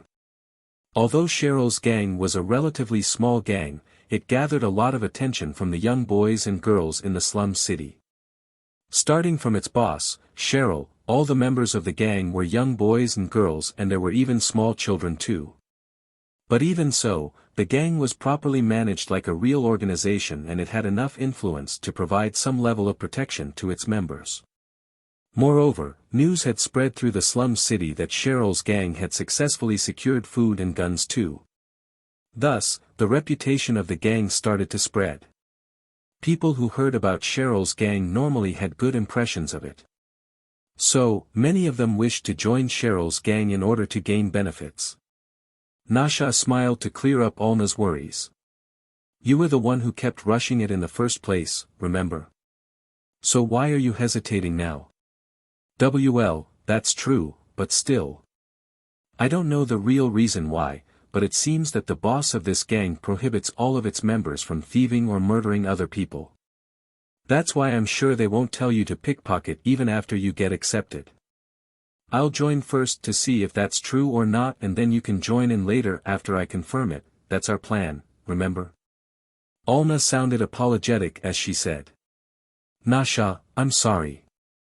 It feels like I'm making you go alone to check the gang just for my sake. Please be careful. It's fine.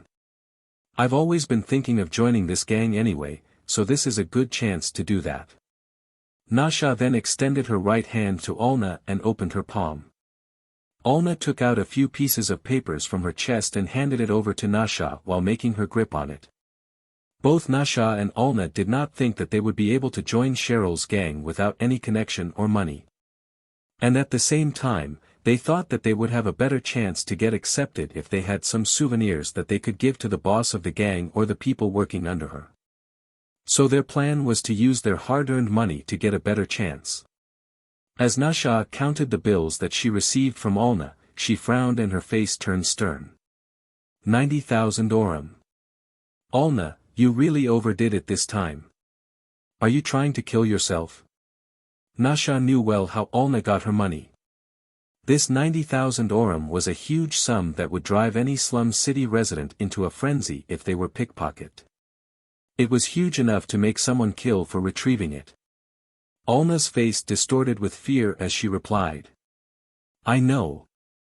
I did tell you too, remember? I was really about to get killed. Although I got lucky and was able to get out alive, it was really a close call.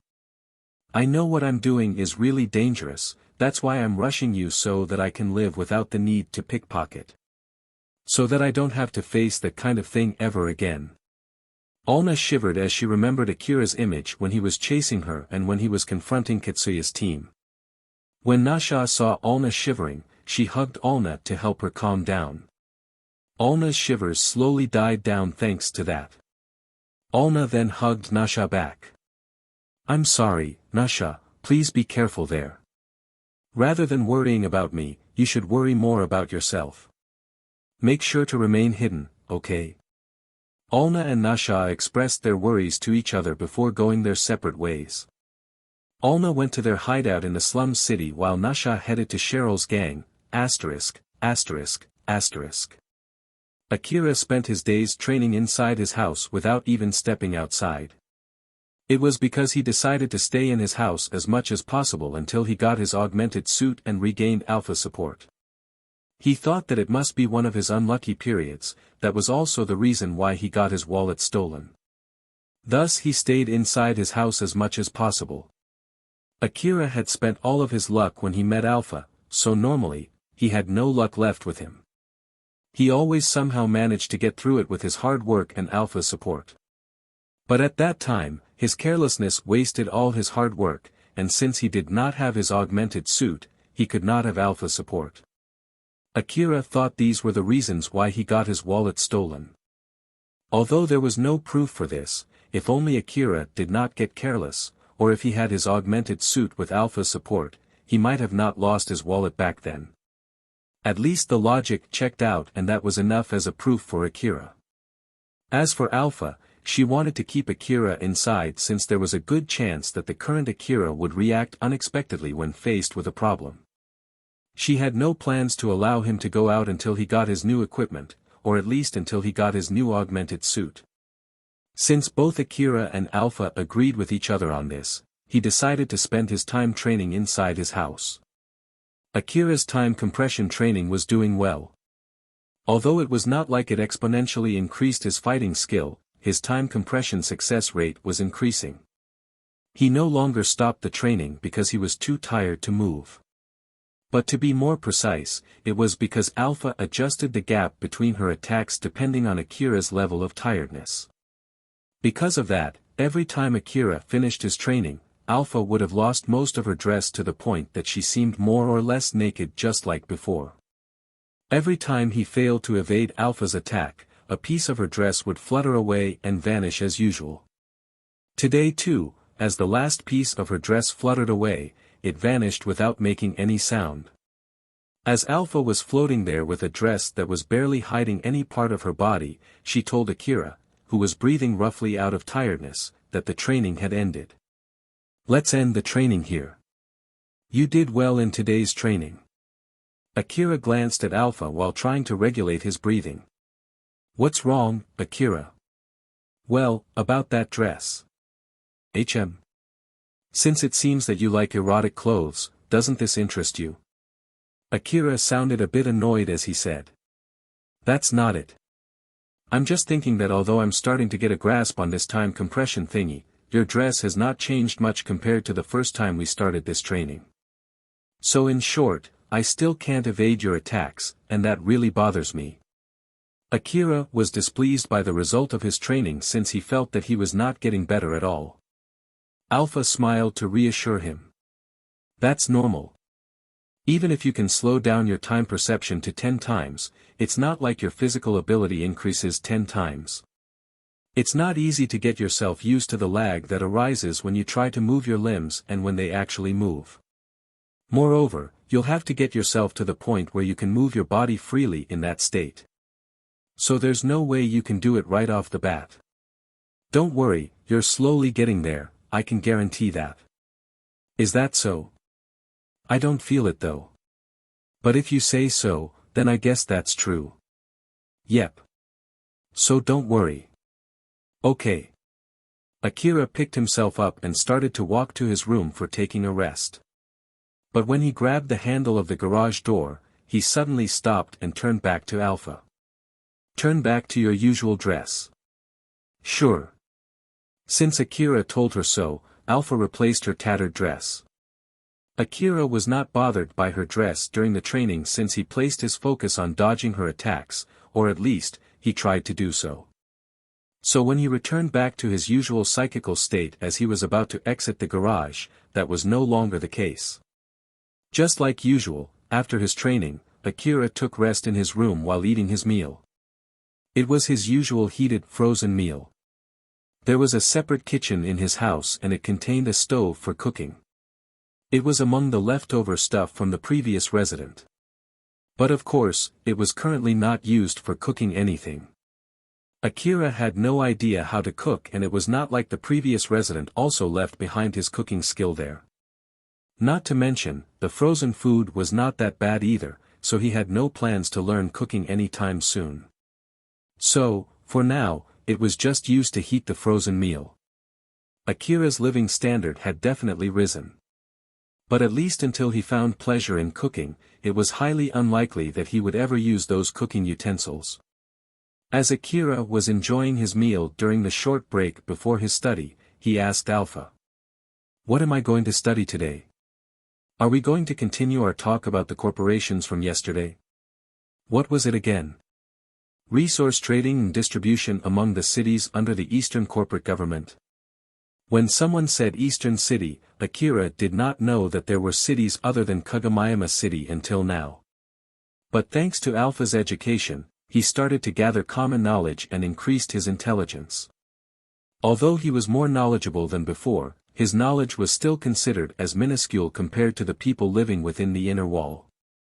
The reason why Alpha taught all of those things to him was more for her own sake rather than for Akira's sake. Alpha was actually probing Akira as she was teaching him. In order to complete her request, she needed him to be more knowledgeable so that he could easily resist any type of beliefs that might become an obstacle in completing her request. So, studying was important to both Akira and Alpha. Although their original plan was to study that day, Alpha decided to cancel it. We won't be studying today, after all. It seems that a message just arrived from Shizuka saying that your new equipment has arrived. So let's go get them. Oh. I can finally start my hunter work again, let's go. In order for Akira to complete Alpha's request, she needed him to be stronger. So, she prioritized getting better equipment over his study. Alpha smiled at Akira who looked elated. Rebuild World, Chapter 72, The Buried Ruin. Akira headed to Shizuka's shop to receive his new equipments. When he entered the shop, Shizuka waved at him. Welcome, Akira. Over here. Shizuka smiled at him and then guided him to the back room of the shop. The back room was used as a warehouse for the stuff that she sold, thus it was filled with guns and ammo. Akira noticed something and asked Shizuka. By the way, is it okay to leave the counter unguarded? It's fine. It's not like there are that many people who want to buy guns anyway, so it will not be much of an issue even if I leave the counter. Even when the city was attacked by a swarm of monsters not too long ago, there were more people coming in than usual but it was not that many to even form a line in front of the counter. I meant it more like someone might steal something. The rifles in the display are inside anti-thieving showcases. I have also installed security cameras, and have insurance with a private security company. So it'll be fine. Even if someone was able to break the secured counter, take Shizuka's money from it, and escape from the security, she'll be paid with the same amount of money that she lost. Thus it was highly unlikely that Shizuka would suffer much damage that Akira thought she would. Not to mention, the private security company that was working together with the insurance company, which Shizuka was contracted with, would catch that person dead or alive. If that person was caught alive, he would be fined with all kinds of charges and would be forced to exchange his life, his body, basically just everything that he had to pay the fine. Depending on the severity of the fine, he might get his property seized, or forced into a labor work, or used as a guinea pig for developing new medicines or technologies. Seeing how Akira still seemed to be worried, Shizuka smiled at him and said. If you're still worried that I'm leaving the counter for your sake, just think of it as me giving some efforts to get a regular customer. It should bother you less that way, right? Although Akira had spent 80 million orum in Shizuka's shop, it did not seem that she had thought of him as a regular customer.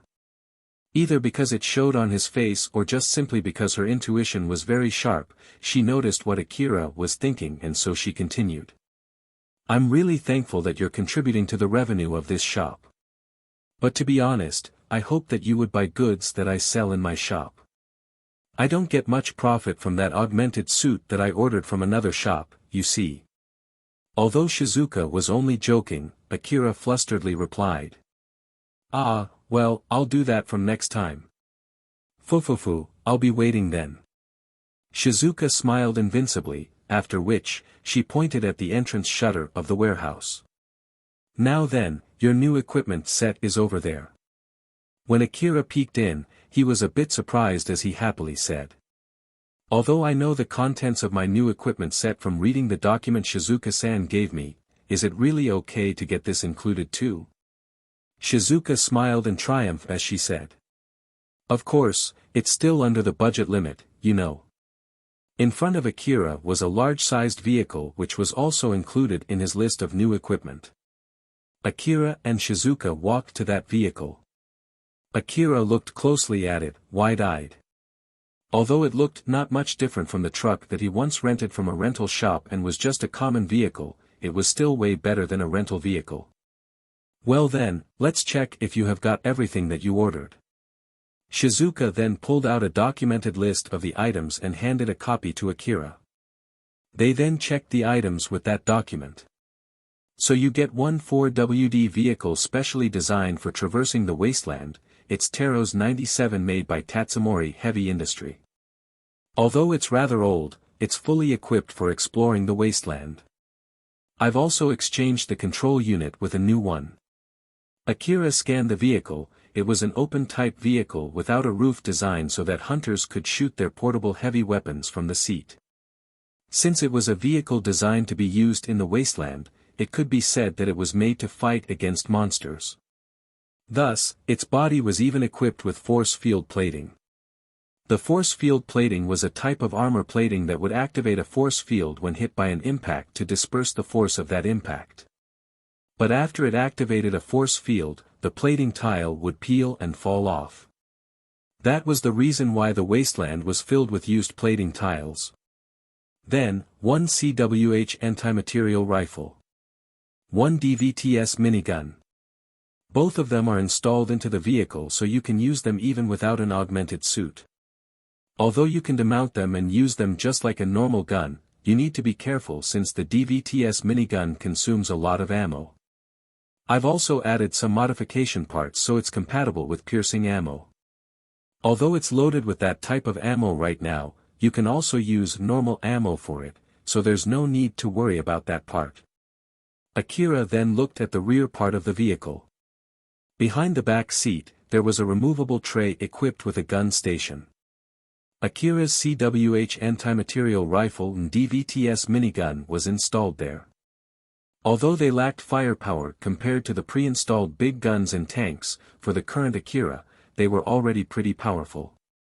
If he was going to meet another swarm of monsters next time, he could at least put up a fight. Then there are also 2 information terminals for hunters. Since they are strongly built, they should not break easily even if you use them rather crudely. Anything can happen in the wasteland. It's better to have a sturdy information terminal just to be safe so that you can use it for sending SOS requests during an emergency. Akira peeked at the driver's seat. There were 2 durable-looking information terminals. Then 2 electric knives.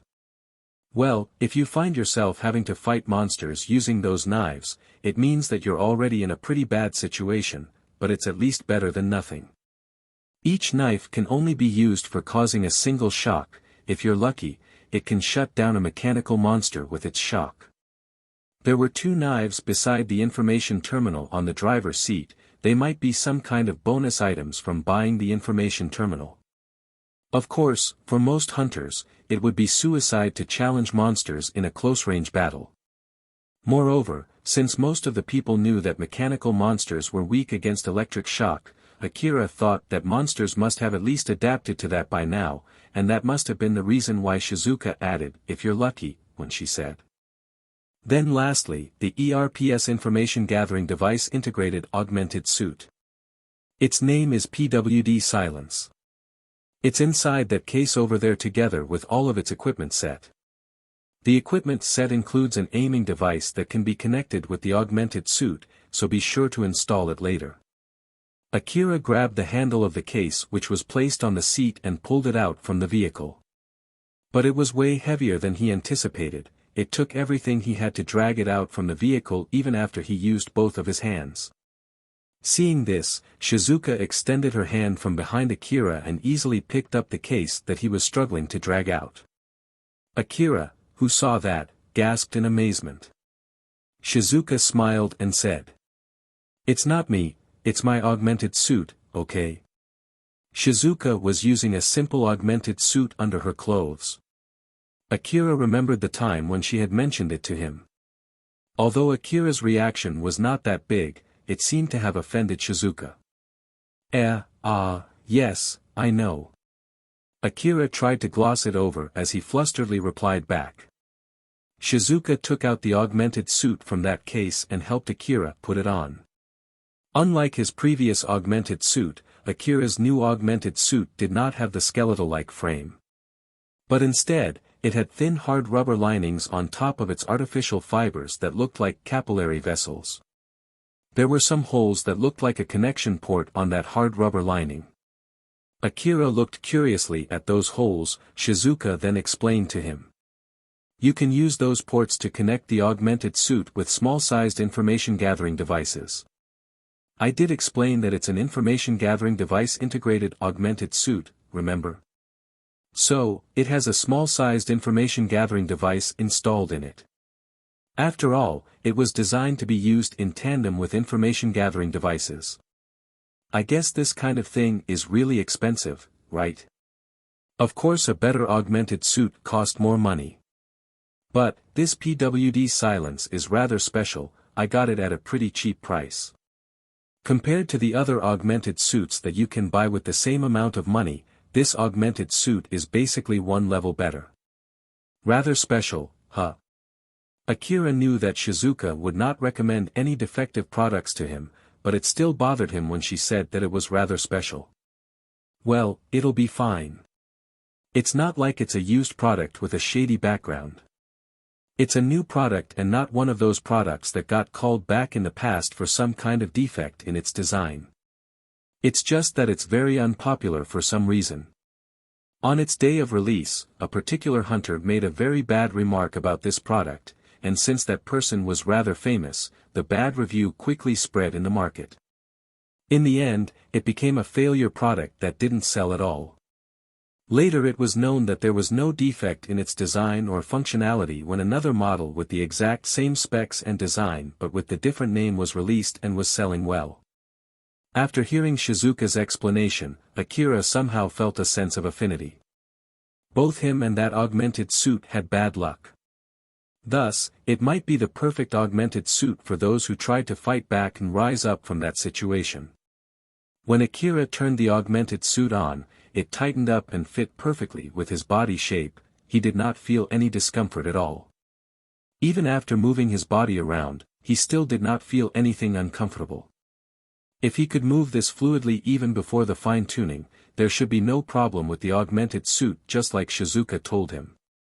Akira then closed the augmented suit's case and put it back in his vehicle. Thanks to his enhanced physical strength due to the augmented suit, he was able to do that easily. Shizuka smiled at Akira as she said. "And with this, we've confirmed that you received all your new equipment set. Are you happy with them?" "Yes, thank you very much.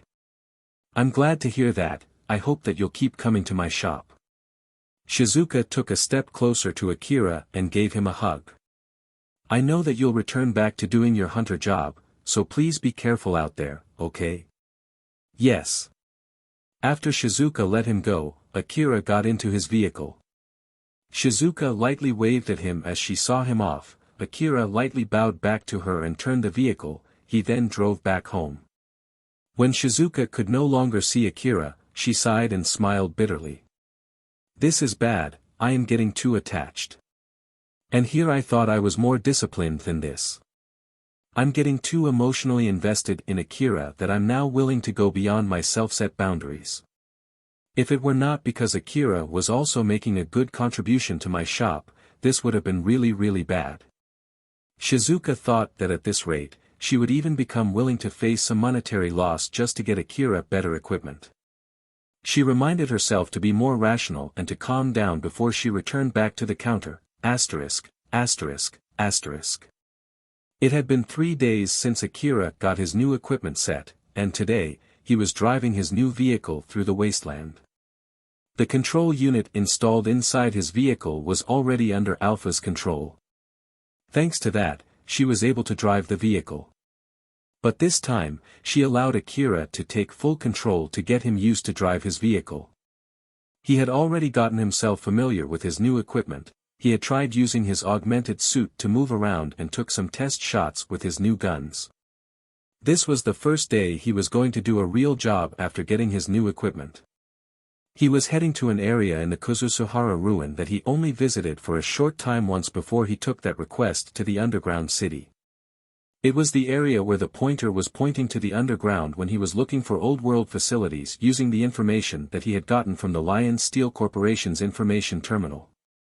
Although there were a lot of rubbles above the ground, there was no building standing out in that area. But just like the underground city of Kuzusuhara ruin, there might be a facility buried underground. If he could find a load of old-world relics in an unexplored ruin, it would bring him a lot of money. This was the same exact reason that pushed a lot of hunters to go out to the wasteland and continue exploring. Some of them got lucky and became rich overnight before retiring as a hunter. This kind of success stories pushed more hunters to go out to the wasteland hoping to find the same luck, but unfortunately, most of them got swallowed and vanished in the wasteland instead. Akira was driving his truck following a guide shown on his vehicle's control unit's monitor. The monitor even showed the estimated time of arrival. He then asked Alpha, who was sitting next to the driver's seat. But still, I never thought that I would get a vehicle this quickly, you know. With this, even if I find an unexplored ruin, the other hunters should not be able to find out about it, right? If I remember it right, had it been a rental vehicle, other hunters would be able to backtrace the log and find the unexplored ruin too, correct? Yep, it's also the same case for subjugation requests. By the way, since you're not in a subjugation request this time, be careful with your ammo expense. After all, you won't be able to get back the money that you spend on your ammo this time, that is, as long as you don't bring back the dead bodies of the monsters that you defeated and sell them. So it's better if I bring them back to the city, huh? The exchange center in the hunter office should accept monster corpses too, right? Let's not do that now. It's something that you only do after getting enough information about where to sell them, how much they'll sell, and which parts of those monsters are profitable. Then you'll have to think about the transportation and the escort too to make sure that you'll still end up with profits. You'll also need to learn how to kill those monsters without damaging the value of their organs. I'm sure you already know this. Do you think someone would buy the carcass of a monster that you turned into minced meat with the DVTS minigun? Nope. See? Moreover, it's better to keep your load to a minimum since it'll affect the speed of your vehicle. So it'll only be a useless extra weight if you bring them back just out of a whim. Roger that. When Akira was still living in the slum alley, he did think that it would at least get him some money if he brought back monster corpses to sell in the city. But it seemed that in reality, it would not bring him money if he just randomly killed monsters. But that aside, Akira glanced at Alpha, who was sitting next to him. Alpha was wearing a snow-white dress. The multiple layers of that snow-white dress looked luxurious and glossy. It gave off a holy and clean aura. Her hands were enveloped in white gloves that extended up to her wrist, thus hiding her long beautiful slim fingers from plain view. Her trouser also extended all the way to the floor, hiding her legs. It was as if her dress was designed to hide everything under her neck. Normally, such a dress would get stuck here and there inside the vehicle, and it would have been really hard to stay sitting on a running vehicle while dressed like that. But since Alpha was nothing more than an image, she was able to sit comfortably next to Akira. Can you do something about that dress? Oh my, you don't like it? I guess you don't like this kind of dress, huh? That's not the problem here. It just doesn't fit this place, so it's like, it feels really weird.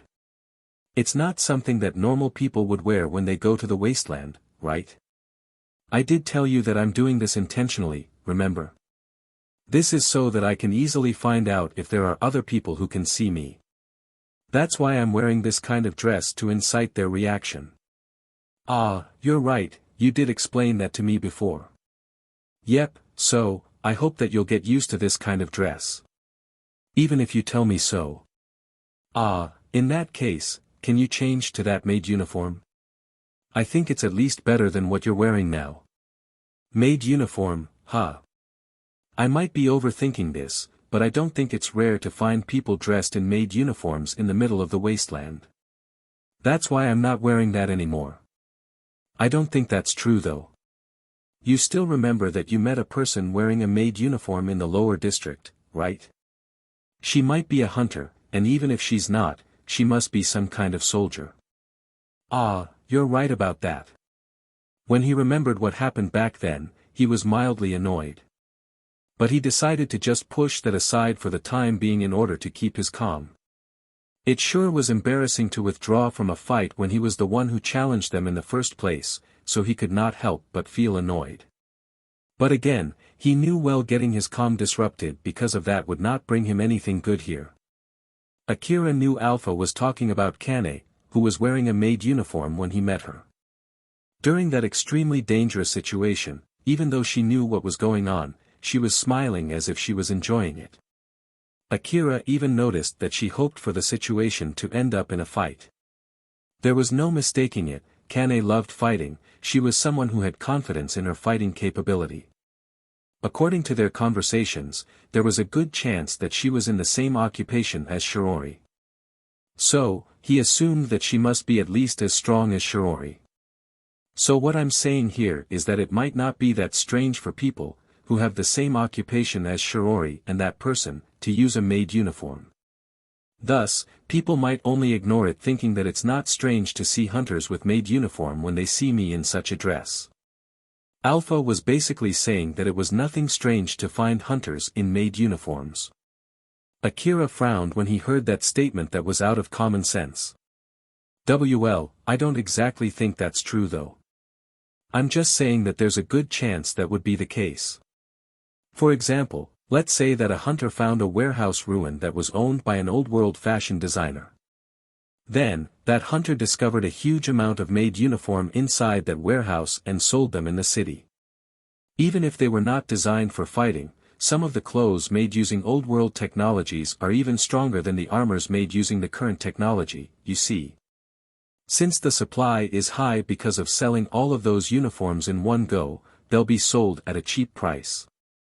In this case, those hunters, who are not bothered by the design, might buy them as protective suits regardless of their gender. If something like that were to happen, it won't be strange to find hunters wearing maid uniforms in the wasteland, you know. Regardless of gender. Even the guys too. Even the guys too would want to stay alive after all. But well, I guess guys would change their clothes once they are in the wasteland rather than using the maid uniform when they are in the city. Akira imagined such a scene. A brawny guy, who was working as a hunter, searching for relics in the old world ruin wearing an expensive maid uniform. That man then met another guy, who was also in a maid uniform. They looked at each other, understood what was going on, and walked away without saying anything as they decided to forget what they just saw. With the same thing happening again and again, eventually, those guys in maid uniform formed a group and searched for relics together while ignoring each other's appearance, then in the end. Akira cut his imagination there. Don't destroy my common sense, will you? Common sense is something that changes with time. As Akira was driving through the wasteland, they continued talking about strange subjects. Since he was avoiding monsters, Akira was only able to arrive at his destination later than he originally estimated. He parked his vehicle under the shadow of a building in that area and put on a camouflage sheet over it. Although Akira could spot it easily, it would be hard for people, who did not know the exact place, to spot it even if they were actively looking for it. This should be okay, right? Akira mumbled as he looked at his vehicle. Since he got that vehicle purely out of luck, he wanted to avoid getting it destroyed by the monsters or stolen by someone else. I think so. It would be counter-effective if you get yourself too worried about it. So just shake that feeling off of you. Stealing another hunter's vehicle in the wasteland was actually far more difficult than Akira imagined. It was because all hunters would make sure to keep their vehicles safe. Vehicles with an automatic combat module installed in its control unit could automatically shoot anyone who tried to steal it. Thus, normally, stealing other hunters' vehicles was not worth the risk. But even so, there were cases where parked vehicles got stolen. So in the end, it was all a matter of luck. Unfortunately enough, Akira was a boy with bad luck. He had no other choice but to hope that all of his precautions could counterbalance his bad luck. Akira scanned the area around him. He moved around forming a circle with his vehicle in the center and gradually moved further and further away from that center. Akira was searching for an entrance to the underground buried among all the rubbles and wreckages in the area. Of course, he could not search it using his naked eyes. Thus he was relying solely on his information-gathering device. By the way, how good is my new information-gathering device? Is it way better than my previous one? Generally speaking, it's more or less as good as your previous information-gathering device. Is that so? Shizuka-san did say that it's one level better than other information-gathering devices in the same price range though. I believe she meant it when it's used in tandem with the augmented suit. Moreover, there's also the fact that the information-gathering device you got from Elena-san was actually a good information-gathering device. Elena-san sold it at a low price since it was only collecting dust in her place, but normally, with your earnings at that time, it was not something that you could buy, you know. Ah, I see. Akira became more grateful for Elena and promised himself to return that favor one day. It had been an hour since Akira started searching. Since he was checking carefully under the rubbles while avoiding the monsters, his search progressed slowly. But even so, he wanted to avoid having to recheck the area just because he missed something during his search. Thus, he continued to carefully check the area. His search was doing well as he did not encounter any monsters. He was able to see a pointer in his enhanced view based on the information that he got from the Old World Corporation, Lion Steel. That pointer was pointing at the secret facility that he was looking for. But it was pointing near the center of the area that he had already searched, and the radius of his search area, which was already pretty big, was growing even bigger and bigger. I just can't find anything. Could the entrance be located somewhere else? That might be the case. However, normally huge underground facilities have multiple entrances. But then again, although I don't want to think about it, there's also a chance that the info we downloaded from that information terminal was actually inaccurate. So, what do you want to do? Want to try looking in other places? Nah, I'll keep looking here. I haven't met any monsters and the search itself is not that tiring, so I'll continue searching around this area. Okay. Akira continued his search in that area. If we assume that there's a huge-scale underground ruin in this place just like that underground city and that it has a lot of entrances, then what might be the reason as to why you can't pinpoint the location of those entrances? Let's see, I guess it's because the ruin of what was once a tall building is now buried deep under the ground. Then after a long time, dirt and sands kept piling up on top of it and ended up burying that building deeper and deeper under the ground. In that case, will it still be impossible to find the entrance using heavy machinery? The entrance is usually located on the first floor or the basement. If it still somehow retains its original shape even after being buried for so long, it would be possible to enter the building from there. So it's not like it's impossible, huh? Akira continued his search while chatting with Alpha. But even so, he was still cautiously checking every nook and cranny. He had even started searching around the area away from where he parked his vehicle. As he was starting to think about parking his vehicle closer since he was getting further and further away from it, Alpha suddenly said to him. "Wait, stop there. Is it monsters?" Akira hid behind a wreckage and readied his gun. He quickly put up his guard, ready to fight. "No, it seems that I finally found some hints." Alpha then pointed her finger at certain wreckage not too far from Akira. At the same time, she used the data gathered from Akira's information-gathering device and processed it before showing it in his enhanced vision. Thanks to that, he was able to see a staircase under the wreckage that Alpha was pointing at. "Finally found it, or so I want to say, but it's rather far away from where the pointer originally is." "Well, it's fine if it's because the facility is really that big, but there's also a chance that it's from an entirely different building." Akira realized that he had got too excited, that was why he intentionally said that to remind not to get ahead of himself. "There's no other way but to go down there and check it yourself. Let's remove the wreckages blocking the way in, it should be an easy job using your new augmented suit." "Alright then, let's do this." Akira excitedly started removing the wreckages and the rubbles. He followed Alpha's instruction as he sequentially removed the wreckages. Thanks to his augmented suit, Akira was able to easily remove the huge wreckages, which would otherwise have been impossible to even make them budge if he only relied on his raw strength alone. Alpha even indicated where to put the wreckages that Akira had removed. She carefully calculated the placing so that other people would not be able to easily find that staircase through the rubble surrounding it.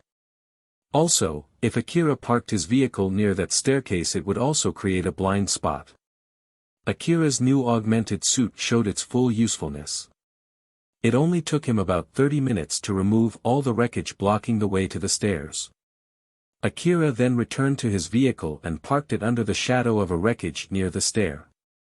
He then removed the CWH anti-material rifle from the gun station and brought it with him. At first, he was unsure whether to bring the DVTS minigun too or not, but in the end, he decided to just leave it on his vehicle since he thought that it would only slow him down if he brought more guns than needed. Also, using the DVTS minigun would quickly burn through his reserve ammo. Although his new augmented suit increased his max load, it did not mean that he could just bring more reserve ammo with him to use DVTS minigun. It was important to keep his load to a minimum during his ruin exploration. Akira stood in front of the stair that was leading deep into the underground and took a peek inside. Since the sunlight could not reach the area past few steps, it seemed that there was only endless darkness expanding in front of him. The thought of getting a pile of old-world relics from an unexplored ruin and turning them into a huge amount of money had already completely gone from Akira's mind. What laid in front of him was the mouth of a dangerous monster that had swallowed many hunters who went in chasing their desire and dreams. The only hunters who were able to get a huge amount of money were those who were able to return back alive from that place. As Akira became more and more nervous, Alpha suddenly said something with a serious face that delivered the final blow. "Akira, I'll tell you this before going down, so make sure to remember it. When you're underground, try to keep me within your view. When you can't see me or hear me, basically when you can no longer recognize me, turn back as soon as possible, okay? When you can't recognize me, it means that you'll lose all of my support too, so be careful when that happens." Akira panicked as he quickly glanced at Alpha's direction. "All? Not just a portion of it?" "Yes, of course. It's not like we know for sure if it's going to happen. It's just that there's a chance for something like that to happen when you go inside some ruins, and that chance shoots up when you go to the underground ruins. When that happens, you just need to retrace your steps back to the point where you can see me again. But, it was alright when we were in the Kuzusuhara underground city, right? Well, Kuzusuhara ruin is basically like my garden. So the effect was not that bad. But even so, it still affected my detection ability, remember? Akira clearly felt his legs freeze. He was only able to survive until now thanks to Alpha's support. Thus, he understood that he himself was scared of losing that support. It was fully understandable why he was hesitating to move forward. If you're scared, there's no need to push yourself too hard, you know. It's something that might endanger your life. After all, we can just forget about the underground exploration and continue our search above the ground.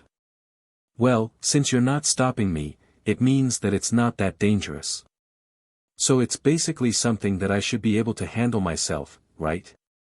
That's true, but I'll go then. Resolve is my responsibility, after all.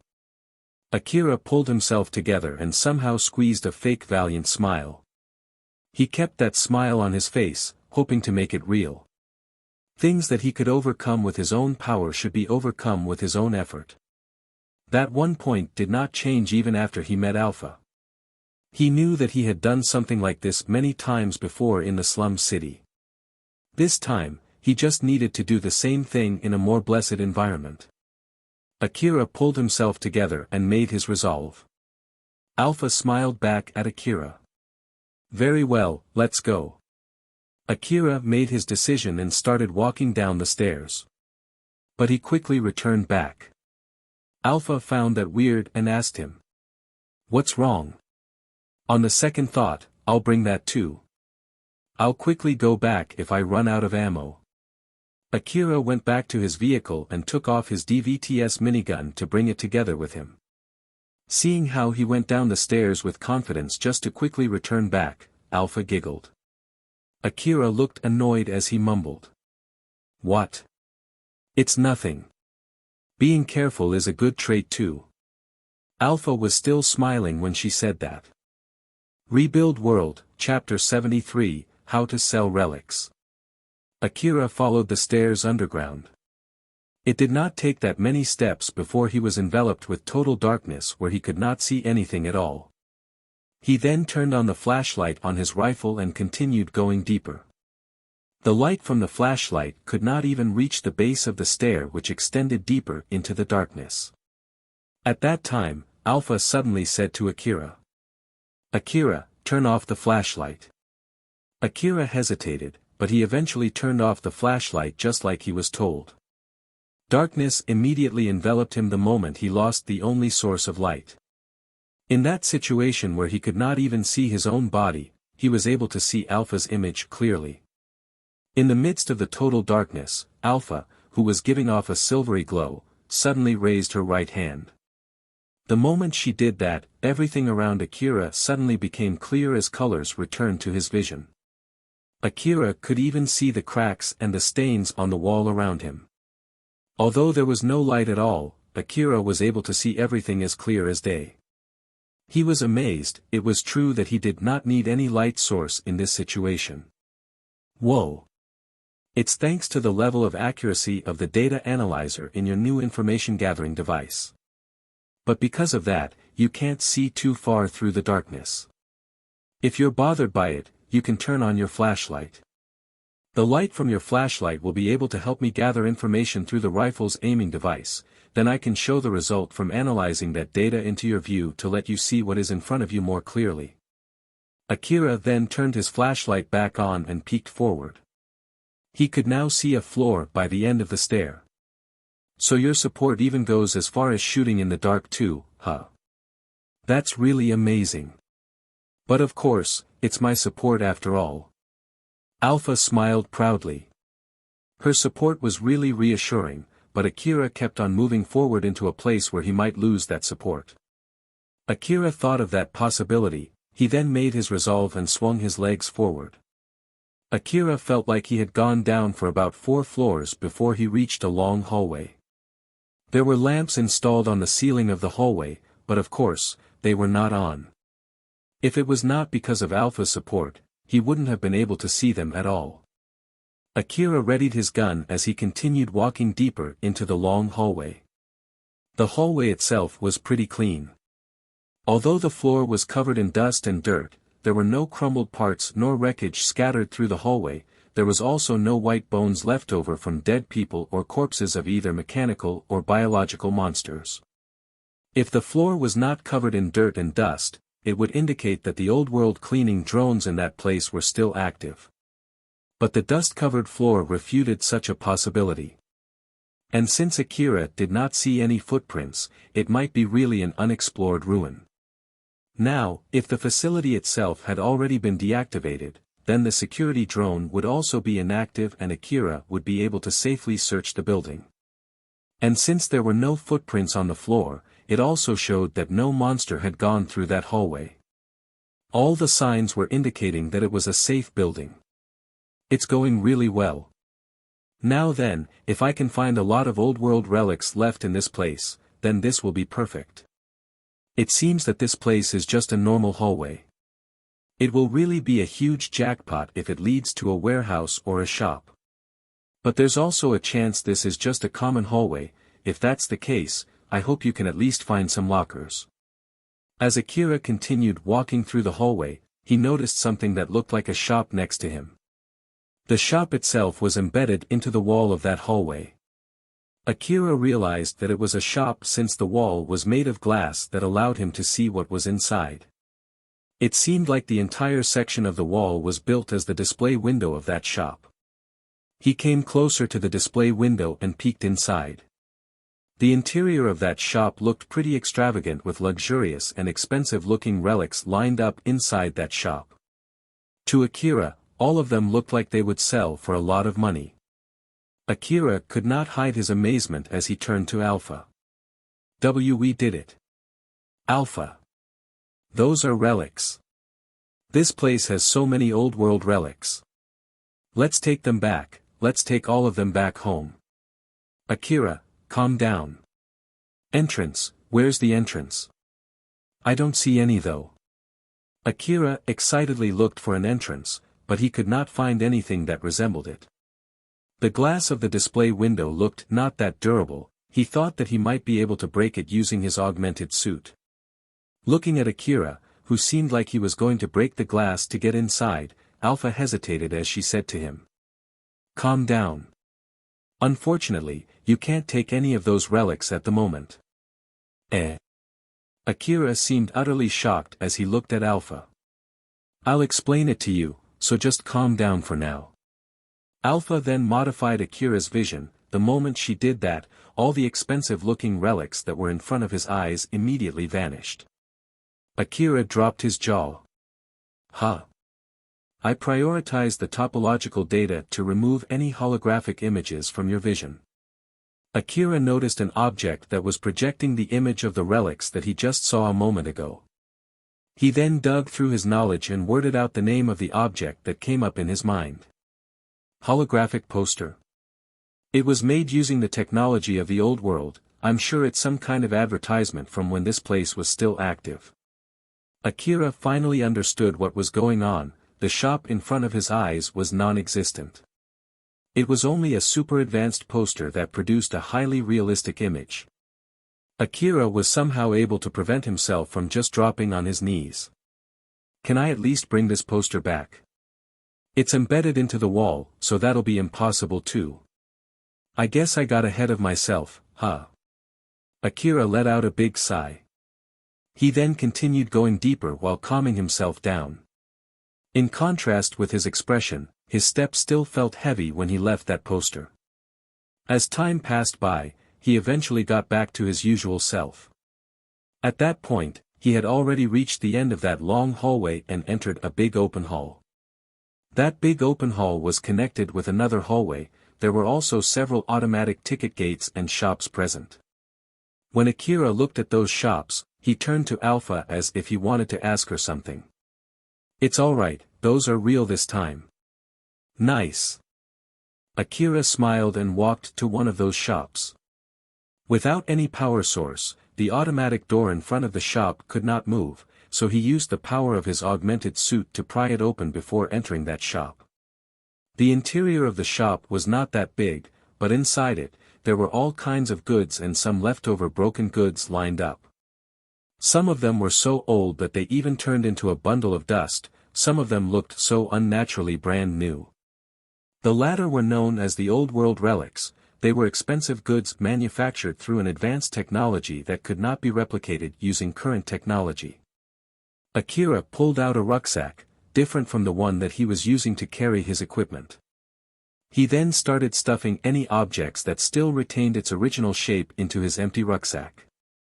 Among them, there were weird-looking small electronic devices, knife-like sharp objects, some stationaries, notes that strangely enough still retained its original color, some pieces of clothing that looked like underclothes, strange discolored boxes filled with still consumable medicines, liquid containers filled with some kind of cleaner, handkerchiefs, cooking utensils, something that looked like calculators, fashionable clothing, small accessories, and even toys. Akira did not discriminate as he stuffed everything inside his rucksack. As he was looking at the pile of mismatched relics in his rucksack, he asked Alpha. "Say Alpha, what kind of shop was this exactly?" "Maybe just a general shop." They sold cooking utensils and clothing in a general shop. And even this strange electronic device too? I don't really understand the old world culture. Was this kind of shop normal in the old world? Different technological era have different cultures. So you shouldn't use your common sense. I guess that's true, huh? Well, as long as these relics sell for a lot of money, I don't really care much about it. Even in the current era, the lifestyle and the culture inside the wall and outside the wall were greatly different. So Akira decided not to let himself get bothered by the mismatched collection of relics that he found inside that shop. It did not take long for him to fill his rucksack to full capacity.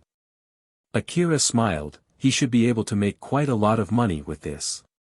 Now that I already got the relics, I'm thinking of ending the exploration here for today. What do you think, Alpha? Should I continue exploring this area for a bit more instead? If you think so, it's okay to go back home now. It's important to be able to decide where to stop before anything bad happens. Alright then, let's head back home. I didn't get to meet any monsters too, so I guess I really hit the jackpot today. You can't relax yet, you know.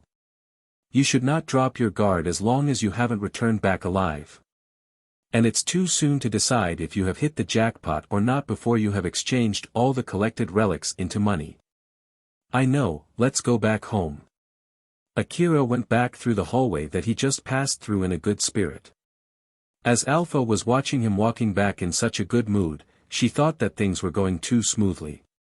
That day, Akira was able to find an unexplored ruin, get himself a lot of relics without encountering any monsters, and now he was going back to Kagomayama City to sell the relics that he gathered. Akira had bad luck to the point that it was almost guaranteed that he would at least get roped into something troublesome no matter what he did. But now that everything was going well, Alpha was rather worried about the backlash. Although it was not like she had any evidence to support her claim, she still could not help but think so. Unlike what Alpha expected, Akira was able to return back to Kagomayama City safely with all of his relics. Although he did meet some hunters driving in the opposite direction on his way back, nothing bad happened. Akira put some distance between them just to be safe and continued driving in the opposite direction. Those hunters eventually disappeared behind Akira without anything major happening. Once he got back to the city, Akira kept on driving his vehicle all the way back to his home.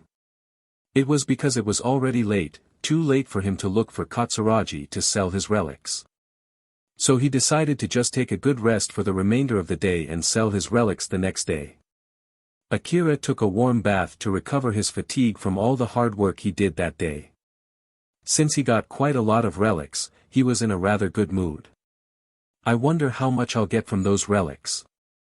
Some of them are still in very good shape, so they should be able to get me quite a lot of money. Right, Alpha? Akira was asking for a confirmation from Alpha, who was taking a bath together with him. The image of Alpha's superbly beautiful body swayed together with the steam and the vibration on the water surface. It was a totally unnecessary visual effect produced using her advanced computational ability. But for those people who got more excited when it was barely visible, this might even be the correct way to use her advanced computational ability. But her charming and beautiful body was barely given any attention by Akira, who was in such a good mood after returning back with a lot of relics. He kept on wasting his chance of seeing such a rare beauty that day too. Alpha knew that Akira was expecting to get a lot of money from selling those relics. Thus she refuted his thinking in order to calm him down. You should not expect too much. This is not the same compared to when you were gathering relics in Kuzusuhara ruin with my instructions. But I won't say that they won't sell either. Is that so? The value of those relics will depend on Katsuragi's preference and the types of relics that are in demand at the moment. If you get your hopes too high, you might only get disappointed in the end, you know. Well, I guess we'll find out tomorrow. His expectation of the amount of money that he might get from selling those relics stopped swelling after hearing Alpha's explanation. It also helped him calm down. On the next day, Akira went to Katsuragi to sell his relics. After checking all the relics, Katsuragi then told Akira how much he would buy Akira's relics for. 2,200,000 orum. Akira looked conflicted. It was not a small amount of money for sure, but it was not the amount he had expected. Katsuragi made a businessman smile as he said to Akira. That face, you were expecting to get more money, weren't you? But unlike last time, you're not saying that you're going to take them to the hunter office, so it's not like you fully rejected either, right? Well, yeah. If Alpha had not warned him yesterday, Akira would have expected to get way more money than this. If she had said something after hearing the amount of money that Katsuragi was offering, Akira might have reacted differently too, but she did not make any comments at all. After hearing the amount, though Akira did not think that it was completely unexpected, he also was not fully convinced by that amount. Katsuragi was able to see through Akira's displeasure and noticed that it might be his chance to get his hands on more money. I've been planning to get along with you for a long time, so it would be bad if you brought your relics to another place and was left with a bad impression about me. So, hear me out, I have a good idea. It seems that you don't have much knowledge about selling relics. In that case, I don't mind teaching you. After all, I bet that you mostly spend your time doing monster hunting requests rather than hunting for relics, right? If you had known anything about selling relics, you wouldn't have brought a portion of these relics here. About what kind of requests I take, I'll leave it to your imagination. Well, even if I'm mistaken, you have nothing to lose from listening to my advice. Katsuragi started explaining the basics of selling relics to Akira while carefully adjusting the level of self-interest that he could mix in his explanation. It was not like all old world relics would sell for a high price, and the selling price would also change depending on to whom Akira sold them. The buying price of relics at the hunter office was greatly affected by the type of relics the corporate government was looking for. The type of relics that the corporate government wanted the most was those with high scientific or technological values, even among the old world relics. After all, these relics could serve as an entry point to learn about old world technologies. The corporate government of the Eastern District was gathering old world relics from all over its territory to learn more about the old world technologies. These relics would be then sent to the laboratories under its governance to be broken down, dissected, and analyzed by all the scientists and engineers working in those laboratories. The results from those laboratories are then used to boost corporate government's technology, thus allowing them to produce cheaper and better goods. The relics that were brought to the hunter office's exchange center, which were under the corporate government's management, would be categorized depending on how much of old world technologies could be extracted from them. The better the value that those relics had, the higher the chance for them to be sent to the 5 corporations that headed the corporate government. Because of this, the technological gap between big companies and the small or medium companies would not shrink anytime soon. In order to get those valuable relics, the small and the medium-sized companies would have to use other methods. So basically, these companies were the main patrons for Katsuragi and the other relics merchants. Katsuragi then took the weird-looking electronic devices from the pile of relics that Akira brought to him. He then showed it in front of Akira and said, "Bringing this type of relics to my place is the right course of action. Any company would happily buy this type of relic. And it's doubly true for those companies that don't get much chance to get such a relic. Since these types of relics will sell at a high price, I'm also willing to buy them from you for a high price. Well, of course, I only sell these relics to those companies after gathering quite a lot of them. And when I don't have enough to sell to the companies, I'll gather some more from my other fellow merchants. It was not like the companies would only use these relics to study the old world technologies, some of them were used as they were. Of course, some of them could be reproduced with the same level of quality using the current technology, but most of the time, the manufacturing cost would be too high for them to be profitable. Some of them were used for a different purpose than originally intended when they were manufactured. Some of them could sell at a higher price just because they were old world relics. These kinds of relics would naturally be transferred to the respective type of company where they would be properly checked, cleaned, sometimes even manufactured into another type of product, before eventually getting sold again. Katsuragi then took one of the cooking utensils that Akira brought to him and said, "While this type of relics, well, it's not wrong to bring them to me.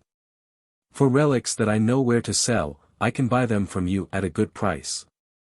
Even if I don't know where to sell them, I can buy them at a better price since I can still sell them to my fellow merchants.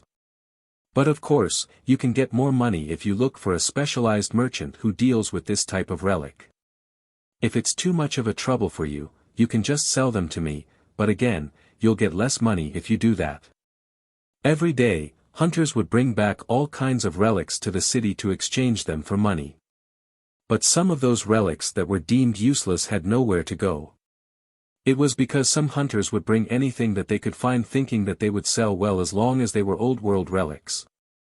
So sometimes, they would bring some stuff that could be substituted with common goods that were readily available in the shops around them. Thus, there was no need to gather such kinds of goods from the old world ruins. But even so, some of those relics were sometimes sold at a good price. It was because there were demands from people who gathered relics as antique collectibles. Katsuragi then took an accessory and a still-sealed trump card. "As for these kinds of relics, it's wrong to sell them to me. They might sell for a good price if you bring them to an exclusive shop, but in my eyes, they don't have much value at all. It's the same for cosmetics. I can't really say how much their actual values are. Because of that, I'll only buy them for a small price. To be honest, if you keep bringing only this kind of relics to me, I'll eventually refuse buying them from you." "Then what will you do with this kind of relic?" "Let's see, I just stuff them inside my warehouse most of the time, then show them to relics connoisseur or people with eccentric taste when I find the chance. Although it's rare, these people would pay a good price for those relics occasionally. Other than that, when I end up with quite a lot of them, I would just dump them in the wasteland and forget about them." Are you really okay with doing something like that?" "Of course I'm always careful as to where I dump them, at least, I didn't get any complaints until now. If I dump them near the slum city, they'll disappear before even a month. I bet the people of the slum city are taking them. No matter where I dump them in the wasteland, they always eventually disappear. There are a lot of speculations out there. Some say that it's because the still active cleaning droids of the old world would secretly clean them up when no one's watching, while some say that the monsters eat them. Personally speaking, I believe the latter. After all, there are monsters out there that would even eat tanks. So there's nothing strange about it if they eat those relics too." Akira listened closely to Katsuragi's explanation. He seemed to be honestly interested in the topic. After hearing the explanation, it seemed that Akira was more or less able to accept the amount of money Katsuragi offered. It was obvious to Katsuragi that Akira was properly listening to his explanation. "And that will end my explanation. So then, I have a suggestion here. How about I buy some of your relics for 2 million orum? Then for the other relics that I didn't buy, basically, the relics that I don't know what to do, you can do anything you want with them. You can try selling them to the hunter office. Or you can sell them to another merchant. I think this is a good offer for both of us, isn't it?" Akira was not sure for a while, but he eventually decided to take that offer. "Alright, I'll take the offer. Good to hear that, we have a deal. Katsuragi was smiling happily as he transferred 2 million orum into Akira's account. Although he was still not sure whether his plan would bring him more profits or not, he was at least able to finish laying the groundwork. Akira then brought the leftover relics back to his home and lined them on the floor.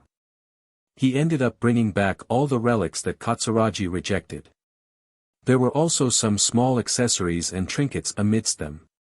Among all those relics, Akira was rather surprised that Katsuragi did not accept the apparels, like the handkerchiefs and the underclothes.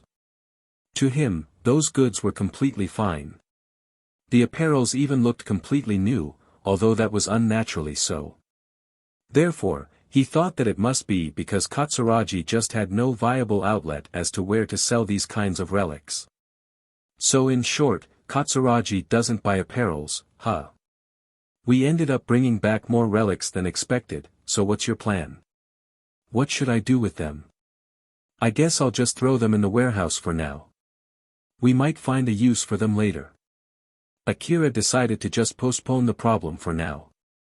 Of course, if this continued, then his house would eventually get filled with relics that had nowhere to go, but with that being said, it should be alright for the time being. He then moved all the unsold relics to an empty room in his house.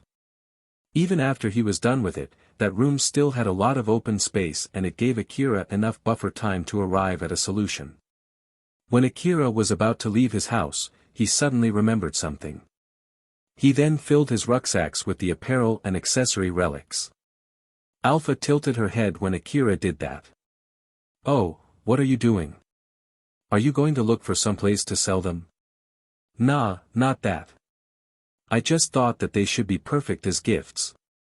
Akira then finished his preparation and left his house with his filled rucksack, asterisk, asterisk, asterisk. In an empty room in her gang's base, Cheryl was teaching the small children in her gang on how to read and write. Since Akira himself made that request to her, she was putting more effort than usual as she was thoroughly teaching the children.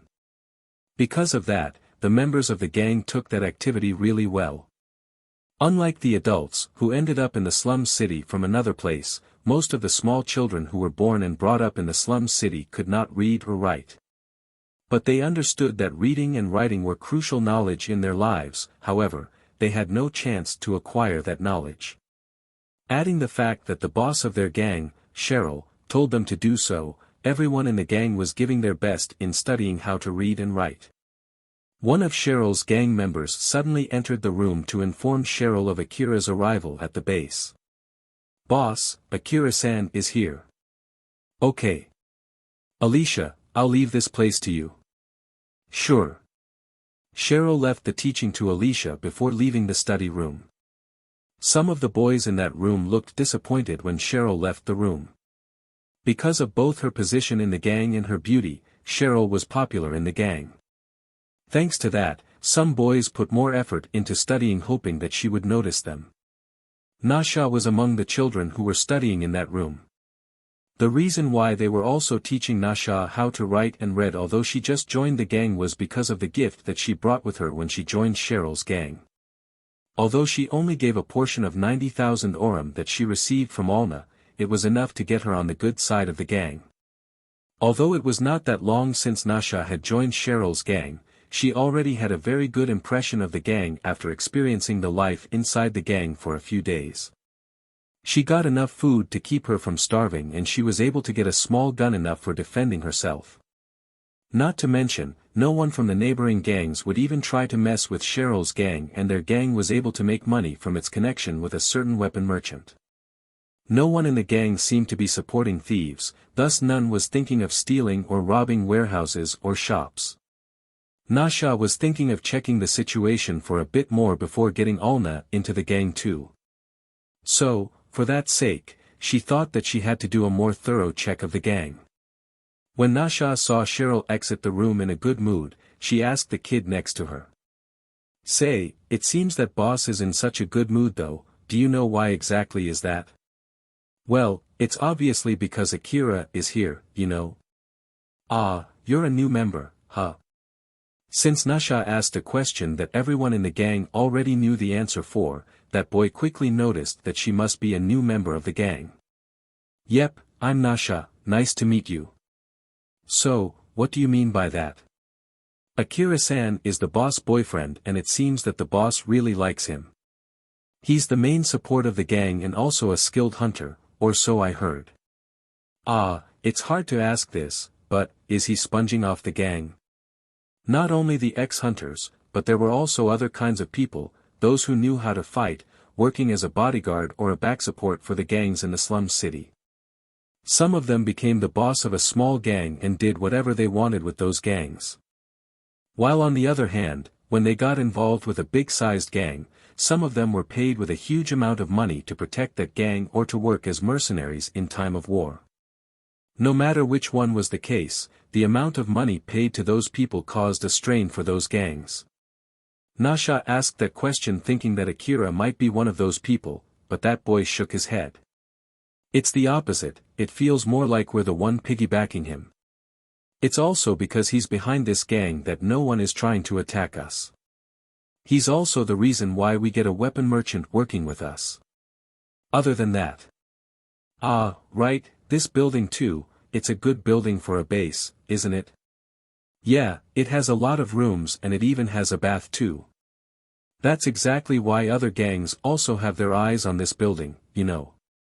There was also an occasion where someone from a big gang came here demanding to hand over this building. It was from Shijima's gang, was it again? Do you know that gang?" Nasha knew about Shijima's gang from the time when she was investigating gangs that she and Alna might be able to join. It was a pretty big gang with far better personnel and equipment compared to Cheryl's gang. According to Nasha's knowledge, Cheryl would have no other choice but to give up on the building if that gang asked her for it. "Of course. It's impressive that you got out alive from that situation, so, was it all right?" That boy's expression turned stern. "Well, I can't really say for sure. When that happened, Akira-san shot the person who threatened him and dragged his corpse all the way to Shijima's place and had a talk with Shijima." Nasha's jaw dropped. The boy nodded at her, saying that he understood her reaction. "In the end, we somehow have a good relationship with that gang right now. They send people from time to check if Akira-san has died or not. Akira-san is a hunter after all, so it's nothing strange if he suddenly dies out of the blue. If Akira-san really dies, I bet those people would come here to take over this base." Since Alicia was sending a stern gaze at him, that boy quickly stopped making idle chatter. Nasha realized that and flusteredly fixed her posture. "It seems that this gang has a pretty amazing hunter supporting it, huh?